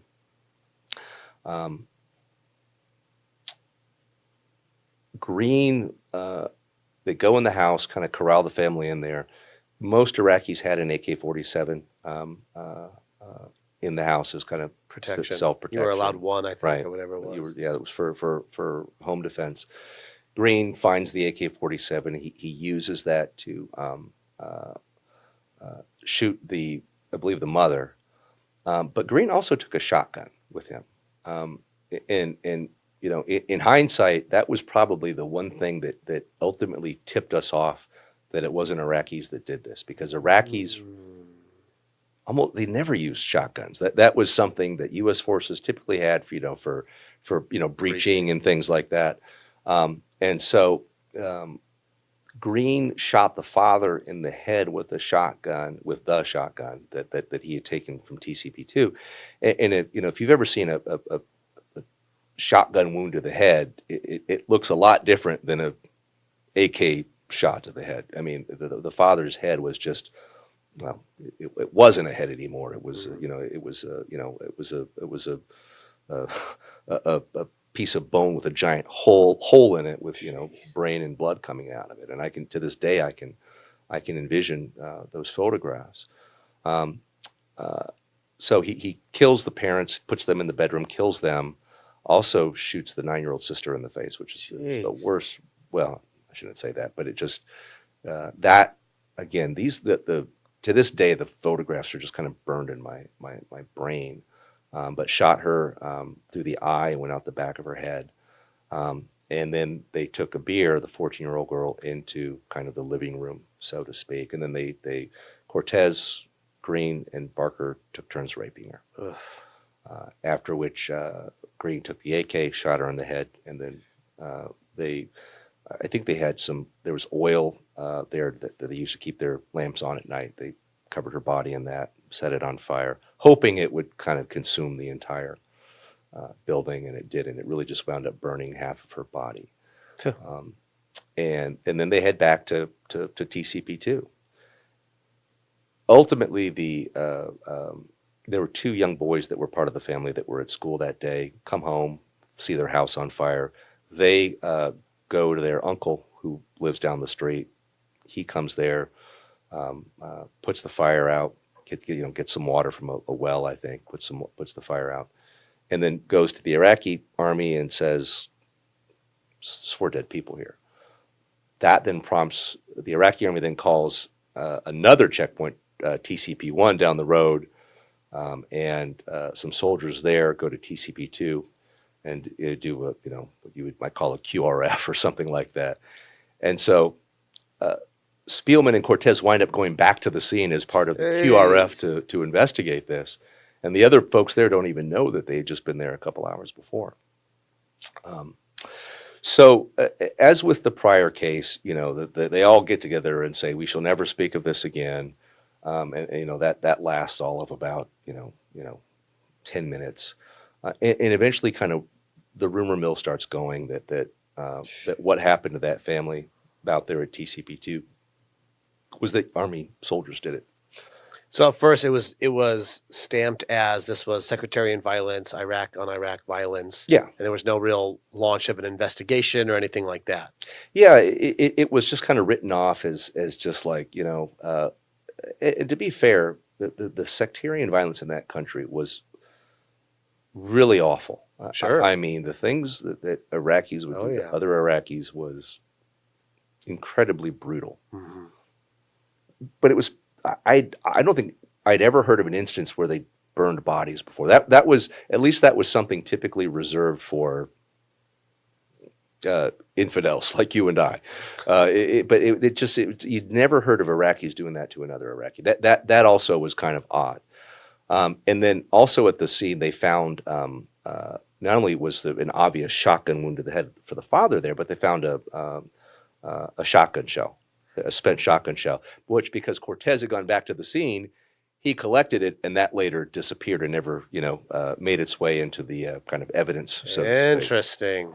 Interesting. But eventually, people started talking about it, and a young soldier by the name of Justin Watt kind of started. He was like, "This can't be okay," and he started asking questions and kind of piecing together what had happened, and he brought it to CID, which again, Army detectives, and said, "This is what I'm hearing happened." And that was a really tough thing for him to do, because again, he's infantry soldier, close to unit, and these are literally his brothers, and for him to do what he did again was not easy. Meanwhile, Green is being out processed from the Army because of shocker, antisocial personality disorder. Sure.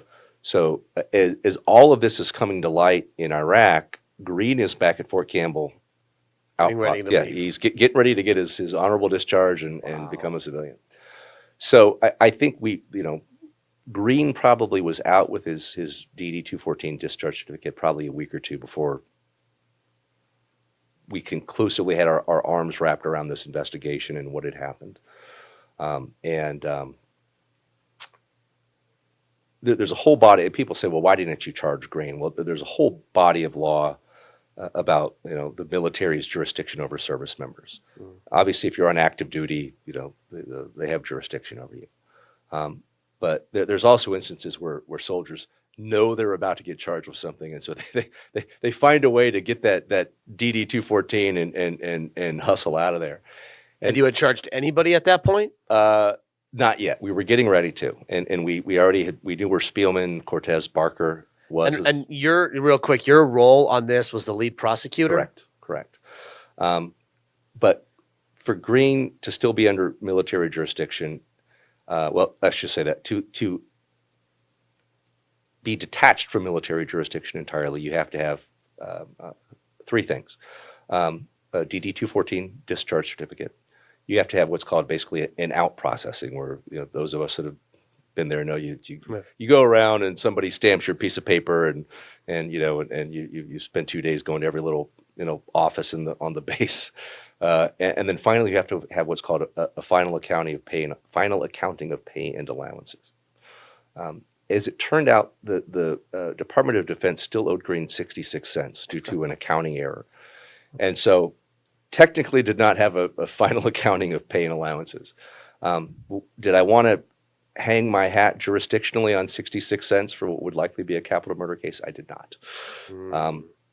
Fortunately, a new law had been passed called the MIJA, the Military Extraterritorial Judicial Act, which allowed the U.S. Attorney to charge, among other things, people that had committed crimes overseas while on active duty, but had since left active duty status. Which brings that they could be prosecuted back under UCMJ? No, prosecuted by the U.S. Attorney in the federal criminal courts. In this case, I think it was the Eastern District of Kentucky. But for that law, Green would have never been charged. So this law states if you conducted a crime while on active duty military, you are now no longer part of active duty. You could still be brought up on charges. Right. Whereas prior to that, like me as an example, if they came to me prior to this law and I'm out now, they couldn't charge me with anything if I conducted a crime?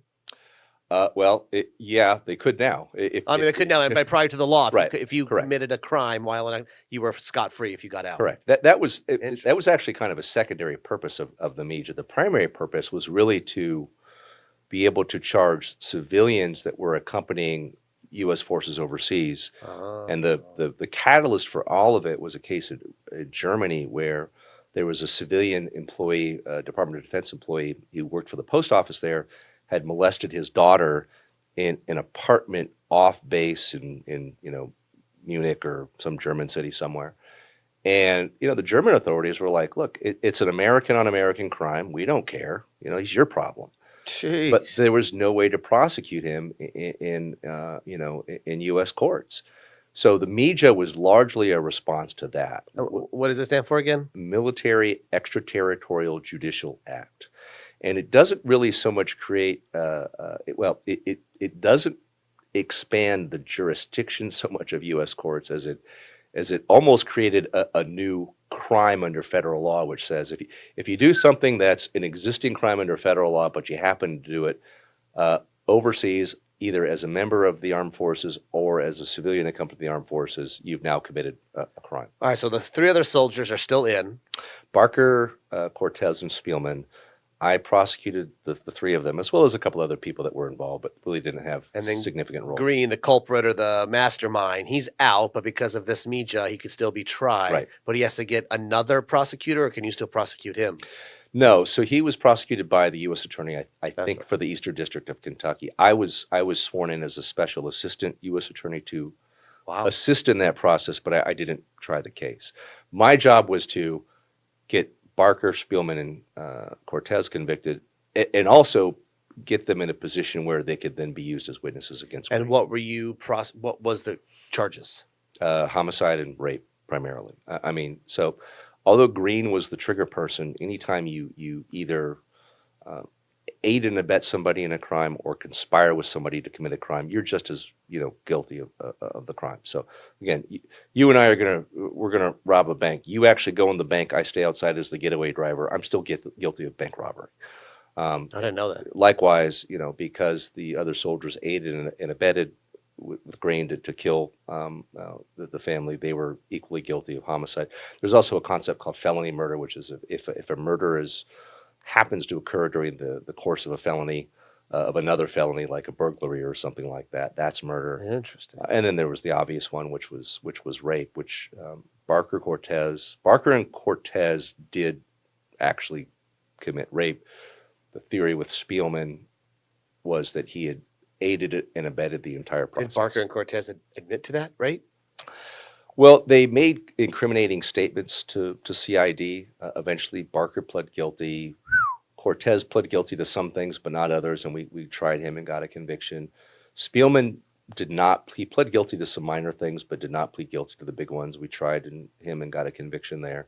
But ultimately, the goal was to make sure that we could have all of them ready to testify against Grain. Grain goes to trial. I can't remember what year it was, probably 2008, 2009. The U.S. attorney goes for the death penalty. They did not get it, which didn't shock me in the least. And I can tell you why, because I had been sworn in as a special U.S. attorney, I get to participate in the grand jury proceedings. And as any good lawyer will tell you, those proceedings are secret, and I can't talk about what was said there. But what I can say is I watched the faces of the grand jurors as they heard the testimony. And I could tell that they were partially disgusted by what happened, but maybe even more disgusted by the conditions, the harsh conditions that the soldiers were facing there. And I knew at the time that Grain was probably not going to get the death penalty.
Thank you for tuning into MOA's third season of the Never Stop Serving podcast, hosted by retired Army Lieutenant Colonel Olivia Nunn, a MOA Life member, and Tony Lombardo, MOA's Director of Audience Engagement. This season, we're sharing war stories from Iraq and Afghanistan, told by the men and women who lived them. In this episode, we speak to Colonel Chris Barnett, an Air Force Pavehawk pilot who was pulled off an instructor assignment and sent to Afghanistan to fly combat rescue missions in Helmand Province. His life-saving actions in the spring of 2009 resulted in 2 Silver Stars. Chris, now a retired colonel, tells our host Olivia Nunn about the high op tempo his unit faced and the challenge of returning home. So before we kind of get into your story, I want to start at the beginning. Who is Chris Barnett? I started my military career. I went to the Naval Academy, actually. Even though the events that you're talking about occurred while I was in the Air Force. I graduated from the Naval Academy in 1991 and went on to fly helicopters for the Navy for 7 years. I flew my first 4 years out of San Diego, flying H-60 helicopters, doing combat search and rescue, anti-sub warfare, etc., for a squadron called Helicopter Anti-Submarine Squadron 4. I kind of fell in love with combat search and rescue. That was what I decided during flight school is what I wanted to do. So once I had done my first 4 years with the Navy, I did an exchange with the Air Force with the 512th Special Operations Squadron out of Albuquerque, New Mexico, where I got to train new pilots in combat search and rescue techniques. At that point in time, it was 2001. My time was up with the Navy. I was trying to decide what to do with the rest of my life.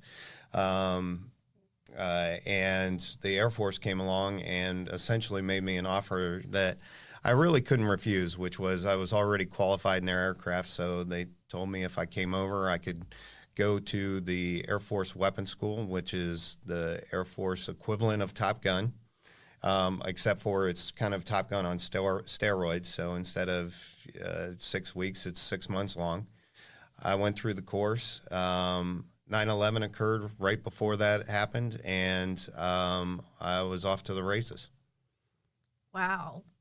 You know, most people don't do a service transfer. No, and in all honesty, when I made the decision to do service transfer, I was looking back at my Navy career, and I had a good Navy career.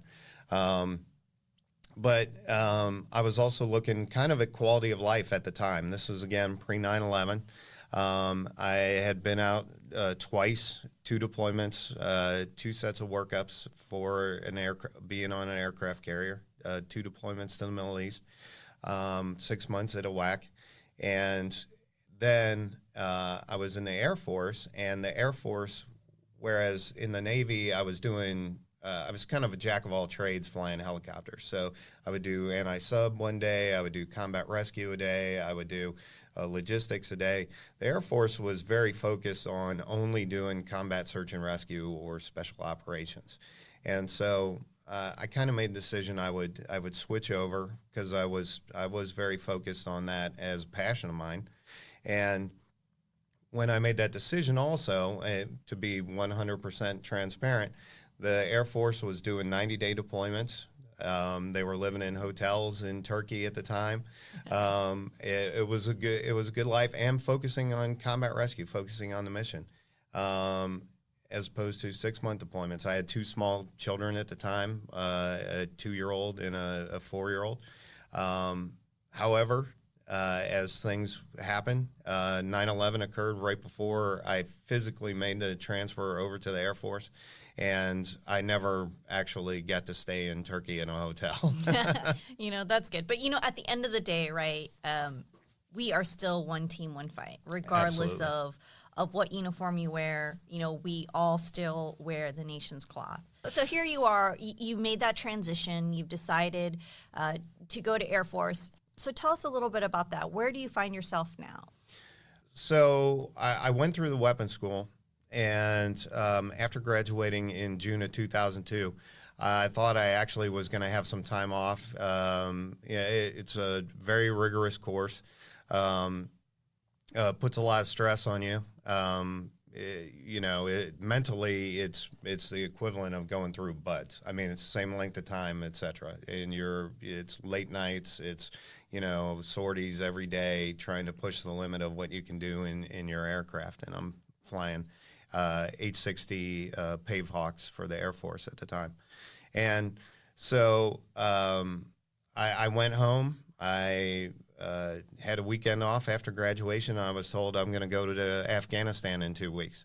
So in end of June 2002, I was in Afghanistan. I spent 4 months in Afghanistan, came home for 3 months, went immediately to Jordan in preparation for Operation Iraqi Freedom, moved from Jordan to Saudi Arabia and eventually into Baghdad. So the view that I think everyone had of the Air Force kind of pre-9/11 is a different view than what we were living in at the time. There were no hotel rooms. There were no hotel rooms. And those 90 days went away. The 90 days went away. It was, in fact, when we went into Iraq, it was a very open-ended deployment. It was, we'll come home when it's done. When it's done. We were really able to kind of leapfrog our way into Baghdad back in 2003, and it really became a model for how combat rescue employs in the future. We've always been kind of at that front of because, like you mentioned, Olivia, it's one team, one fight. And one thing about combat rescue is that the faster you can get to a person, the quicker we can get them to, whether it's a casualty, whether it's somebody that's shot down and ejected out of their airplane. It's how fast can we get to them? So let's dig into why you are here. Okay. You are a Silver Star recipient. And before we jump into that, let's take a quick commercial break. This episode is sponsored by MOA Insurance Plans, administered by Association Member Benefits Advisors. The MOA Insurance Plans program offers a variety of plan options and stands with you at every stage. Whether you are currently serving, transitioning from active service, or retired, learn more at www.moainsurance.com. You are a 2-time Silver Star recipient. So now let's get into your story. The first time you received your Silver Star. Let's talk about that story. Okay. As a real short background, what happened was that we had been deployed to Afghanistan in March of 2009. I was the squadron commander of what is the 34th Weapons Squadron. I was now teaching at the weapons school, which I had attended right after I had come over from the Navy to the Air Force, and I was the squadron commander of the HH-60 Pavehawk Squadron there, teaching combat search and rescue.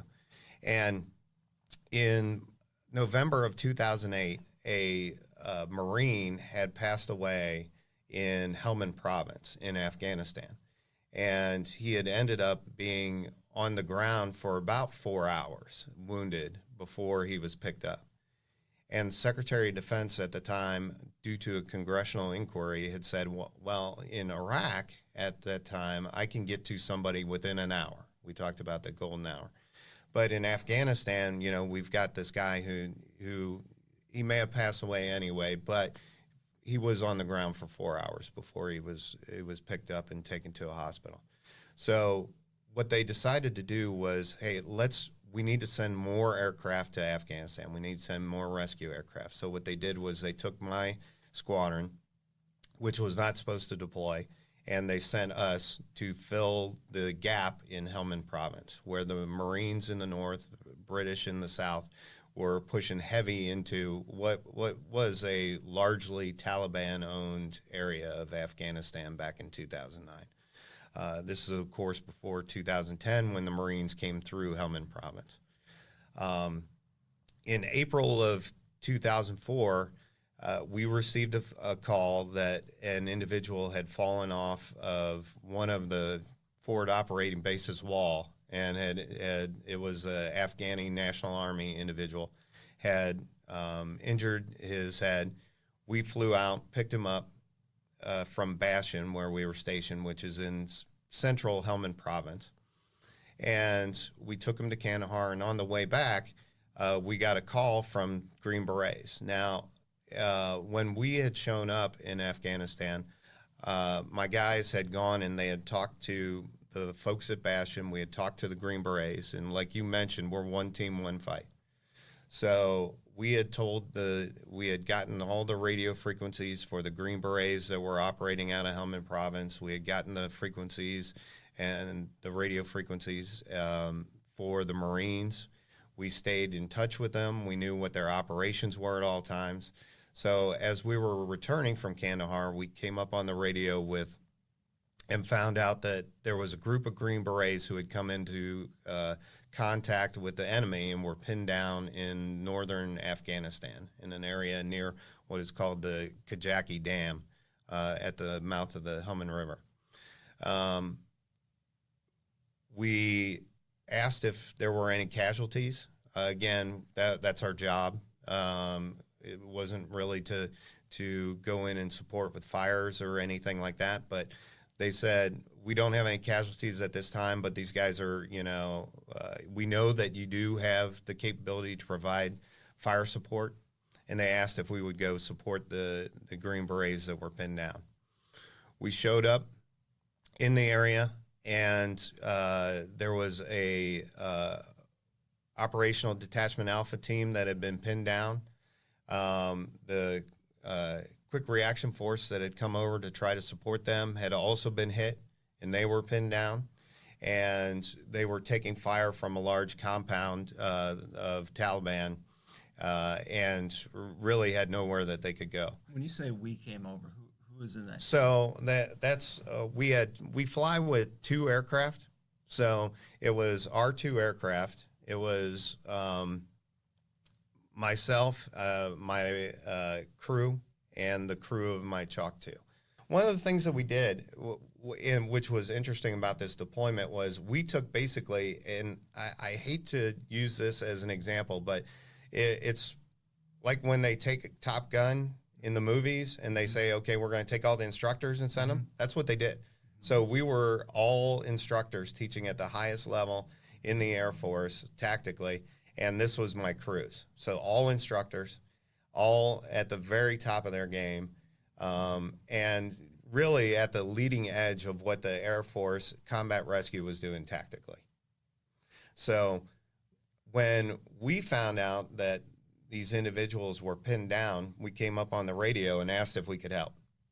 Now, there was a B-1 that was dropping ordnance, but it couldn't get close enough because these guys were only about 100 yards away from the building that they were taking fires from the Taliban. Danger close. Yep, danger close. And the B-1 was dropping ordnance all over the area, but couldn't get close enough to hit this particular building. There were some Dutch Apaches that wouldn't come down low enough to kind of differentiate. There were very tight rules of engagement at the time in Afghanistan. So we came up on the radio, and being the professionals, my co-pilot at the time, who was an instructor pilot, fantastic, Brian Creel, came on the radio, and of course, being the professional he was, he asked for a full close air support 9 line. And, how are we going to support these guys?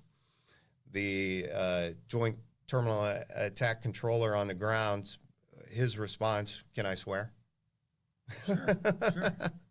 His response was, well, I'll bleep it, but his response was, I don't care, shoot the effing blue door.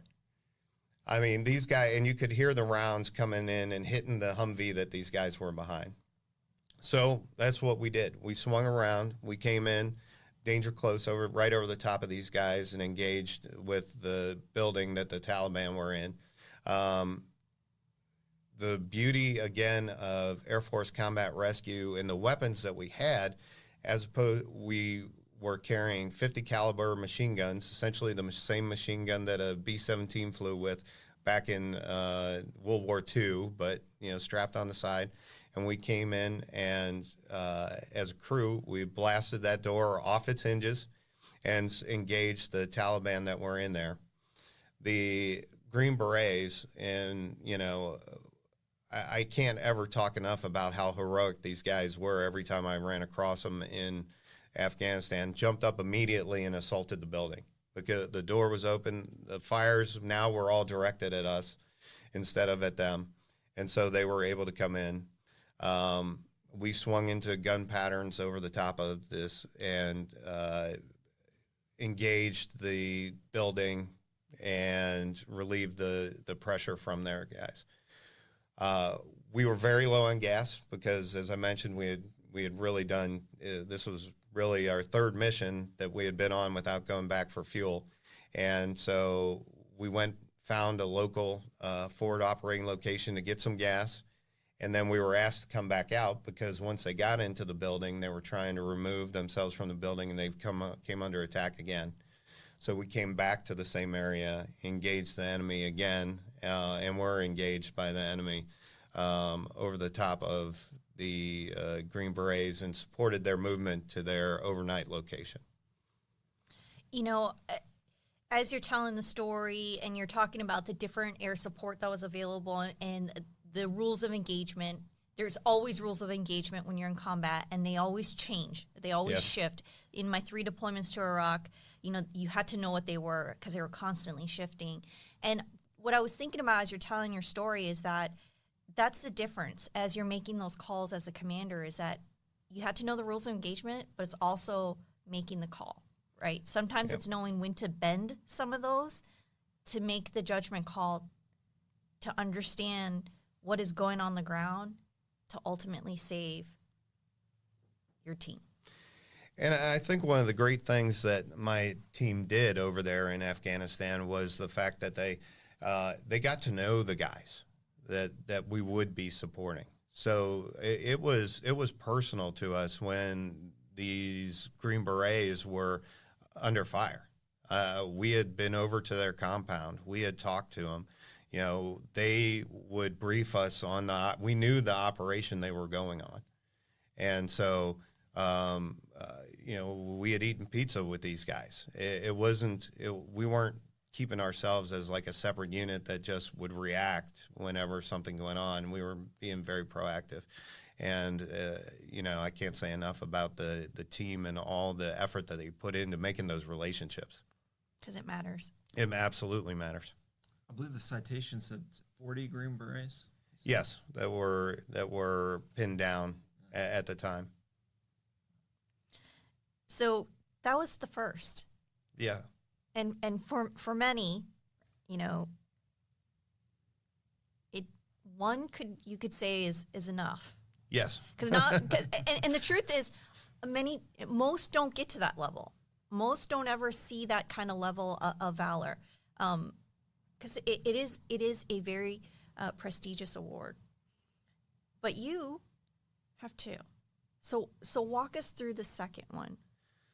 The second one also dealt with support for that same group of Green Berets that were stationed, headquartered out of Bastion. And this one was, in my opinion, was remarkable, not because of what our team necessarily did. And let me say that I get the Silver Star because I was the flight lead for this. But I mean, my entire crew, my entire team, my flight engineers, my gunners, my co-pilots, my wingmen, the PJs, I mean, they were in as much a hazard as I was. And every single one of them, it wasn't something that I did on my own. And the heroism that I saw for the second one out of the Green Berets was something impressive too. So, we were briefed into a operation that the Green Berets were going to do in May of 2009. They called it Operation Sea Gen 6. And what they were planning on doing was, this was post poppy harvest. So my crew had been in pretty much consistent contact with the enemy to pick up casualties since April 23rd of 2009. And this has occurred in May of 2009, so May 21st of 2009. So for about a month, the British, the Green Berets, the Marines, everyone had been pushing after the poppy harvest to go after the Taliban. What the Green Berets decided to do was, they knew that down in Marja, there was an area called the Loichar Bazaar. And this area was essentially untouched by U.S. forces or allied forces. So Marja at that time was off limits. No one even flew over the top of Marja at the time. No one went into it. It was known to be owned by the Taliban. The Taliban knew they owned it. They stored, huge amounts of the heroin, poppy, opium, etc., from the drugs, from the drug harvest, because they knew they were untouchable. And what the Green Berets decided to do was, they decided to go down to this bazaar, and they assaulted it in the middle of the night. There was no one defending it at the time, because, again, the whole area around it was, as the Taliban thought, untouchable. And they secured this bazaar and took over the block that it entailed. And in the morning, when the Taliban woke up, they were pissed. And so, as I talked to the Green Berets afterwards, you could see the women and children just streaming out of the town. And they knew they were in for it. And over the next 4 days, they were attacked continuously. About every hour to hour and a half, there was an assault on these Green Berets position. And so for a 4-day battle, the Taliban attacked them, trying to take back this bazaar. On the afternoon of the first day, one of the Green Berets, a senior master sergeant, was hit in the arm, and took a round through his forearm, but it actually severed the nerve. It was pretty serious, and it had nicked the artery. Pretty serious injury. We got the call. We had been on 4 missions that day already, and we found out that we needed to go down into Marja. At that time, no one had flown into Marja during the day. They went in at night with the 160th Special Operations Aviation Regiment, had dropped them off the night before, but no one had flown in there during the day, and certainly not in the middle of a firefight. So we went down. We got word that the individual was on the roof. We offered to hoist him off the roof. Another thing that is not unique anymore, but at the time it was unique to Air Force Combat Rescue, is that we have the search and rescue hoists, etc., so we can pull people off of buildings. They were able to get him down off the roof. As we came into the area, taking fire, I rolled in over the top. The wingman went into the LZ, picked the individual up. We brought him out. Later on that night, we received call of a second wounded individual. So we flew down to Marja again. Keith Altenhofen, who was the wingman co-pilot on this mission, again, a fantastic instructor pilot. He said it looked like the beginning of Star Wars with the amount of tracers that were going in each direction from this. One of the things that we do, and we had done at the time, was we came in in an attack mode, just like Apaches do, in a diving mode, coming down out of 800 feet, so that one could open fire, one could go into the zone. I was lining up actually at the time to open fire on a place that I was seeing fire coming from into our Green Beret compound when my wingman lost his engine. His engine was shot out. So he immediately called for a switch of roles. I sent him up to about 1,000 feet to get him out of the fire. I came in at night. It was dark.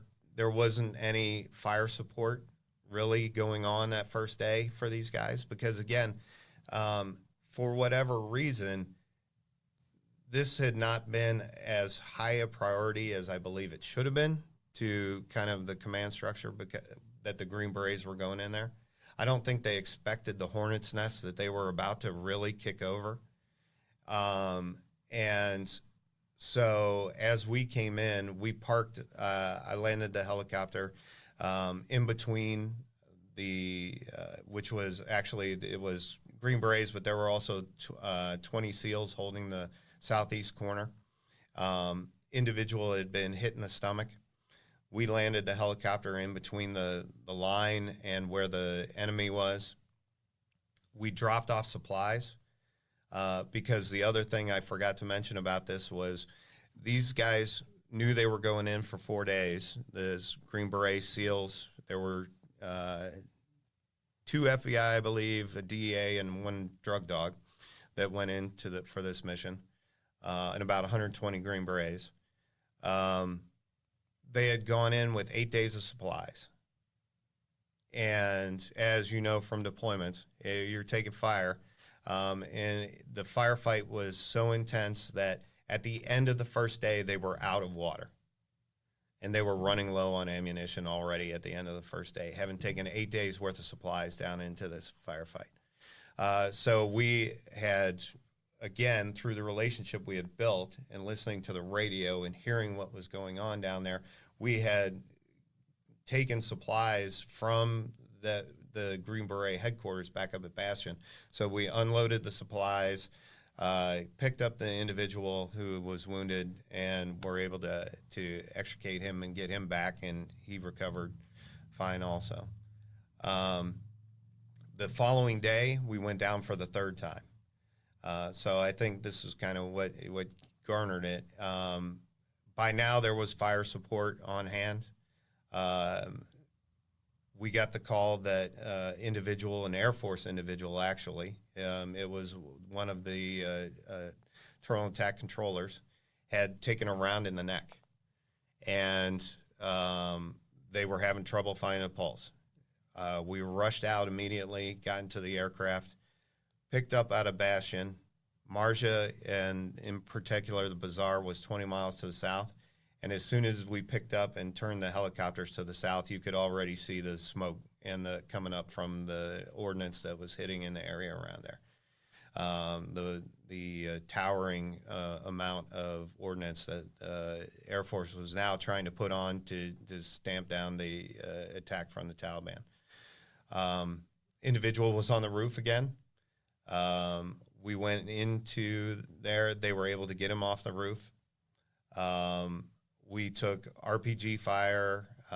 We took mortars under the helicopters, knocking the helicopters sideways in the air. My wingman in a new helicopter at this point in time was able to land and pick the individual up while I basically ran over the top of the enemy areas and drew fire for him as he went into the LZ. Again, can't say enough about the pararescue that got out. They were talking about, the fact that they were seeing, you could see the rounds ricocheting off the buildings, et cetera, around this as these guys were going in there. So You kind of casually just say you're taking on fire for them, but can you describe what that was like? I mean, at the time, you're so focused on just getting the job done that you just kind of notice it. You notice that it's going on. You notice that you notice rounds going off the buildings. You notice tracers. You notice the fact that things are knocking the helicopter around, but you don't process it, to be 100% honest. It was so focused. And again, these are individuals that we knew, and we knew pretty well. And we were very passionate about getting these guys out of there. I can't say enough about my crews. These guys were the highest trained individuals flying H-60s in the Air Force. I mean, there's really no contestation to that. So the professionalism was just spot on the whole time. Thank you so very much for sharing with our listeners your two stories. And you're right, it takes a team. Absolutely. Thank you so very much for that. The one thing I want to ask you, and you kind of touched upon it, Tony asked you, what was it like? And you really can't process it until it's all said and done. And are you okay with where you are now? I am okay with where I am now, and I have been able to process it, but it took time. This occurred in 2009, so I went from immediately being deployed to coming back, doing my change of command, leaving and going to Air War College. And the difference in my personal operations tempo at that point in time, from going from, at some point in time during the deployment, we were flying up to 10 missions a day. We flew 100 combat missions, probably 50% of them, that had contact with the enemy in that April to May timeframe. We flew more combat missions than the rest of the Central Command theater put together, because Helmand Province was so hot at that time. I had issues when I got back. I had the crackle of a radio in Walmart when someone like keyed the mic in Walmart to say, price check on aisle 3. That crackle that a radio makes right before someone speaks into it was the same crackle that we heard on our radios when we were sitting waiting in the operations center waiting to launch. I mentioned Keith Altenhofen. Keith Altenhofen passed away in 2016, and several other individuals also that we lost in the beginning of 2016 that essentially succumbed to, PTSD, drinking, all the things that kind of go along with that. And we've lost some individuals. Another Silver Star winner, Tom Cahill, who passed away in March of 2016. And it's the thing that I think has gotten me through was, again, the camaraderie. It's, two things. The camaraderie, number one. I had the great fortune of sitting next to a guy, Scott Brower, at Air War College, who was a Green Beret. So this is a guy who had been there, who had done it, and he wasn't one of the ones that was deployed with me in 2009, but, you have shared experiences, and you can feel it with these people, and he helped me. And also, of course, my family was, instrumental in understanding, just that, there were hard days that I went through. I know all my folks have gone through it because they saw, combat rescue, they see the pararescue in the back. Again, we're not going into necessarily areas where someone's got a sprained ankle. Mm-hmm. They were picking up children that, there was a time where children were being wounded to try to draw us in, where the Taliban were hurting children so that they knew we would show up for that, and then they would try to ambush us. Yep. And it's hard on these guys. And back at the time, there wasn't a lot of help. I'll be 100% honest. There really wasn't. I think it's improved tremendously, and I'm glad that the military has taken the steps it has to really improve how it deals with this and to, view it as the problem that it is. Unfortunately, I think that there's a lot of individuals in that first 10 years since after 9/11 occurred that never really got the help that they needed. Yeah. And you're right. The military's getting better, but there's still a long road. Thank you so very much for spending time with us today and sharing your journey, your incredible stories, your story of valor. Thank you. And thank you for everything that you're doing too for that and for, mental health awareness. I mean, it's such a big deal in taking care of our folks when they get back. And to our listeners, continue to stay tuned in, continue to plug in, because we've got more incredible stories coming at you of stories from downrange, stories of men and women who have been there. So check back every week for new episodes posted on www.moaa.org/podcast. The Never Stop Serving podcast is the official podcast of the Military Officers Association.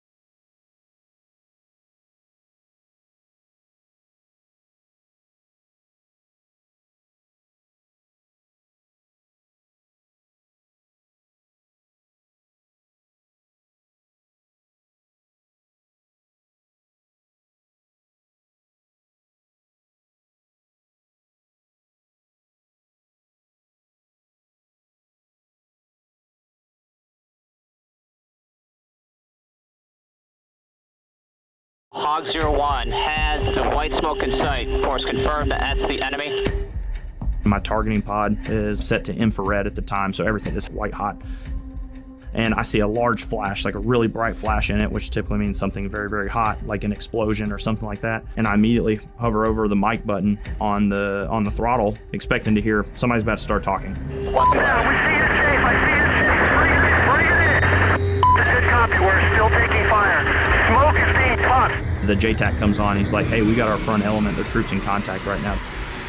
A barricaded shooter that just shot an RPG at him. Hog, be advised, we're still taking fire. Turned out what I saw, that bright flash I saw, was the motor from the rocket-propelled grenade coming out of that. Okay, do you see the building due south of the smoke, about 100 meters? That is our target.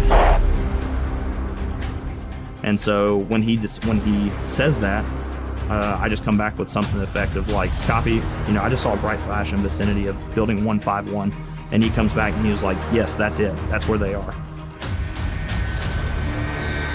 Problem is the explosive ordnance technician that's with the ground team was injured in the blast, and at the time they were thinking it was bad. And now we have a U.S. casualty. So now my whole job in life is like protect the friendlies that are over there, protect the helicopters to get them there, and then take care of the initial threat. We're able to get the helicopter in, basically no issues. They get to a landing zone, and then as the team basically gets outside of that danger close range from the target, we're able to employ on the building. Hog 01 is in hot. That's clear. You're cleared high. Go high.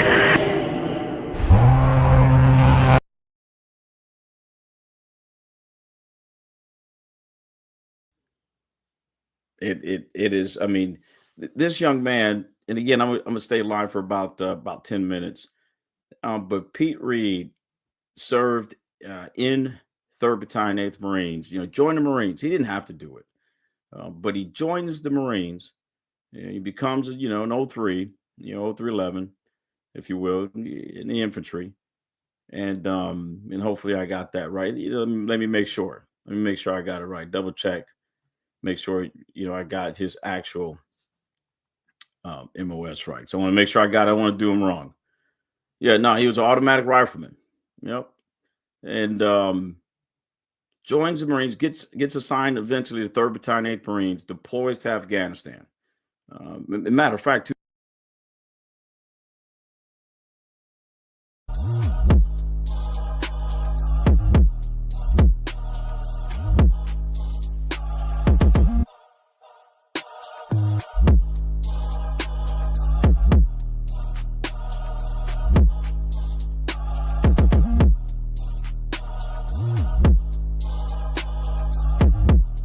everyone, welcome back to Unarmored Talk Podcast. 2 weeks have gone by that fast, and I am still your host, Mario P. Fields, and we have another guest today.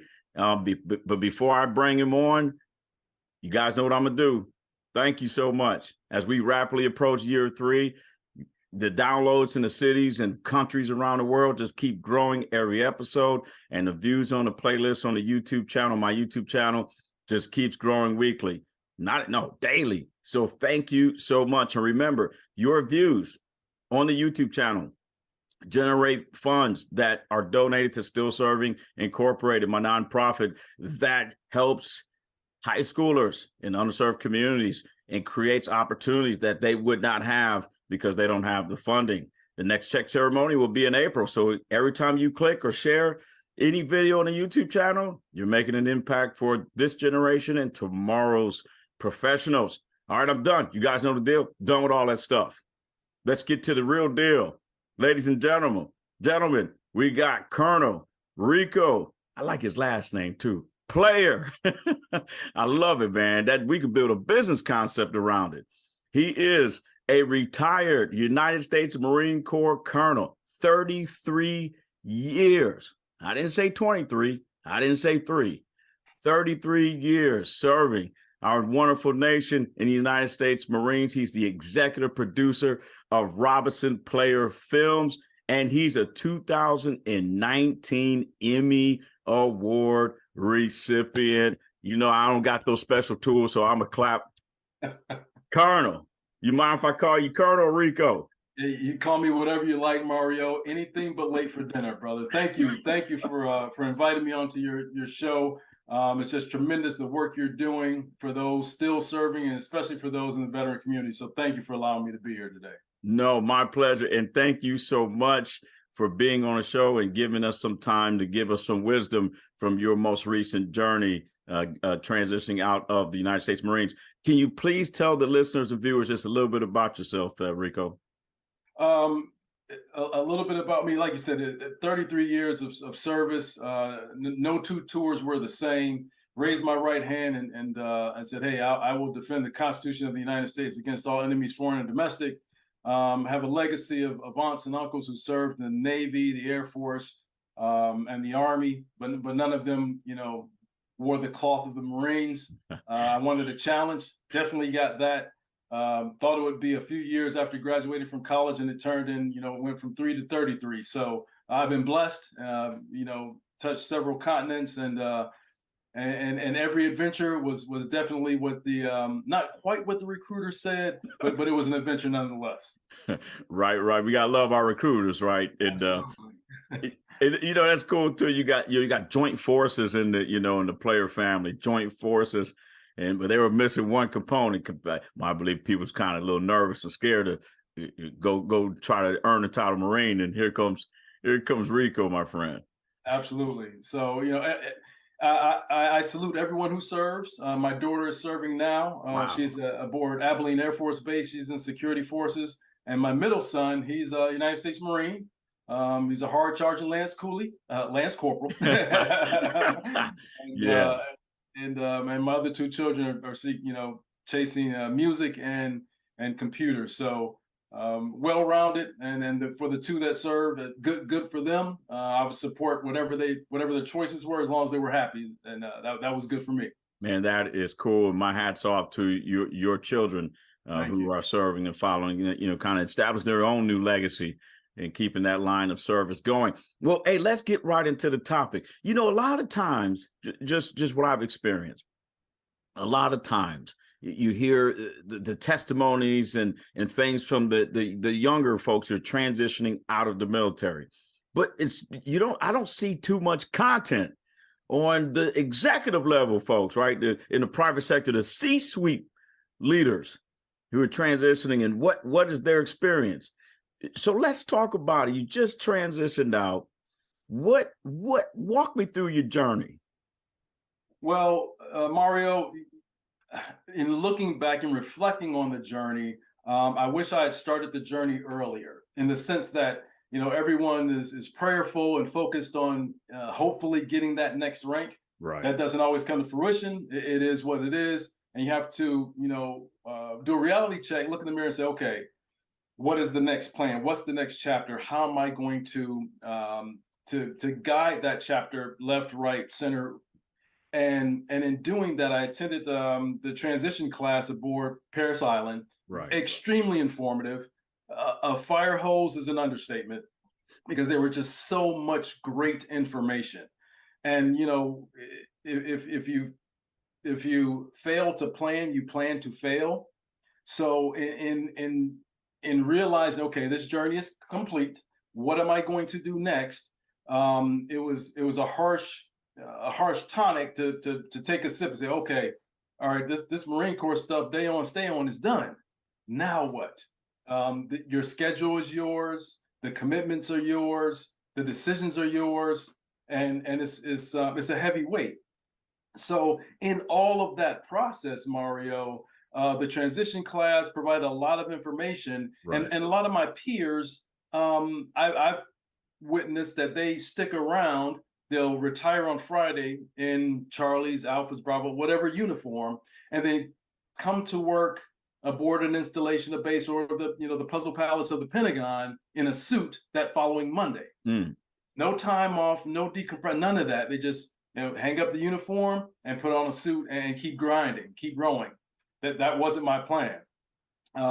And Hollywood is we could do a whole session on Hollywood. That's a whole nother thing, which you are very familiar with. We will. But I did a pivot, not necessarily retired, but retired from being in uniform, right.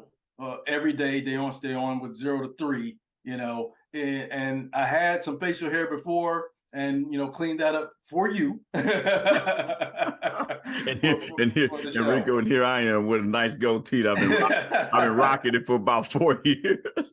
And doing it well. I appreciate it. I got to keep it to Marine Corps standards. Absolutely. Inspection ready.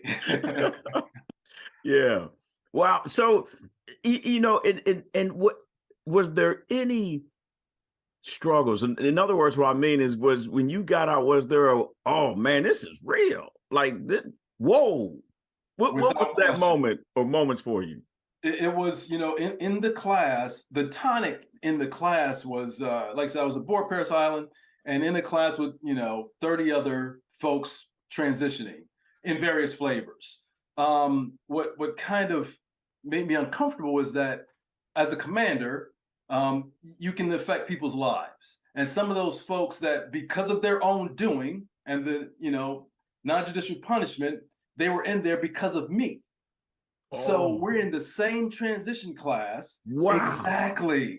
And we're getting the same information. And it was extremely uncomfortable. And I requested to say, hey, I have to participate, but can I do it virtually because of these reasons? And nobody thinks about that. Who said you're gonna, give someone office hours and then you're gonna be in the transition class with them? I would have never. Wow. And you can't make it up, Mario. And ladies and gentlemen, for those who are not in the military, this is equivalent to a judge giving a sentence to someone on trial and finding them guilty for their actions. For their actions. And then the judge is going through to professional training, sitting with the person he just or she just gave a sentence to. Absolutely. So it was awkward. The professionals aboard Parris Island handled it with grace, and they completely understood. They hadn't experienced anything like that before, so there was nothing in the guidebook to say, "Hey, this is what you do." We figured it out and got through it. But the training was tremendous, and as they're given all this information, it's like, okay, what am I going to do, and how do these tools that they presented help me during that transition? Fast and Furious. It's as much or as little as you want, but it's more than the average bear can withstand sometimes. And if there was any lesson learned, it would be, once the writing's on the wall for you to bail, start doing the transition.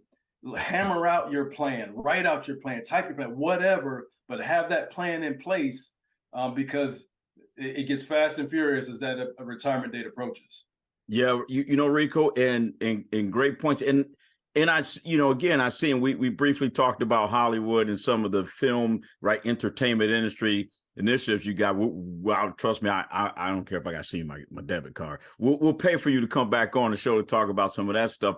But since you've transitioned out, have you noticed that some of the leadership behaviors and skills and management skills as a commanding officer in your 33 years in the Marine Corps, have you noticed you have kind of a competitive advantage as you're transferring those skills over to the private sector? Well, Mario, I don't know if there's a competitive advantage, but service members, I think across the board, have a different work ethic. Service members across the board, especially the closer you are to taking the uniform off, there's still some of that active duty stink on you. That it doesn't, it takes months and years for that to where your battle rhythm. You've been doing it for years. No, right.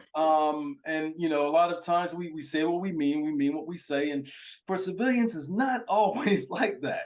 So I've gotten away from acronyms. I think I've, gotten away from a lot of the Marines speak the jargon of what makes us Marines. But the work ethic is the same. Being a straight shooter is the same.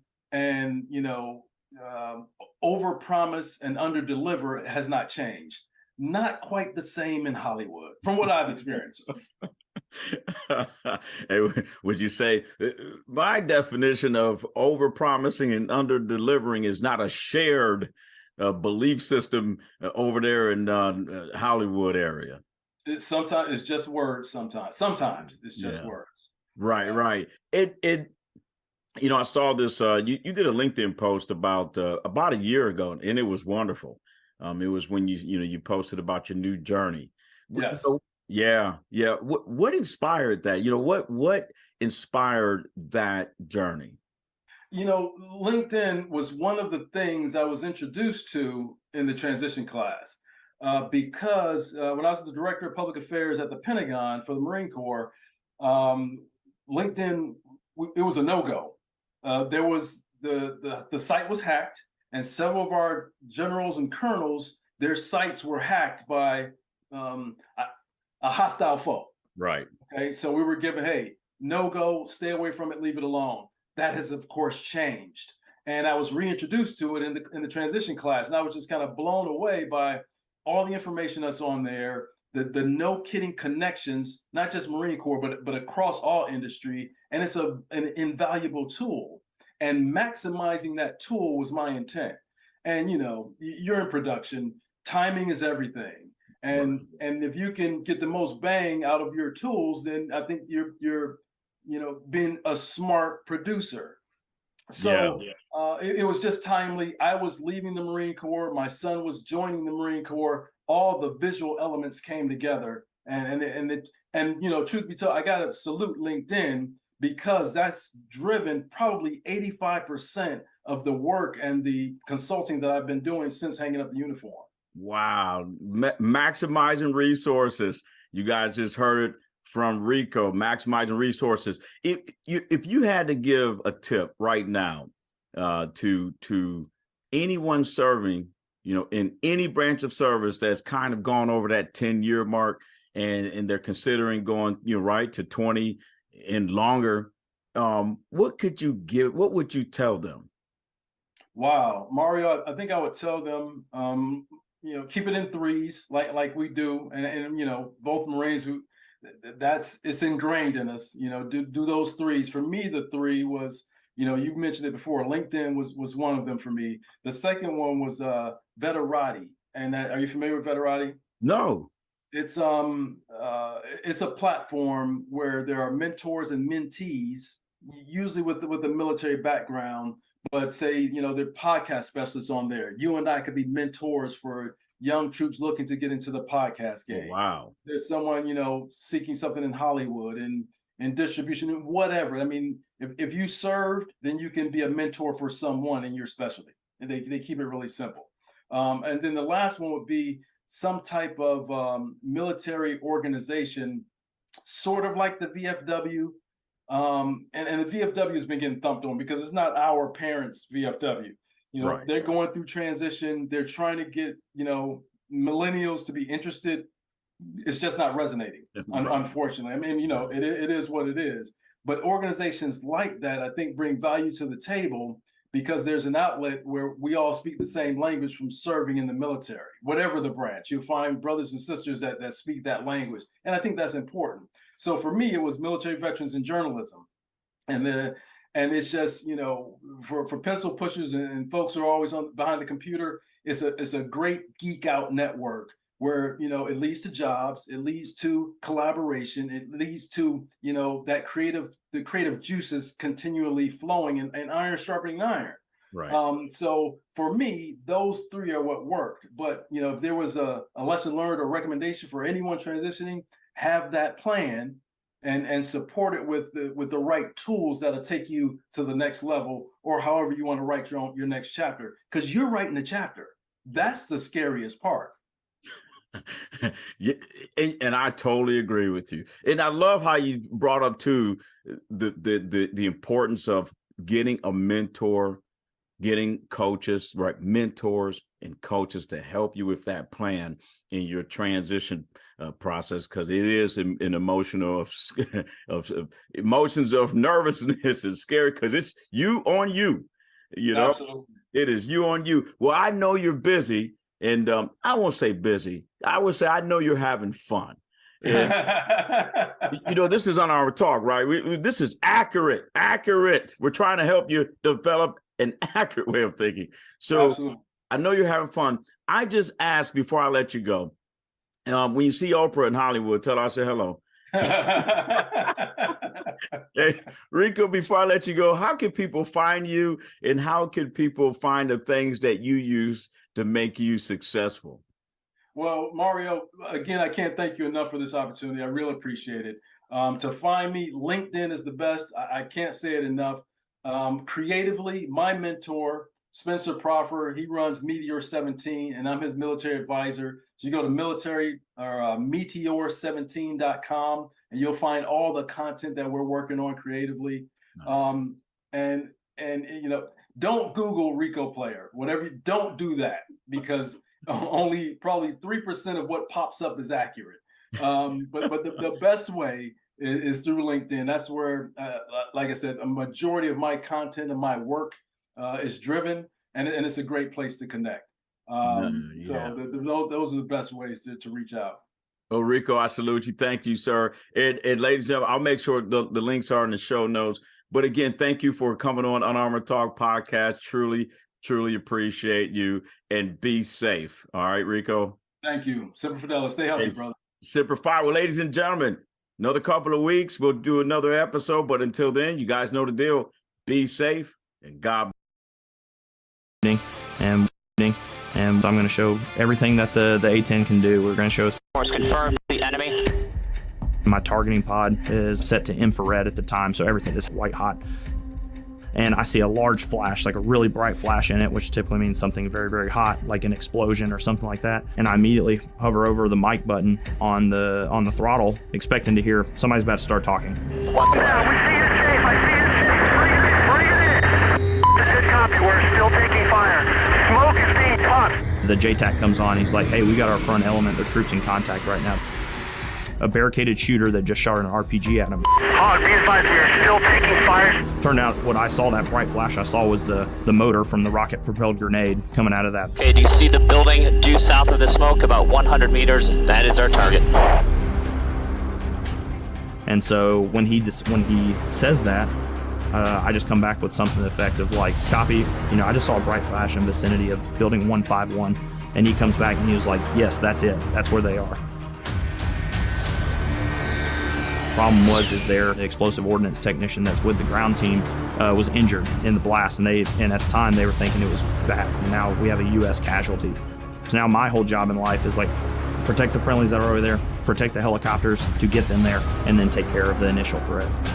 We're able to get the helicopter in, basically no issues. They get to a landing zone, and then as the team basically gets outside of that danger close range from the target, we're able to employ on the building. Hog 01 is in hot. That's clear. You're cleared high. Go high.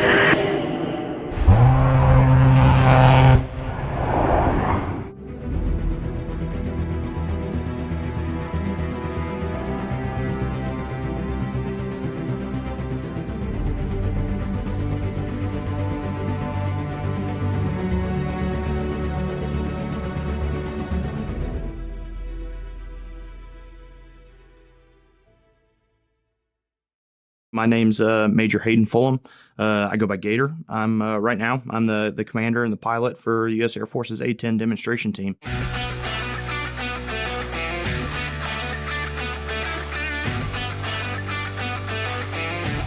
Major Fulham is now positioning the A-10 for a pass down the show line. 5, 4, 3 feet. Heavy personnel in the open. At show center, no mark. Present, northeast 150 meters. Egress back to your hole. Remarks restricted. Southeast and northwest with guns. Hey, good afternoon, everybody. On behalf of the A-10 demo team, I'd like to say a huge thank you to all the great folks here at the Rose City Airfest for being such an amazing host to us. It's always a great time to be flying for you in Texas. So there's a deep, rich heritage of aviation with our family, and it's something that carries over to me and my younger brother, and something that makes us very proud to continue serving today. So some of my earliest memories as a child were listening to stories about Wayne and Roger, my two grandfathers, who were both fighter pilots in the Air Force and both served during Vietnam. Wayne was ultimately shot down and killed during the Vietnam War, and Roger was shot down a few months later and spent the remaining 5 years as a prisoner of war before he returned home. my biological grandfather, Wayne Fulham was his name. He was also an F-105 pilot during Vietnam and was a good friend of Rogers, who became my grandfather. And in November 1967, he was shot down and killed just north of Hanoi flying an F-105. I believe it was his 34th mission. They were doing one of the Iron Hand missions as far as surface-to-air threats. That was some of the most heavily defended territory in the world at the time, so some of the most dangerous flying you could possibly do. He gets hit when they're over Kep. He tries to make it to the Gulf of Tonkin to punch out over the water because he knows that's best chance of survival is if you can get out over the water. There's naval assets out there.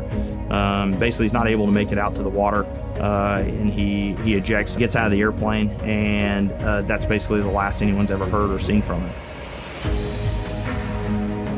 The other folks that are flying with him, they see him, they see he has a good parachute, they see his parachute go into the trees, and the story kind of stops there for a number of years. So then you fast forward, so once the Vietnamese was letting U.S. officials into the country to find the remains of service members, my grandfather Wayne, he was some of the earliest remains that were identified. They identified his remains in 1987, and his funeral was back home in January of 1988. So my mom was pregnant with me at his funeral that they did at the National Cemetery in Chattanooga. Probably my dad and his brothers may have a very different outlook and view on it, but to me it was, I shouldn't say celebrated. It wasn't like something that was celebrated, but it was something that we were very proud of, and something that it was something that they both believed heavily in, and that meant a lot, and that certainly carried over to us as well. Even as a young kid, I loved everything about the A-10. Kind of a goofy airplane, an ugly airplane that carries a big gun in the front of it. Like I thought that kind of spoke to me and appealed to me. And so I was fortunate enough to get selected to fly the A-10 out of pilot training. I went to my first assignment at Moody Air Force Base, flying in the 75th Fighter Squadron, which is the A-10s of the 23rd Fighter Group that have the shark teeth on the front of them and have all the lineage back to the American Volunteer Group, flying P-40s with the shark teeth on them. So a lot of really cool squadron heritage there, and getting to fly A-10s with teeth on them doesn't get much cooler than that. Within about a month of showing up to the squadron, we deployed to southern Turkey and for Operation Inherent Resolve, and we're fighting ISIS in northern Iraq and northern Syria for 6 months. Once we got there, we didn't waste any time. I think between getting in country and my first combat sortie, I think I was only there 2 days or something like that, and I started flying pretty much right away. It was a really dynamic situation going on over there. ISIS had really taken a stronghold in northern Iraq and northern Syria, and they had claimed Raqqa as basically their world capital. Turkey at the time was a pretty volatile and dangerous place, but with the wild thing was when we first got there, folks that were permanently stationed there at Incirlik, the U.S. forces that were permanently stationed there, still had their families there. So like while we're in tan flight suits and got bombs hanging on our jets every day and full loaded guns and all the things that you associate with combat, when we go to the chow hall on base to eat, well, you see like moms with their double strollers and kids and pushing them around base, which was a really wild experience because we're living on an Air Force base. Like it's got a commissary, it's got a BX, and it's got families there, and you see kids running around riding their scooters down the sidewalk, but we just happen to go to the other side of the base and then go fly combat missions every day.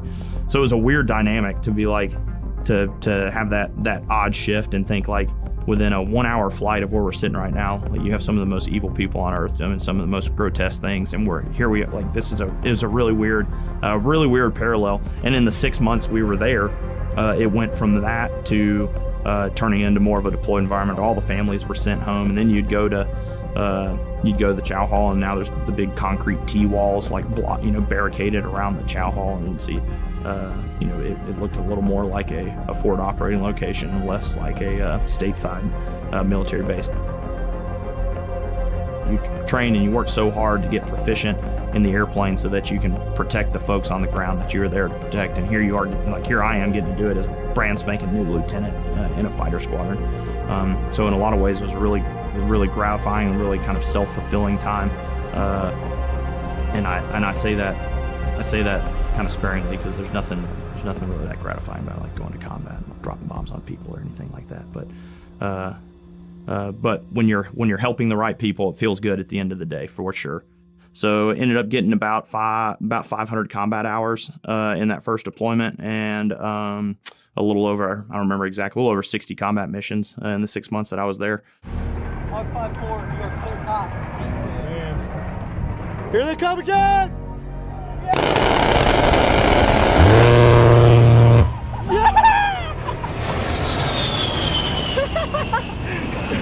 It was an interesting dynamic changing from that first deployment to the second one, because the first one, like I said, I'm the newest, youngest guy in the squadron, and then in my next deployment, I've got, I don't know, at the time, probably 1,600 hours in the A-10, and about to be an instructor in the airplane, and have one combat deployment under my belt and all that kind of thing. So it was a huge shift in mentality, and a different mission, kind of mission set they were doing.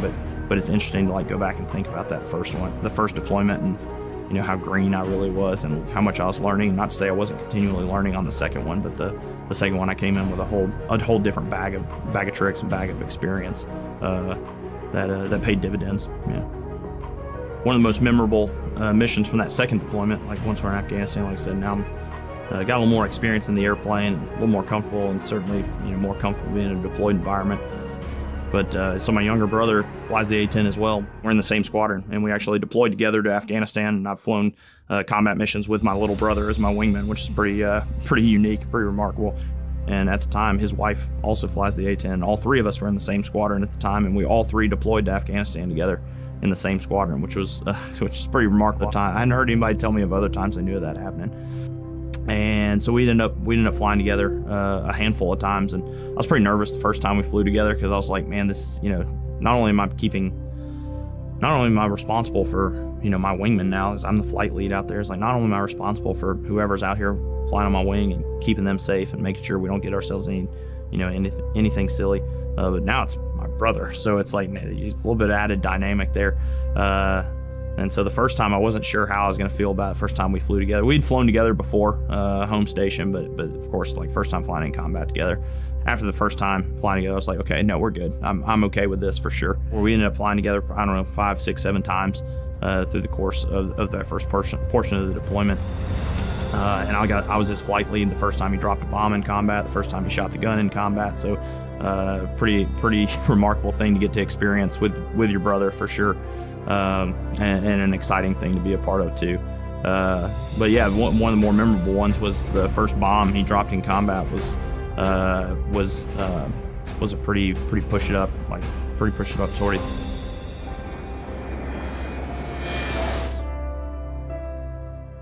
We were supporting some folks just north of Kandahar, supporting a team from the 2nd Ranger Battalion, and they're going to be clearing through this village. And so we were there for just after they had been infilled by the helicopters. They were already on the ground by the time we show up. The way these Afghan villages are built up, it's just a complex mess down there, and all the buildings look exactly the same, and so it can be kind of difficult to keep track of where everyone's at. And then early on in the sortie, they no joke, start taking fire from this big tree line. A controller on the ground speaks to us, gives us all the information we need to prosecute an attack on a target.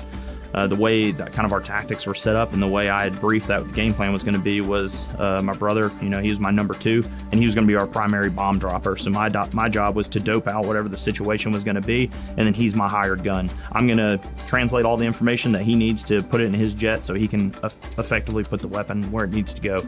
I said something to the effect of all right, man, here's your time to shine. Because I'm the one using the trucker comment, not using very good brevity in the airplane. He just comes back with a real sharp toot, which is the response I would expect from him. So I was like, okay, good. He's got his mind in the right place. We have eyes on this tree line really, really quick. We can't see any of the muzzle flashes or anything like that. This is during the daytime, so we can't see anything, but I described the tree line that they talked me onto. I said, hey, this is what I'm seeing, and they confirm really quick, yeah, you're on the right spot. What we want to put is we want to put 2 bombs on each side of each side of that tree line. And so he rolls in, puts 2 bombs exactly where they needed to be.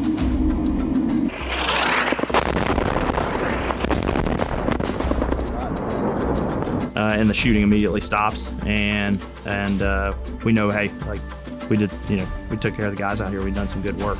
I can't speak for him and his airplane, but I imagine he got those kind of pre-game jitters out a little bit, and he's like, okay, yeah, here we are, and now we're ready to work. And then we fast forward a couple hours. We've been to the tanker, I know, at least once by this time.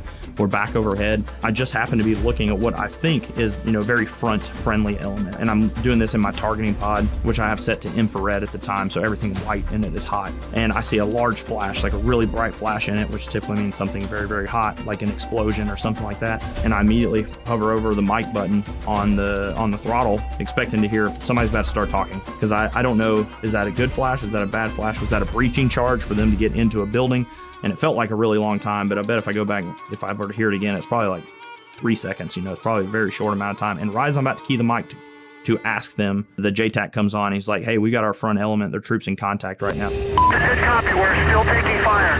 Smoke is being popped. A barricaded shooter that just shot an RPG at him. Turned out what I saw, that bright flash I saw, was the motor from the rocket-propelled grenade. And so when he says that, I just come back with, I just saw a bright flash in the vicinity of building 151. And he comes back and he was like, yes, that's it. That's where they are. And I know this is probably this thing may pick up a little bit. So immediately I tell my brother, I tell him like, hey, you need to call the tanker, go get gas now. Because what I don't want to happen is for both of us to be low on fuel and we both have to leave them. And now we're leaving these guys high and dry. So I send him immediately. My objective is like, I'm going to dope out this whole scenario for him. I'm going to send him all the information. Okay, do you see the building due south of the smoke, about 100 meters? That is our target. So the second he's overhead, he's ready to roll in at a moment's notice, or he can employ weapons. Basically, we execute that exact plan. He's overhead, he's ready. I head to the tanker. Problem is their EOD technician, the explosive ordnance technician that's with the ground team, was injured in the blast, and at the time they were thinking it was bad. Now we have a U.S. casualty. So now my whole job in life is like, now we need to keep the helicopter safe. Like we don't want to turn one injured person into a lot of injured people or into a downed aircraft. So now it's securing the landing zones where they plan on going, and then the route to get the friendlies to the helicopter. That's all I'm worried about now. We're able to get the helicopter in basically with no issues. They get to a landing zone, and then as the team basically gets outside of that danger close range from the target, we're able to employ on the building. Officer 1 is in hot. That's clear. You're cleared high. Go high.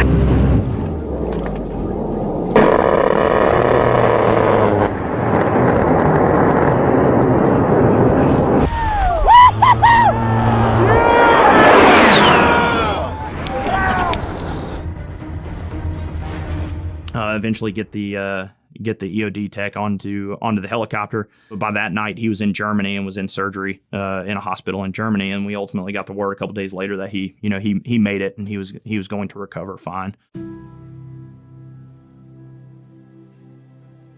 I think it was the next day. Me and my brother both were sitting there, like at the ops in our ops building, and the phone rings in the intel shop where our intelligence folks work, and it's the JTAC we were working with the day prior, and he just wanted to know, hey, is whatever call sign Hog 5-3 is Hog 5-3 around from yesterday, and they look on the schedule and they see that was us. And down, he was like, hey guys, just want to let you know, like, if you guys weren't there, like, we may not have made it back. So just want to thank you guys, kind of thing. And that was like the pinnacle. Like, that was the absolute peak of my time in the A-10. Was like, that right there is what it's all about. That's all I told him. It was like, hey, you're the whole reason we exist. You're the whole reason we do what we do.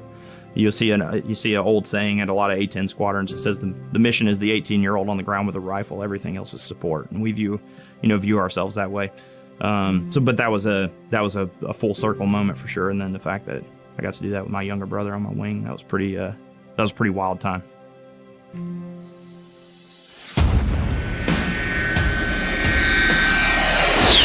How I ended up getting hired on to be the demonstration pilot, like a lot of things in the military, a little bit of, dumb luck and timing. I knew it existed, but I didn't know a whole lot about the demonstration team and really what the mission is. Because flying in air shows and flying in the military are extremely different things. Like I said, from a young age, I always had a passion for airplanes and passion for military history and passion for service, passion for this jet, and a passion for our mission. So I was like, man, this would be a cool way to kind of share a lot of that stuff. And so I kind of threw my hat in the ring and I applied for the job and ended up getting selected to do it.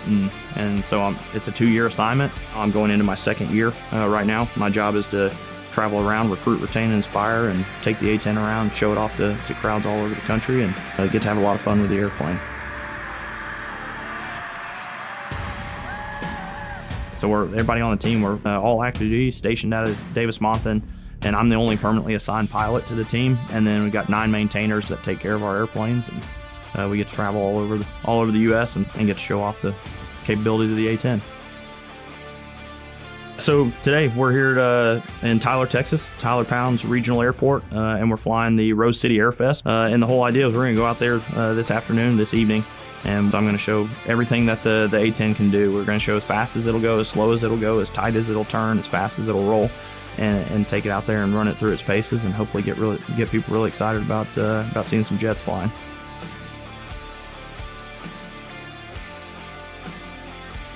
Wayne and Roger, my 2 grandfathers, they're with me, and I feel it every single time I go up the ladder of that airplane. Every time I walk up to it and I see that thing, it's pretty powerful. It's pretty impactful. And today I'm going to get to go out and I'm going to get to go up the ladder and I get to fly the A-10. And that's a remarkable thing, and I don't take it for granted.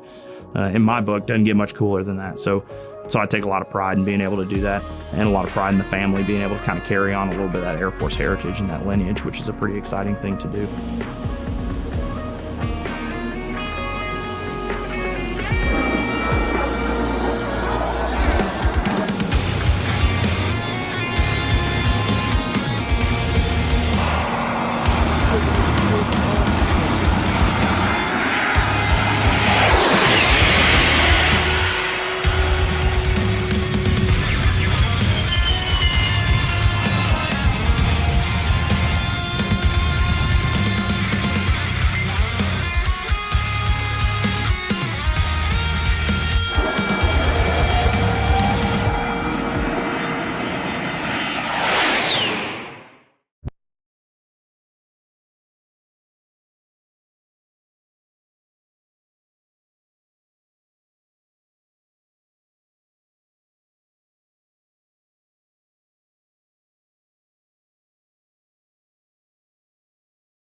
All right. All right. All right. Hey, Benny, can you hear me? Yes, sir. All right, man. Jesus Christ, man. Like, it's 5 o'clock in the morning. We up podcasting. They can't say we ain't committed. They can't, they can't say we ain't committed. Amen.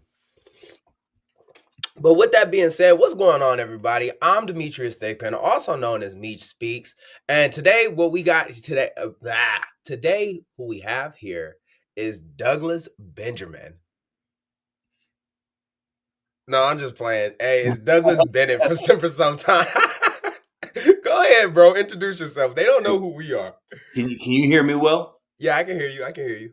All right, awesome. Well, hey, everybody, thank you so much. First of all, thank you for having me on. I appreciate the ability to be on a platform like this. And, so my name is Benny. My real name, government name, is Douglas Bennett. I'm currently a staff sergeant in the United States Marine Corps. I am currently reserve. And that's it, man. I run my own podcast. I got a family, 3 kids, wife, and, just doing the thing, right? Living life. I hear that, man. I hear that, man. Since we're doing introductions, man, what's going on, everybody? Once again, my name is Demetrius Thigpen, also known as Meech Speaks. I'm also the host and creator of the podcast Meech Speaks, a podcast dedicated to helping us become a better version of ourselves. Now, I don't know what version that is, but I do know that we deal with things such as motivation. I know we deal with things such as mindset, and I also know that we struggle with issues such as being human. So as we navigate through the trenches of personal development, I share my practical thoughts and my personal experiences on those 3 pillars as we become that better version of ourselves. So with that being said, man, once again, it's 5 o'clock in the morning. It's on a Saturday. You know what I mean? Like, hey, how was your morning getting up? Yo, so thank God I have a son who's teething, because he woke me up at 3:30. And spent the past hour just trying to get him back to sleep. So I got myself a cup of coffee and sat here and got ready for this, man. So here we are, yo. Man, I came downstairs, man. I looked at my phone. First off, I looked at my phone and I was like, I know it ain't 4 o'clock in the morning. I know it ain't 4 o'clock in the morning. Not on a Saturday. You know what I mean? Like, not on a Saturday. I roll out of bed. You feel me? Like, I roll out of bed, brush my teeth, come downstairs. You know what I mean? Little bit hungover from yesterday. I ain't about to lie to you. I ain't gonna lie to you. But got myself together, poured me a cup of coffee. Here we are, man, and here we are. Speaking of podcasting in the morning, I know we got a couple of topics, yeah? Yeah. All right, man. And one of the first topics that we talked about, and I feel like this is something that I've been dealing with, or I've just been seeing a lot of, essentially just online and in real life, and that's just the changing of times. You know what I mean? Like, as far as the change in climate, the change in, the change in personality, the change in the generation. Now, how many times have you heard, you feel me, where it's like, oh, well, this old, I'm from the old generation, or, you know what I mean? Like, oh, I'm from the old core. Or back in my day, Lord Jesus Christ. As soon as you hear somebody say back in my day, just know some heinous shit about to come out of their mouth. Like, something heinous about to come out. But the biggest thing is that there has definitely been a change, and how do you say? It's a change. It's essentially just a change in time, or essentially just a change with leadership, or a new adaptation that we have to accomplish. Yeah. So what's your take on that? Well, this is the thing, man. This is change is inevitable.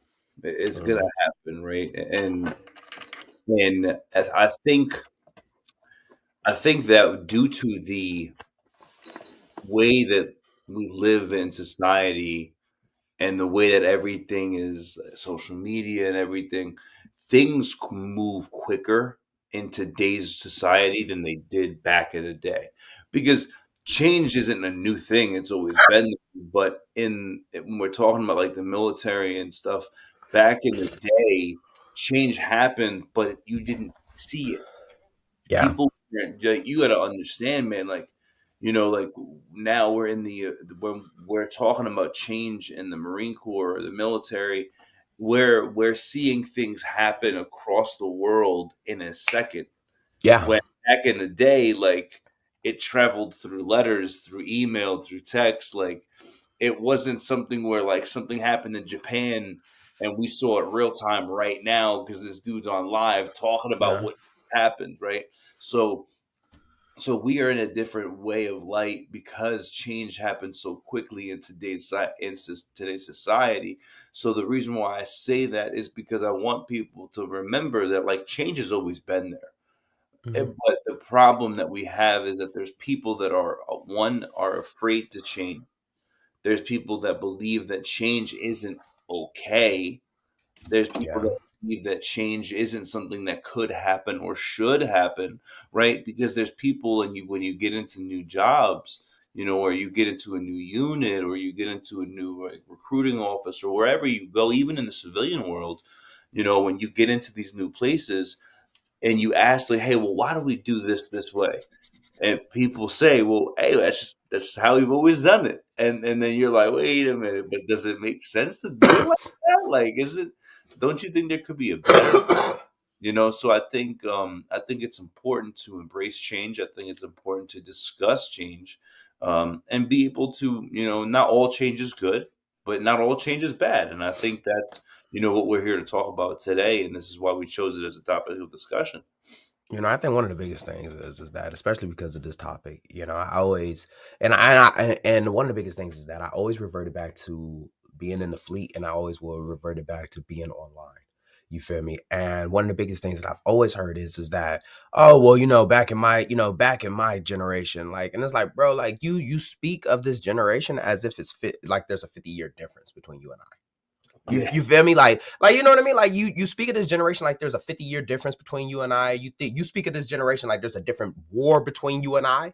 You know what I mean? When we both did, Operation Enduring Freedom, we both were on that deployment. You get where I'm going? And it's most of the time at most a 10-year, at least a 10-year difference or a 20-year difference. That is the most that I usually encounter. And my biggest irritation with it is that that's what they said about your generation. They said your generation was soft too. The same generation that you calling soft too, your predecessors used to call you soft, or say that your generation was X, Y, and Z.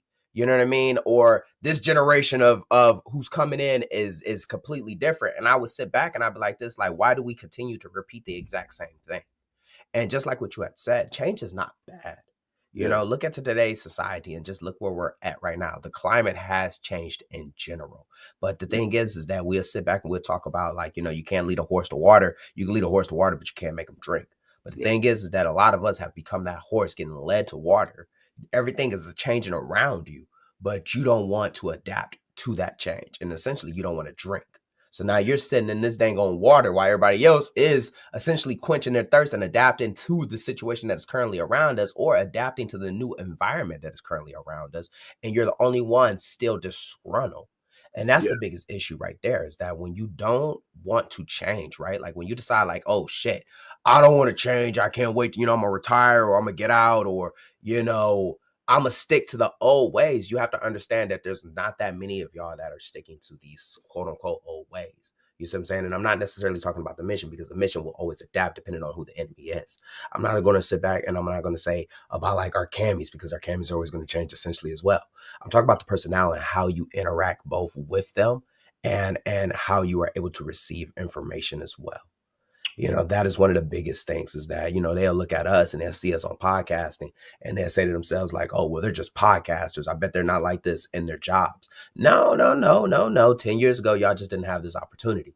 We're still the top tier. We're still the top performers in our MOSs. It's just we have now learned to manage and, allow ourselves to be in different places now. Yeah. Yeah, that's important, man, is that, especially with us, both of us still being staff sergeants and still being in the Marine Corps, like, people ask me that question all the time. And it's the same thing, man. Like, when you have a platform, or, and I still don't see myself as having a platform. I really don't, like, even though I have listeners. Really? And yeah, because I really don't, because I know that I'm growing and stuff like that, but like I don't want to put myself on a pedestal, or I want to put myself on a platform. Like, yo, I'm just me talking about life, and that's just the way that I like to think about it. But but at the same time, I have to remind myself that there are people who are listening to me, and that what I'm saying does hold value. So it's very important that I watch what I say, because what I say on here is going to be remembered offline. So, like I've gotten caught up, with my Marines. Like I'm talking with my Marines, and they're like, "Oh, hey, like I caught that episode," or talking with my company first sergeant, or I'm talking to this Master Guns, or like one day I was at drill and this Master Guns came up to me and he was like, "Yo, I saw you at the concert with the Marine rapper," and I was like, "Oh crap!" Like I didn't even know you followed him, and stuff like that. So like it's crazy because we forget how vital we are in many ways, and we forget how everything is integral and how it all kind of comes together.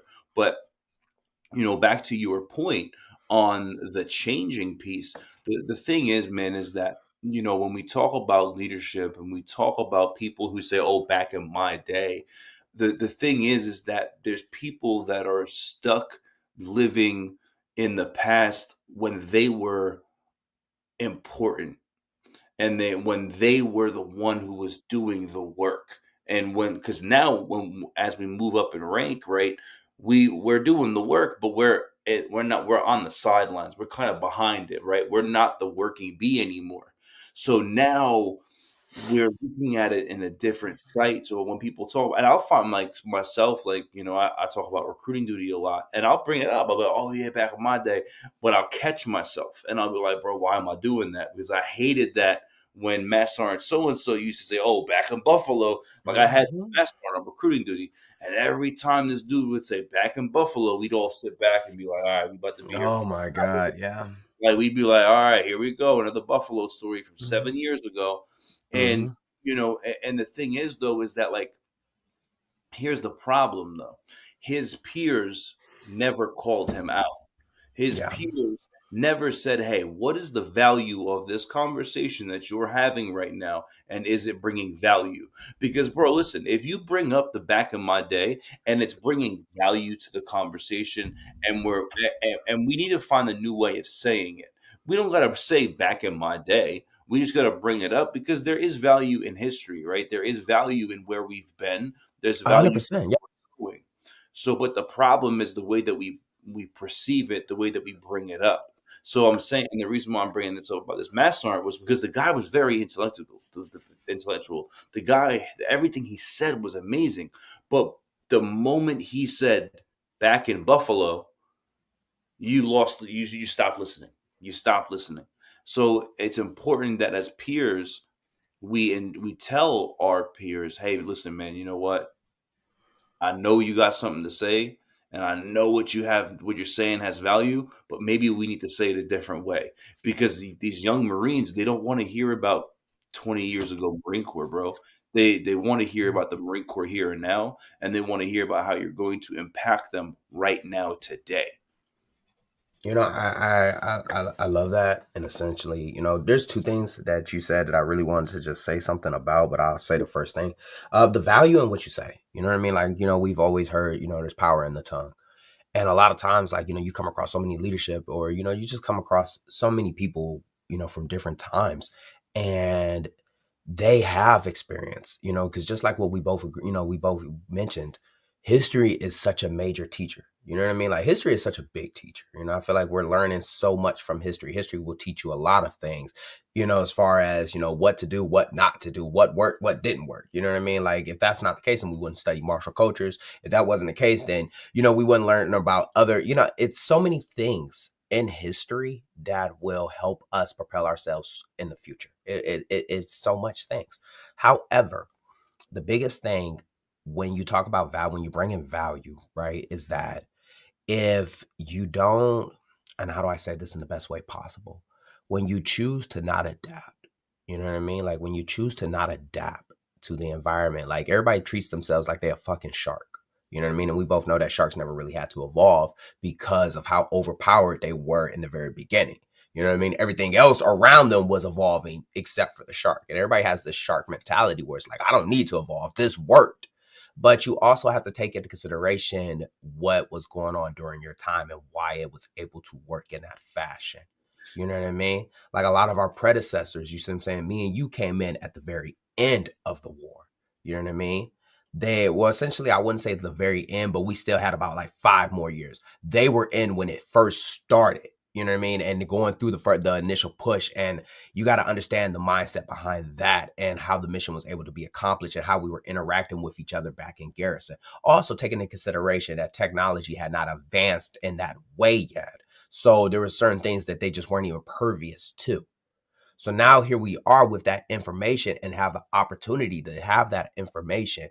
We have to be able to take it in and adapt. And then when you come across a newer generation, you got to think about it. Like, you're not going to be the first, and I don't want to say fossil. I mean, because once again, like, we treat each other like we're so old in the military, but reality is that most of us are either like 5 years or 10 years older than the other person. You get where I'm going? Like, you got to think about it, like, you know what I mean? Like, we just age in dog years. You know what I mean? So like, we treat each other like, you see a gunny in the Marine Corps and you're thinking that he's probably like, oh man, he probably is like 40 or 50. No, he's not. He's 30. Oh, German Shepherd right there, bro. You know what I mean? Like, he's in his late 20s, for some. But the value is that the moment that you open your mouth, man, you got to ask yourself, like, is the people that you're talking to, are they're not better than you? I mean, you're not better than them. You see what I'm saying? They just came in at a different time. These are going to be your replacements. How can you impact your replacement?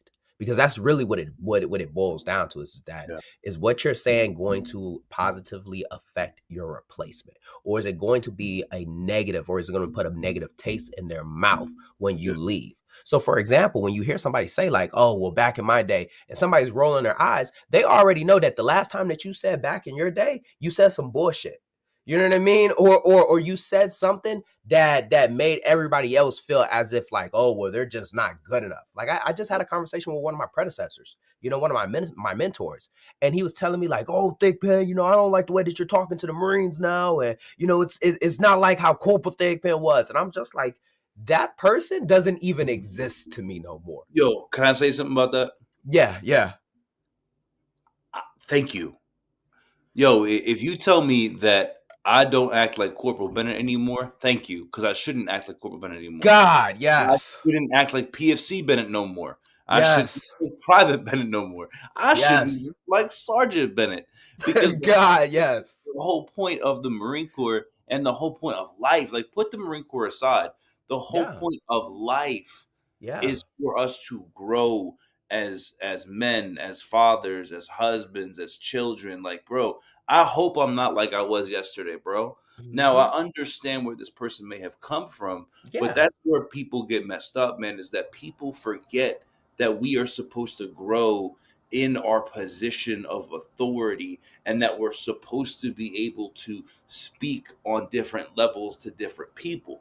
And that's like what we're talking about right now, is that there's people who don't understand that you can say the same thing, but say it differently to somebody else. Like, I can have the same exact conversation with a junior Marine, with a senior enlisted Marine, but it has to be in a different way. It has to be in a different way. Yeah. And that's what people don't understand.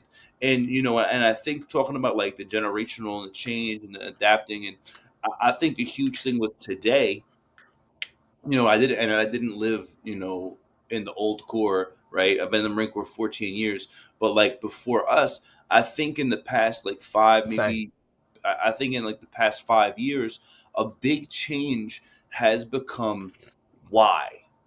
When we grew up in the Marine Corps, and someone said, hey, go do this, you never said why, you just went and did it, right? And it was the same way with our parents.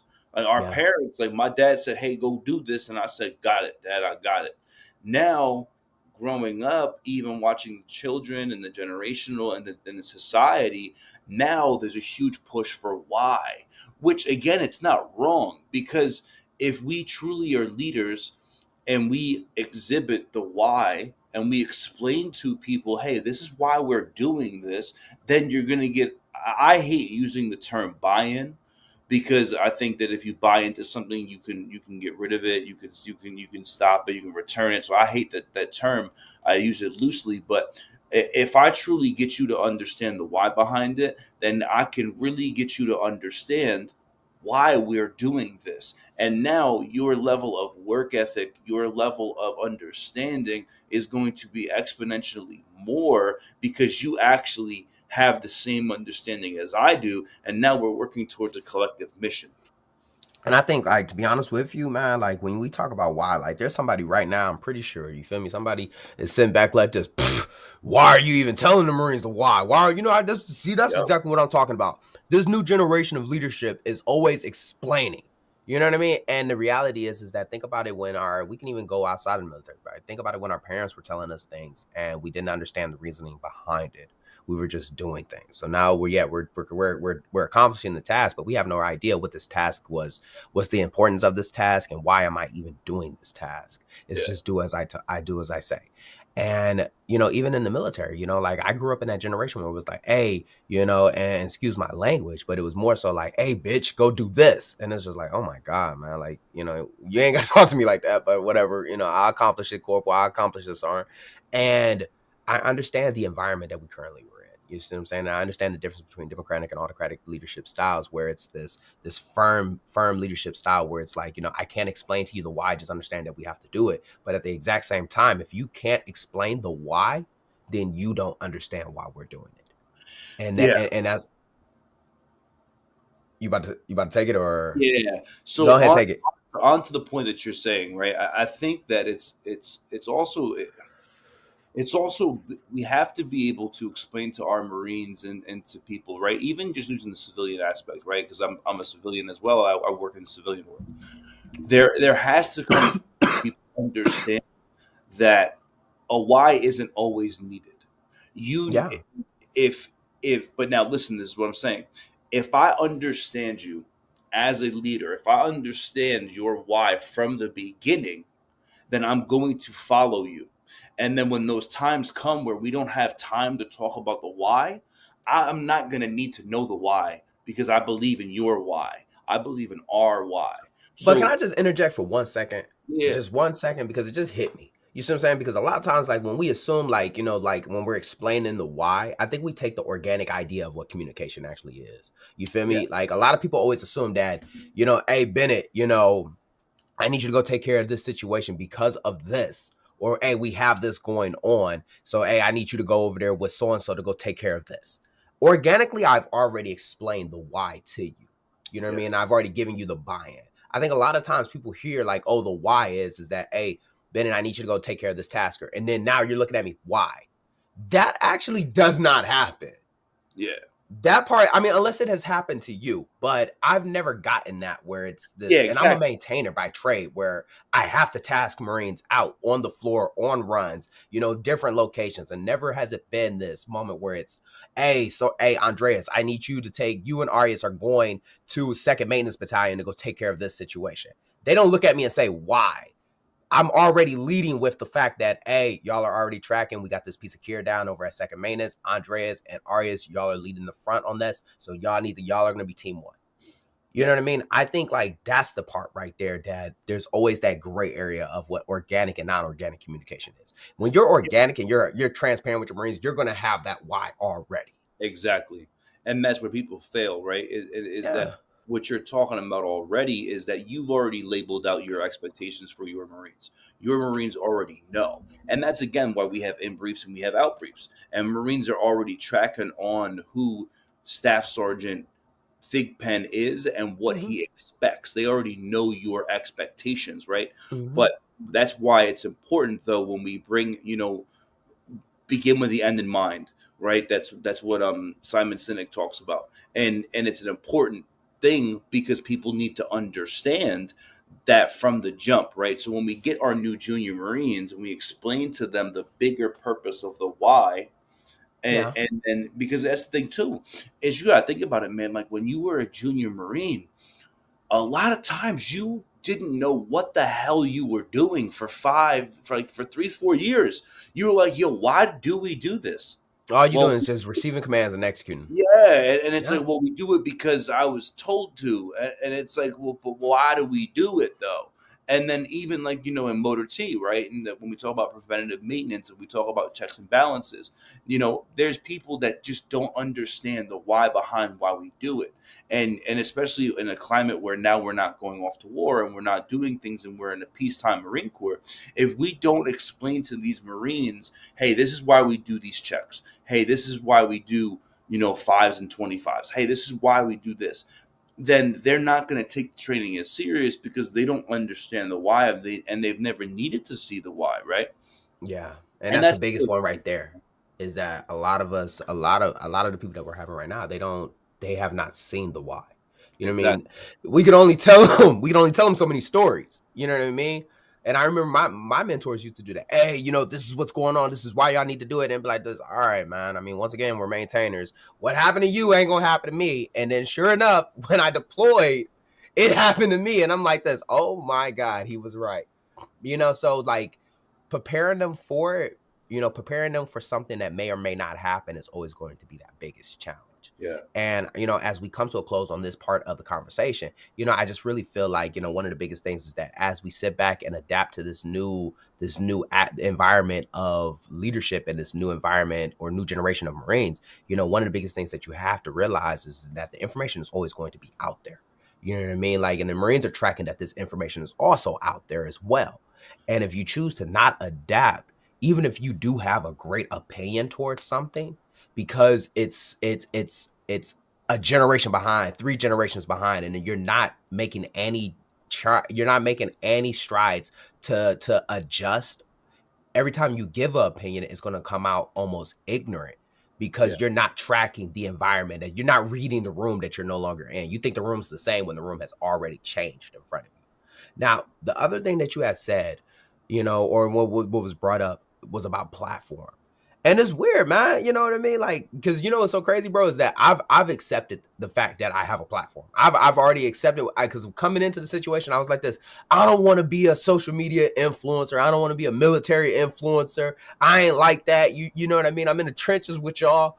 But the reality is that we were influencers before we even got on social media. Amen. So why is it that we're not, why don't we just accept the fact that we're influencers now? So for me, it's like, I know that I am, right? I know that I have influence, right? And I think it's because we put the word influence in a higher bracket of what it really is, right? Because no matter where we go in life, we're always influencing something, right? Ourselves, people, people that we don't even meet, people that we don't even know or speak to are influenced by what we wear, the way we dress, the way we walk, everything, right? So we're constantly big influencers. My thing is that, like, I just want to make sure that people understand that, like, the reason why. Go ahead and say it.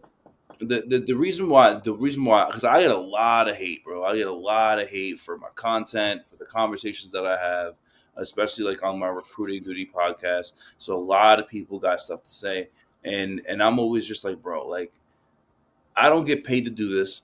This is complete. Like, I don't got a subscription fee. Like, I don't got nothing. Like, this is just my thoughts on everything. So, like, that's why I always want people to understand that, like, I am who I am, and when you meet me in person, that is who I am. And a lot of people, and that's why I say that, because there's a lot of influencers out there who are not who they are in person. And especially when it comes to military influencers, like, you have these people who have this huge persona about being, this person or this leader, or they'll talk about leadership in this altruistic way. And then all of a sudden you'll meet them and you'll be like, bro, that's not my gunny. Like, that's not him. Like, that wasn't you this morning at 11 a.m. Like, that wasn't you after completion. And, and that's why for me, it's like, I'll be honest, like, bro, I've never ran a first class PFT, but that's why on my Instagram, I'm knocking out pull-ups every day. I'm knocking out push-ups every day, because I know that I need to grow and I need to be better. So I'm like, you know what? Why not just show people that, I'm moving towards something better, and I'm reminding myself of that. So that's really what I'm saying, is that, like, I hate being put into a box. I hate being identified as anything. Like, I hate being like, I'm just me and that's it. So that's why I hate, like, I know that I have a platform, and I have to remind myself of that and what I say and how I say it. But that's what it is that with a platform comes responsibility, and you have to watch what you say and pay attention, because things can always be misconstrued. I agree. I think one of the biggest things, man, and I'm just not even about to lie to you, it took me a minute to accept the fact of being a military influencer, or essentially even having a platform on social media, is because look at the way that we talk about military influencers. Look at the perception that is associated with it. You know, we can say whatever we want, but when we think about like social media influencers, man, it's always this negative aspect to them. You know, that a lot of people perceive like, oh, he's just leading like that for likes.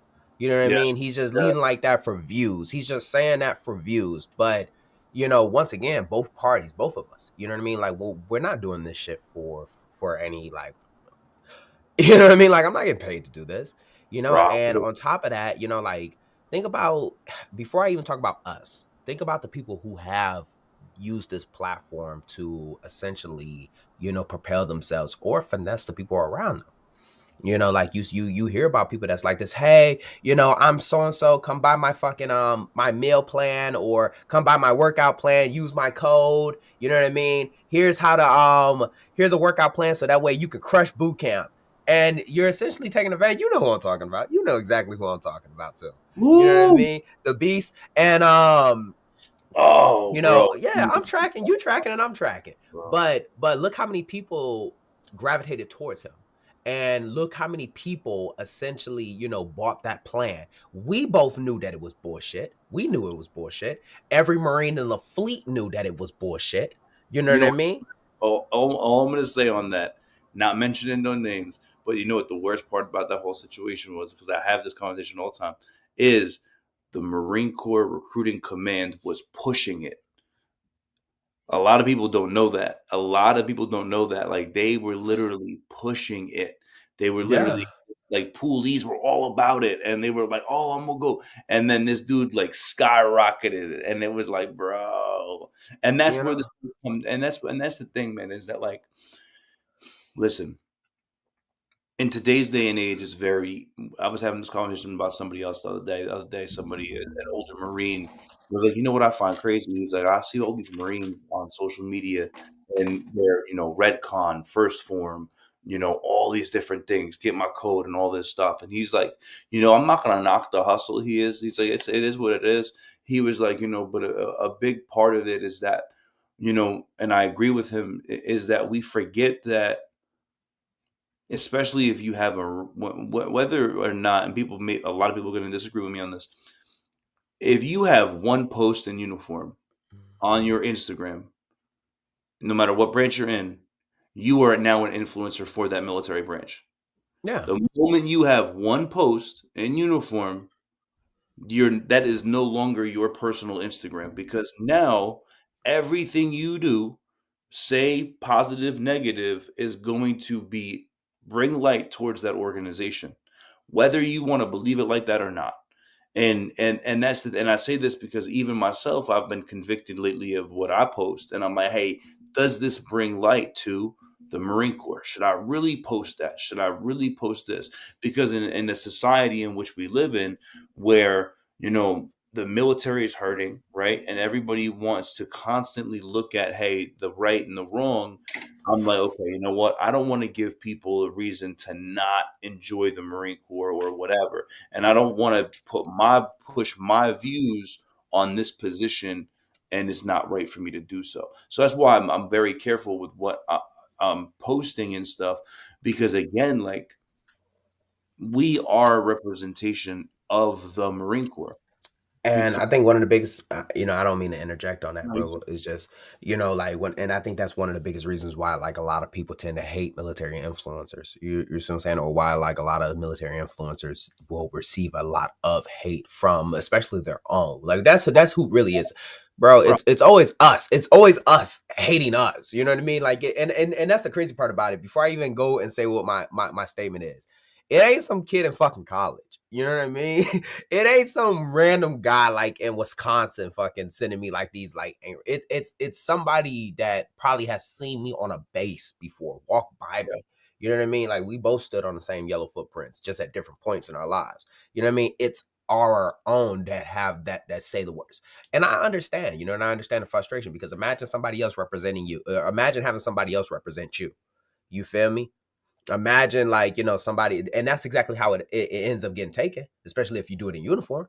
You know what I mean? Now you represent the entire, you know, military, and some posts are cringy. I'm not about to hold you up. You know, I'm not about to sit here and lie Everybody ain't speaking that good stuff like we speaking it on a regular basis. Ain't nobody serving our community a purpose. A lot of people get on here and they, they do like a little quick little TikTok dance. I ain't gonna knock you.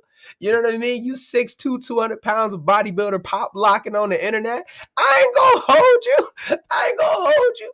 You know what I mean? But at the exact same time, that represents me now. Now people assume that that's me. That's what we be doing. You know what I mean? And now, the public has this perception, and that's very frustrating for a lot of people. So then when they see us, and we could be talking about, a conversation just like this, and you'll look up on it. Just recently, I got a comment up under mine, and it said, it was about, you remember that video that I posted about take care of the top tier performers? Yeah. I'm speaking from a perspective, and a lot of people, and that's another thing is that as a military influencer, you have to choose how you're utilizing your platform and how you are serving your community. I chose to share my practical experiences and my practical thoughts and my personal experiences, but I also am sharing a lot of other people's personal experiences that won't hop online and say it. So I'm sharing theirs as well through my own words. So I'm telling a story through my words, but it's not, I'm telling someone else's story through my words. And somebody is like this, I bet you he's S1 or supply. And I'm thinking to myself, like, oh, man, that's the furthest thing from the truth.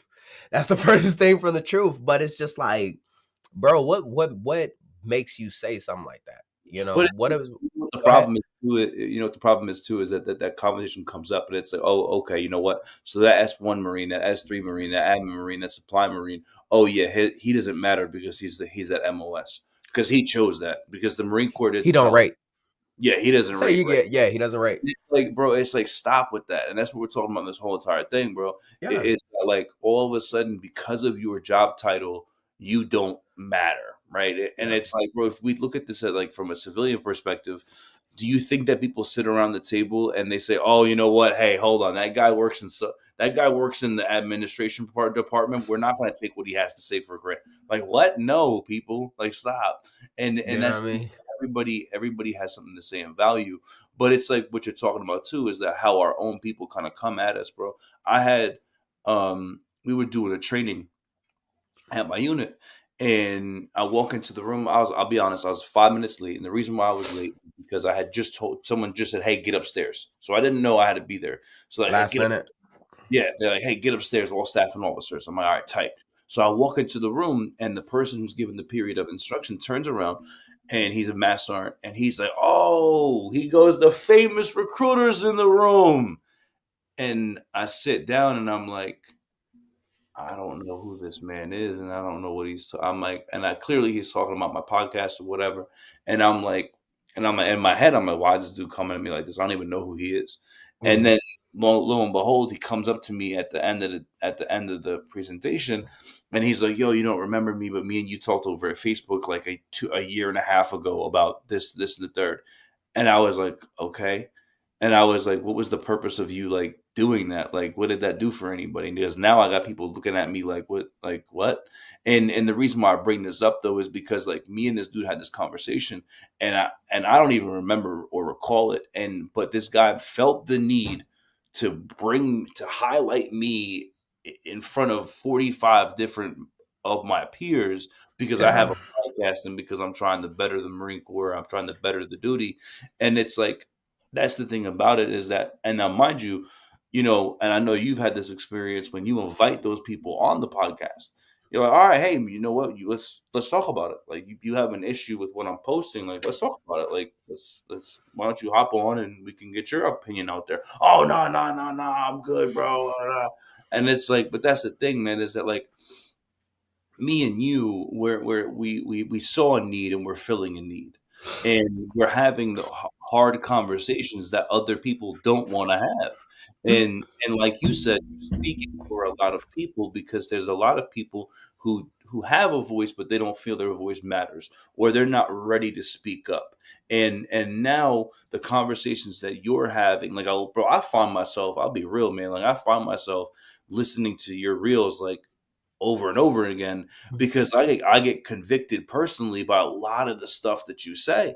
And a lot of the stuff that you say, when I think about it and I look at my social media and I look at myself and I'm like, hey, am I really living what I'm saying? Am I living intentionally? Am I being the staff sergeant that my Marines need me to be? Am I and then I'm like, am I a Marine 24/7? Like all these different things. So what you say has a huge impact on other people, and that's why I think a lot of times too is it also, bro, some of this stuff comes from a place of jealousy. A lot of people. And I was going to talk about that. Yeah. A lot of people would love to be able to get in front of camera and would be love to be able to be charismatic and would be able to love to do this, but they don't understand that, right? And all in all, man, I think a lot of what we're talking about though is personal growth. And when we, from the beginning to the end, where we're at now, a lot of people just don't understand that age-old thing that's called corrective criticism. People are afraid of being criticized, and they don't welcome criticism.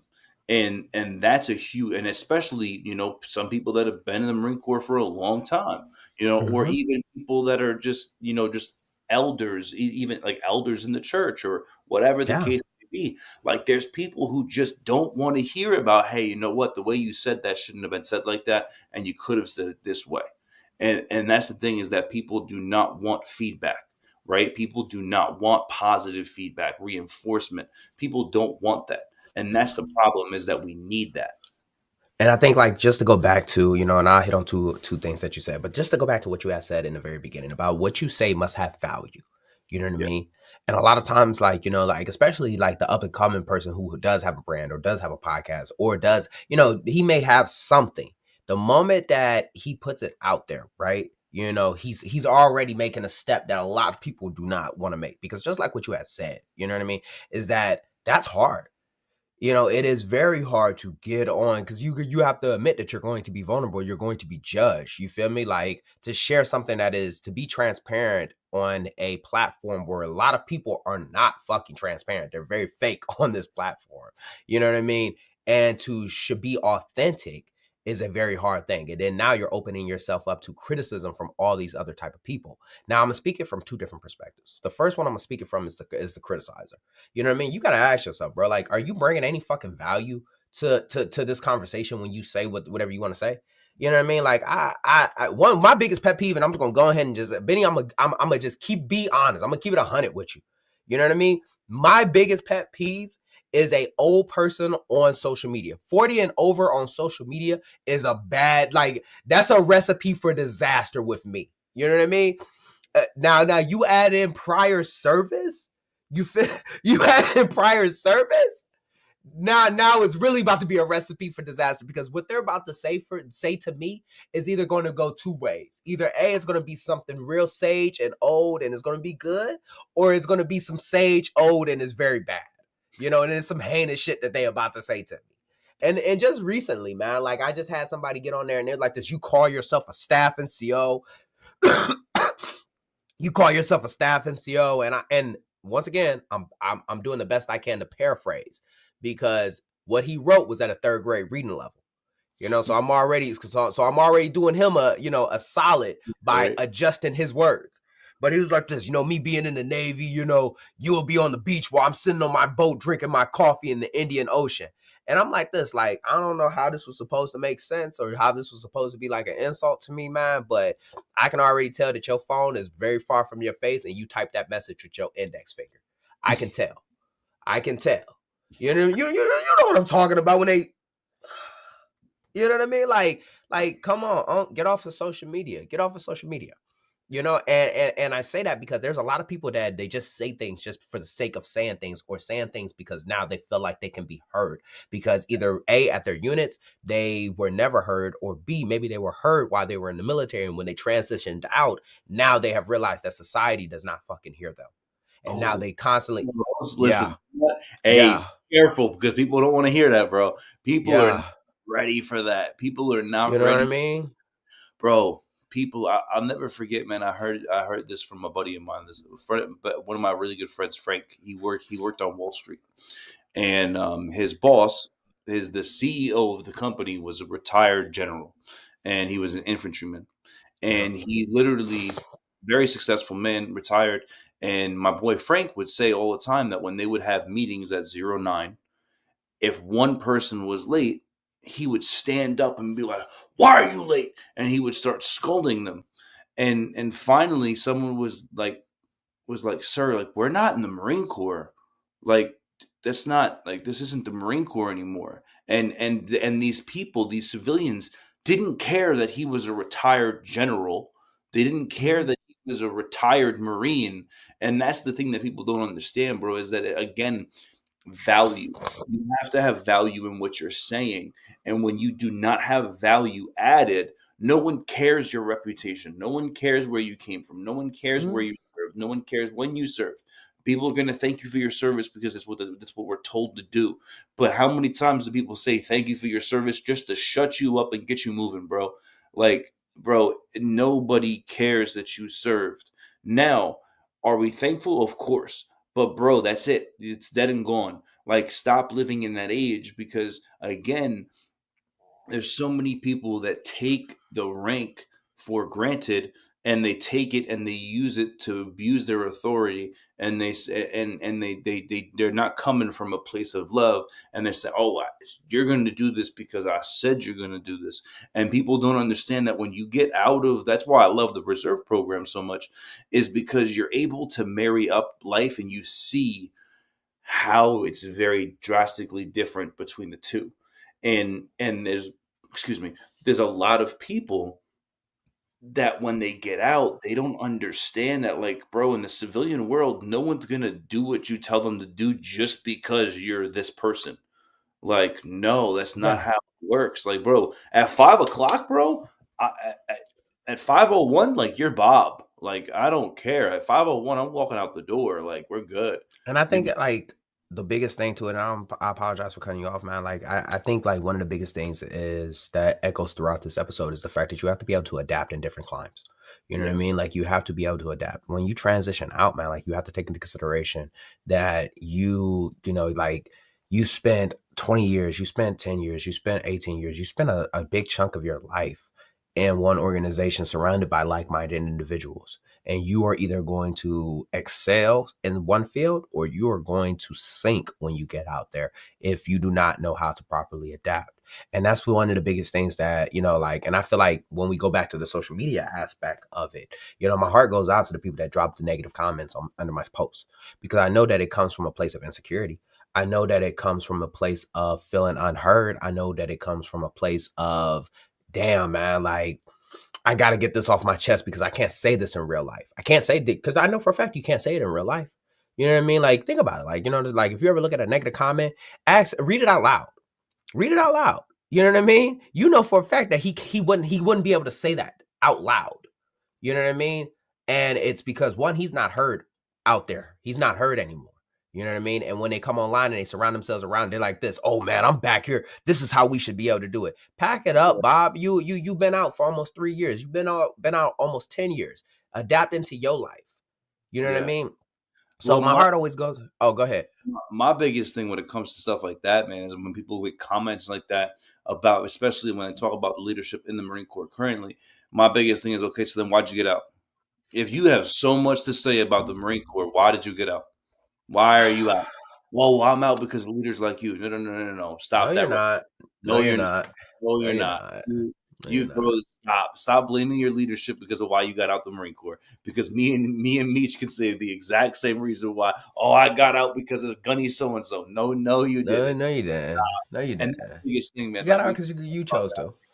there's so many disgruntled people out there that were hurt by somebody, and it's like, bro, listen, man, at the end of the day, like, stop coming to people's comment section just because no one recognized you the rest of the day, and no one spoke to you all day. So now you're like, you know what, I gotta say something so I get somebody to fire back at me.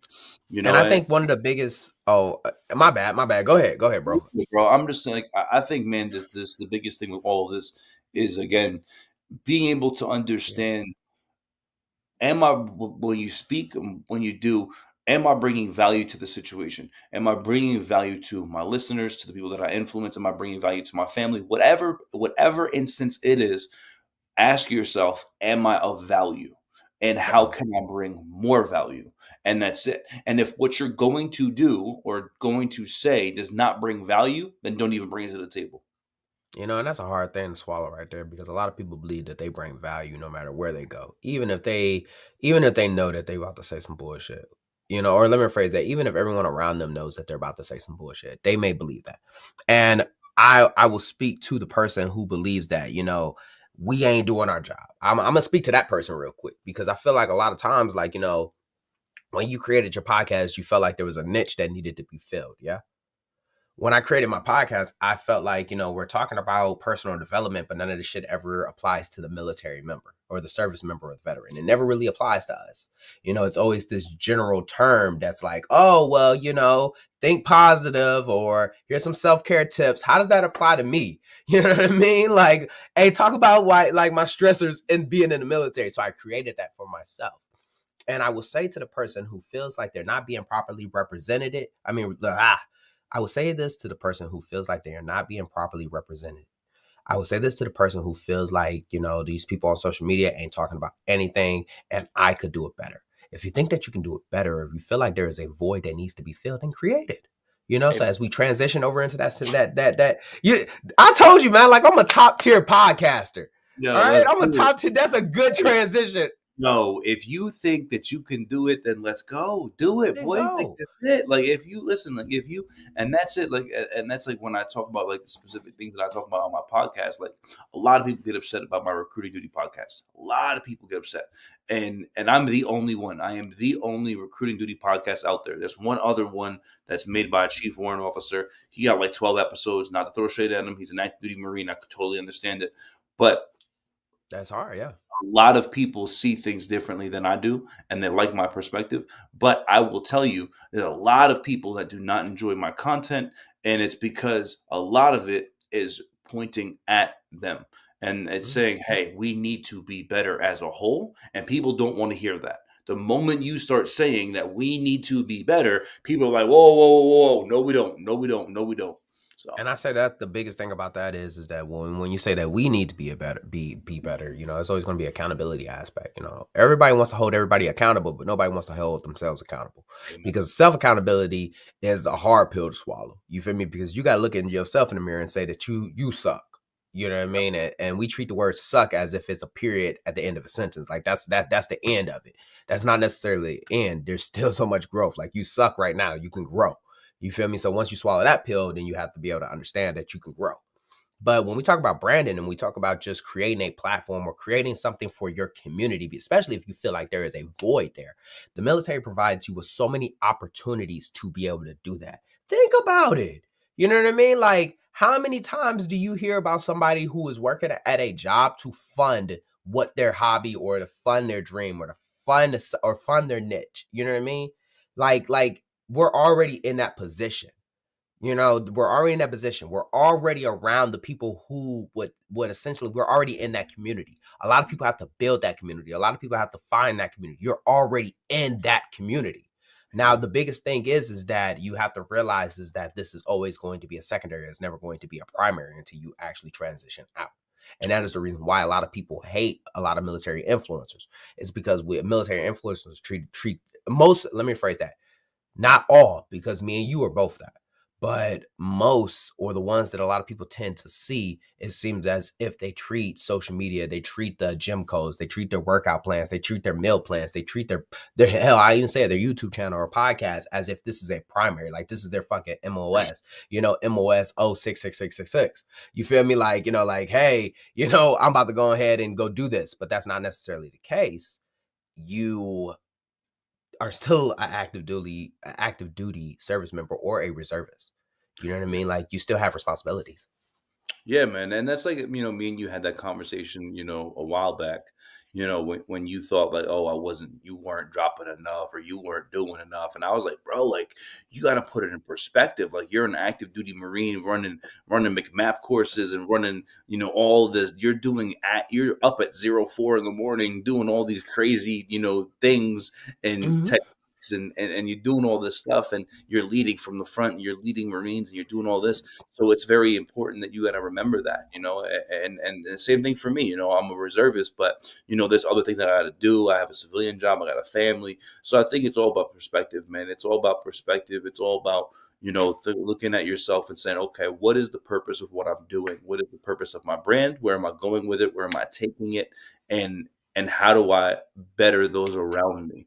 How do I bring value to those around me? How do I, and am I representing, especially if you're in the Marine Corps? I'm not going to talk about other branches, I don't know it, but if you are currently serving in the Marine Corps, then you have to ensure that what you're doing represents the Marine Corps to the best and to the fullest, because a lot of people aren't doing that. And a lot of people are more focused on, oh, how many shares did I get? Or, oh, how many this did I get? And, oh, how many this did I get? And it's like, there's an influencer that I'm not going to say his name, but this guy was on recruiting duty and he failed the duty, got off the duty, but his Instagram went viral. Like, this dude went crazy on Instagram. And then all of a sudden people were like, okay, but what did you add towards recruiting duty? Like, did you help the mission? Did you do better? Like, you have this positive mental attitude on your Instagram, but in the office you were like, woe is me, oh, this day sucks. And it's like, bro, so like, which one is it, man? And that's a big part of it, man. Is like, if you're going to be one way on social media, be that way in real life. I couldn't stress that enough, man. Like, if you're going to be one way, I'm sorry, what's that poster in the background right there? What poster is that? This was made by it's called First. So the guy, he was in the Marine Corps. He's now in the National Guard. This is by First American Manga. It is from the day that everything happened in Afghan, the withdrawal. So he saw this on the news, and he makes anime, and he has anime comic books about the Marine Corps and stuff like that. So he saw this on the news, and he just made it and drew it up, and then I bought it from him when I got to meet him. That's real nice, bro. Yeah, it's so amazing. But yeah, he's on Instagram at First American Manga on Instagram. First American Manga. I'm gonna check him out. And going back to what it is that, when we talk about value, bro, like, I think value is just echoing out throughout this episode, is the fact that you have to realize that you have to bring value both online and offline. You know what I mean? Like, I think that's one of the biggest things, is that you have to bring value online and offline. So the same amount of value that you think that you're bringing online, you have to be able to switch gears and still be able to bring that at your shop. Ain't nothing worse than being one persona online and then people know you in real life and know that you're lying. You know what I mean? Like, that is like, when you take a step back and once again, self-accountability is a hard pill to swallow, because there's some people right now that be like this, I'm that guy both on and offline. No, you're not. No, you're not. I know you. I know how you are. You know what I mean? But when it happened to me as we come so close to this episode, it happened to me at one point where I felt like the person that I was online and the person that I was showing up to in real life were not the exact same person. And when I realized that, I stepped away from social media until I got my person back together, until I was good in real life. And I feel like that's the biggest thing, is that knowing what's real and what's not real. This social media shit is not it's not, I would say that it is real because you still have the ability to affect somebody and to impact somebody, but also know that the real is the reality that you're currently in right now when you turn your phone off. If that person does not align with who you are when you log onto your Instagram, TikTok, Facebook, LinkedIn account, then you're already doing it bad. You can't fake it till you make it on here. There are people that will know, they do know who you are. There are people that will expose you. And not to mention, when you look yourself in the mirror, you know that you're lying. Your reflection's looking back at you like this. Come on, bro. I see you dropping that motivational video, but you come on, bro. That's not who you are. You know what I mean? I see that you're making that recruiting podcast, but we know how you were on that duty. Come on, bro. Like you can't lie to yourself. And I feel like that's one of the biggest things. And that's what separates a lot of people from the good and the bad as we wrap up this episode is that the good ones know what's real and what's fake. And they know exactly who they are online and offline, and they tend to align. Yes, sir. But with that being said, as we come to a close of this episode, they still don't even know who we are, man. So how can they find you, Benny? Like, where can they find you? What's the links? What's the podcast? Go ahead. Let's close. Let's wrap it up. Yeah. So you can find me. I got a website, Semper Summertime. SemperSometimesLLC.com. And then I'm on all platforms, Instagram, YouTube, Facebook, and it's just Semper Sometimes. And that's it. Okay, and once again, you can find me at Meech Speaks on Instagram, Meech Speaks on TikTok, Meech Speaks on YouTube. Meech Speaks is actually just you can find me everywhere. You know what I mean? Like, just by typing in Meech and Speaks, and I'll be go to Google, type in Meech Speaks, and all the links will pop up. We're both available on Spotify and iTunes. We're both available on Instagram. And just once again, please understand that me and Benny are on 2 different shows. Benny has his own show, Semper Sometimes. Go ahead, show him the shirt. Semper Sometimes, you know what I mean? And I also have my own show, Meech Speaks. Thank you for tuning in. We greatly appreciate y'all.